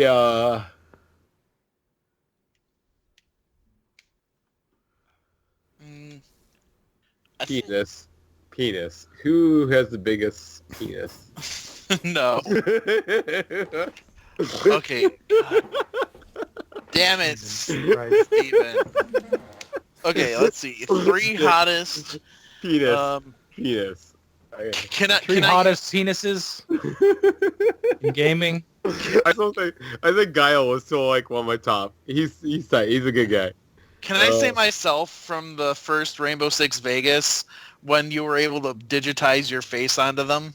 No, I do like my own penis. So yeah. I'm gonna say myself. Okay. For one. I think then. Oh God, this sucks. I hate having to do this. All right, guys, if you want throwing your photo images to Horrible Gamers, just show us Yeah. I just don't know. Like I'm who am I to say who's a hot guy? I have no interest in men. So it's kind of hard, Oh, next question. Ryan's kind of hard. Brian Toll Jr. says, you have to kick the other co-host off and start HGP back up with 2 new hosts. Who do you choose? Oh, So to say you guys are off the show, who am I going to choose for my new host? All right, well, I'm already here. And you can't pick me because I was already on here. I'll pick Mojo because he's French, British. And he sounds sexy. Sounds good. Yeah. Like his voice. And Evan Tanaka. Because he raps. Yeah. And he's crazy. I can rap too. My name is John. I like to say, I like the horrible gamers in the crazy way. Whoa. Ryan, who are you? You're kicking me off the show. Who are you bringing on? You're kicking me and Vinny off. I don't know, man. I have no idea. Ryan just wants to be on a show by himself. He's like, fuck all you guys. I'm Ryan. No, that's Ryan, the last thing I want. All right, Ryan, and here's Gibson, and here's 777, and we are here to produce. I'll take let's see. I like your pick with Evan. I was thinking the same thing. I was like, he's good at that chill. Mojo's a good pick too. Mojo's a good pick too. You assholes. But I'm totally gonna go with Wingman 709 because I think he's got the experience. I'm starting my own podcast. I'm getting fucking Alan and I'm getting fucking Tanaka. Fuck you guys. Horrible. And I'm gonna take Evan too. I'm gonna take Evan too. Horrible gamers with 3 Z's. Oh. Hey Jonathan. Hey Jonathan. Yes. The only reason I'm not picking you is because you don't know when to shut up. Whatever. Everybody loves me. Oh, fucking Jonathan, man. I love Jesus. myself. I listen to myself I listen to my shows when I go to sleep each night. I bet you do. You do. And the next question was... I sound great. Actually, I actually have, if I was on here, I actually have 2. All right. Okay, so assuming that I took over and kicked y'all out, right? Someone knows spread. And I would actually bring Brian Tulp Jr. Oh, that's a good one. Yeah. Yeah, it's very funny. Good job. And actually, you already mentioned his name, Jonathan, but I think I'd have to go with Alan. Yeah. Alan. Yeah. I will listen to that. Why, so you can blow up your show? Hey, then I get to fire him and I can rehire one of you guys. Anyways, Which Brian. I think I'd have to pick up. Yeah. I'm kidding. I love you guys. But yeah. Brian Tobe Jr. says, congrats to Ryan on getting pregnant. Now, what is the most disgusting thing you've seen in real life? I know where he's going with this. I know where he's going with this. So he's referring to probably kids being born. Yeah, I can't take it. Yeah. I was there when my daughter was born. I was present in the room, and I watched everything go down. Yeah. And it wasn't a very pleasant experience. Just put it this way. If I ever have another kid, I will probably leave the room. Really? Yes. That shit it's crazy, man. Yeah, I mean, it is weird as fuck. It's gross. I know what I'm in for. You know what I mean? Like I know what I'm in for. Let me tell you something. Let me just tell you something. A baby's head. Oh my god. Comes out and it's flat. It's like this wide. Like this water bottle. Yeah. And as soon as it comes out, it inflates like a fucking balloon. Okay, just think about that. Like the baby's coming out like this thin, and then the head will inflate like a fucking balloon. It is the weirdest, fucking coolest, weirdest thing you could ever see. But you gotta be there, Ryan. Everybody has to go once. I'll be there. I would not be there. I'll be at 13. Jonathan will be like, I'm not here. There's no chance of fucking hell I will be there. That's just disgusting. No. Nature is fucking disgusting. Blood and all kinds of shit going on. Oh, man. If there's any way to get pinpoint right off the show to talk about fucking childbirth, and I'll be out of here. That's probably one of the most disgusting thing you've ever seen. I've seen in my life. It's probably that. I mean, it's fucking foul. Besides the shit that Iams eats on his Facebook profile. Oh God, yeah. That's disgusting as hell. Like that hot dog with pineapple beans and like pineapple.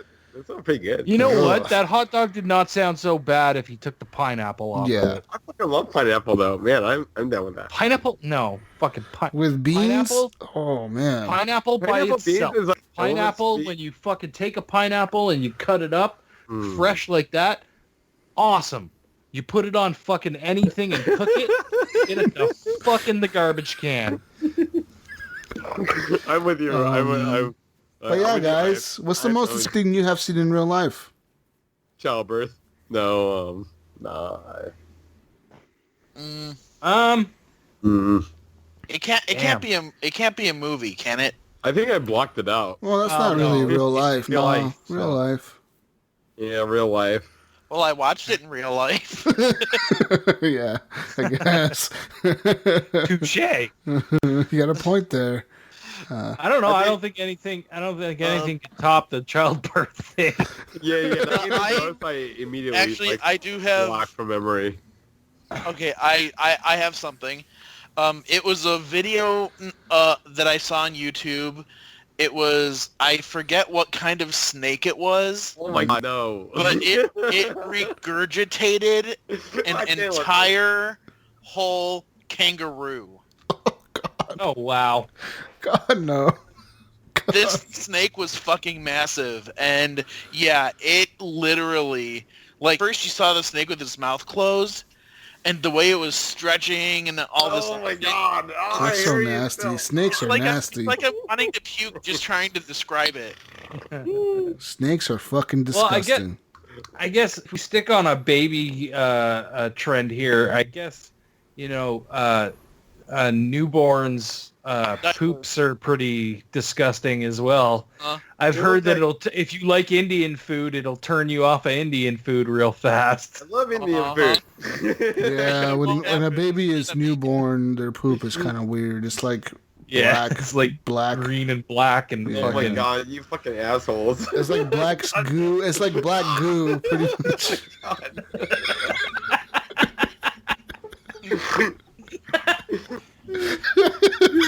Fucking dicks. I mean, after the baby's head inflates in front of you before your eyes, they take a poop and it's black, and you're like, "What the fuck is this?" And they make you change the diaper as the father. They usually 60 seconds. They stand there, like the nurse will be there, and she'll be like, "Okay, like I need you to change the diaper." It's like, what? And yeah, like they make you do it because they're like, obviously like, all right, motherfucker, you know what you're in for now. Yeah. Well, and your significant other. Yeah, it's just like laying in bed all fucked up. Couple of days. So you gotta be in there changing the diaper, and it's crazy, dude. I mean, it really is something else. And do you think that they're done pooping? You need to wait a few minutes because they're not fucking done. It's weird, man. Some weird shit has happened. Like, yeah. Oh my God. Having a kid is weird. Okay, I'm gonna keep doing drugs and now I have kids. Don't have kids. Stick with the drugs. I know. Jesus, did we finally make it to the end of this show? We're finally at the end of this show. We're ending the show with weird baby births. Baby shit. Poop and baby poops. Thai food in Indian. I mean, I love Indian food and all that stuff. Curries. Congrats on your ultrasound there, Ryan. I saw a picture today. Awesome. Yeah, it looks just like you. It's pretty awesome.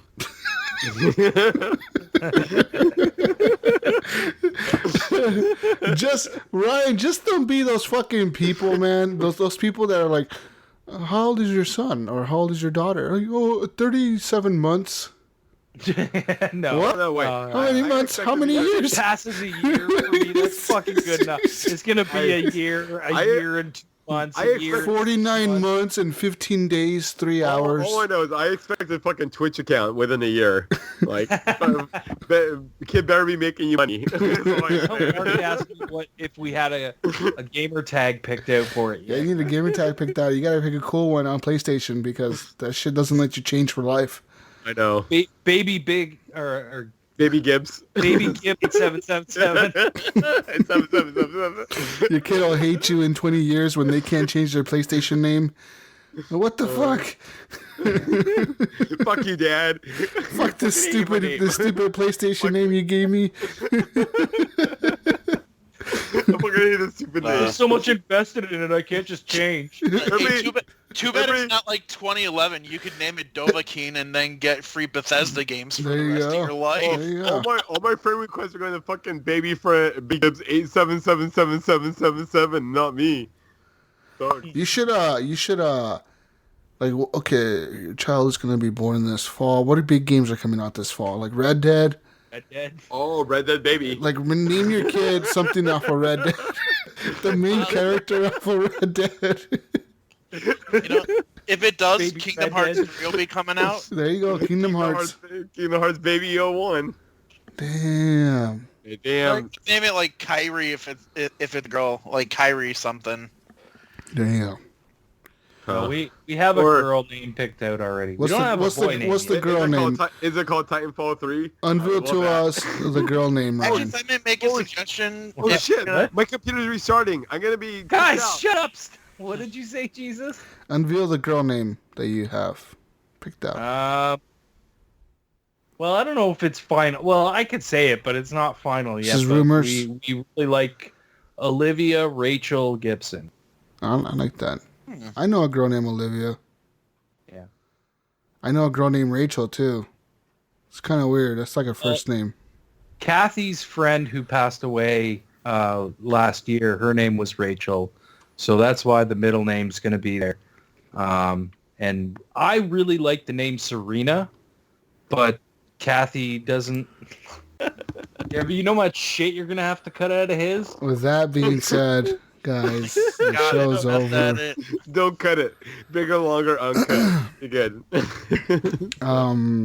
Yeah, show's over, people. You can find me on Xbox Live. Game Tag Jesus walks a lot on PlayStation Network. GSUS walks a lot. I'll be playing God of War this week. I'll be playing some of that Battlefront 2 Ewok mode right now, actually, after the show. It's fucking awesome. I'll play it right after you. Yeah. I want to block Jonathan on Xbox. Find me in the Facebook group. Find me in the page. Message us. Thank you for listening to 200 shows. This is an honor for us to be able to do this for you guys every week. Make sure you head over to our Patreon. Support us there if you can. If you cannot support us with money, that's fine. We understand. Support us by spreading the word.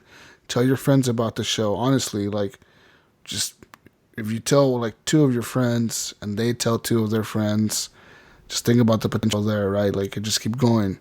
You know, just tell your friends about it. Spread the word. You know, like tag up the walls in your city with horriblegamers.com or something. HGP. Yeah, and if you guys don't have like friends or a way to join, I'll take sex. What? You take sex? No. Sex. What's going on here? No.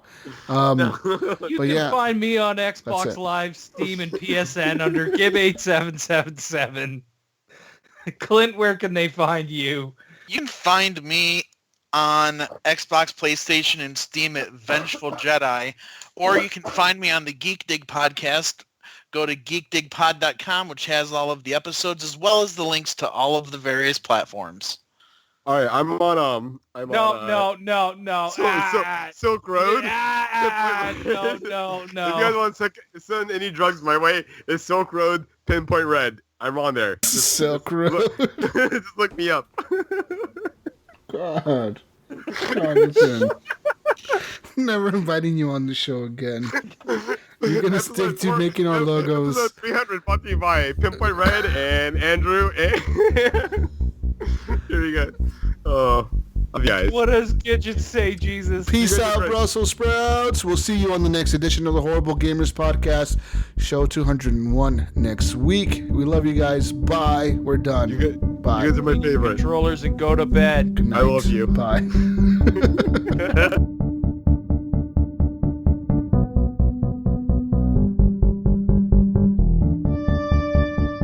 Jonathan, do more stupid shit. God damn it! I hate doing stupid shit. Well, it sucks. So I woke up at like 7 this morning, and I was raging and kicking ass at some Titanfall and all that, and some Ewok Hunt. And then somewhere in there, I blacked out, and then my wife woke me up at 4 o'clock. So I don't remember how it ended, but I was doing pretty good though.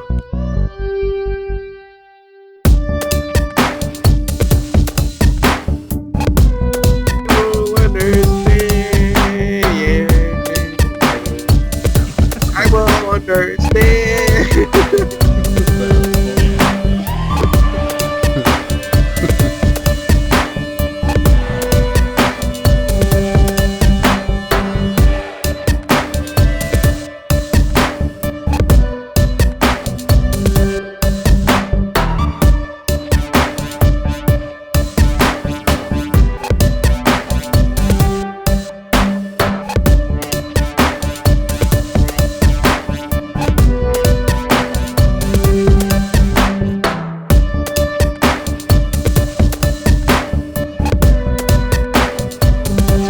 We've been here so long, it just turned to 201 by itself. That's what I was wondering.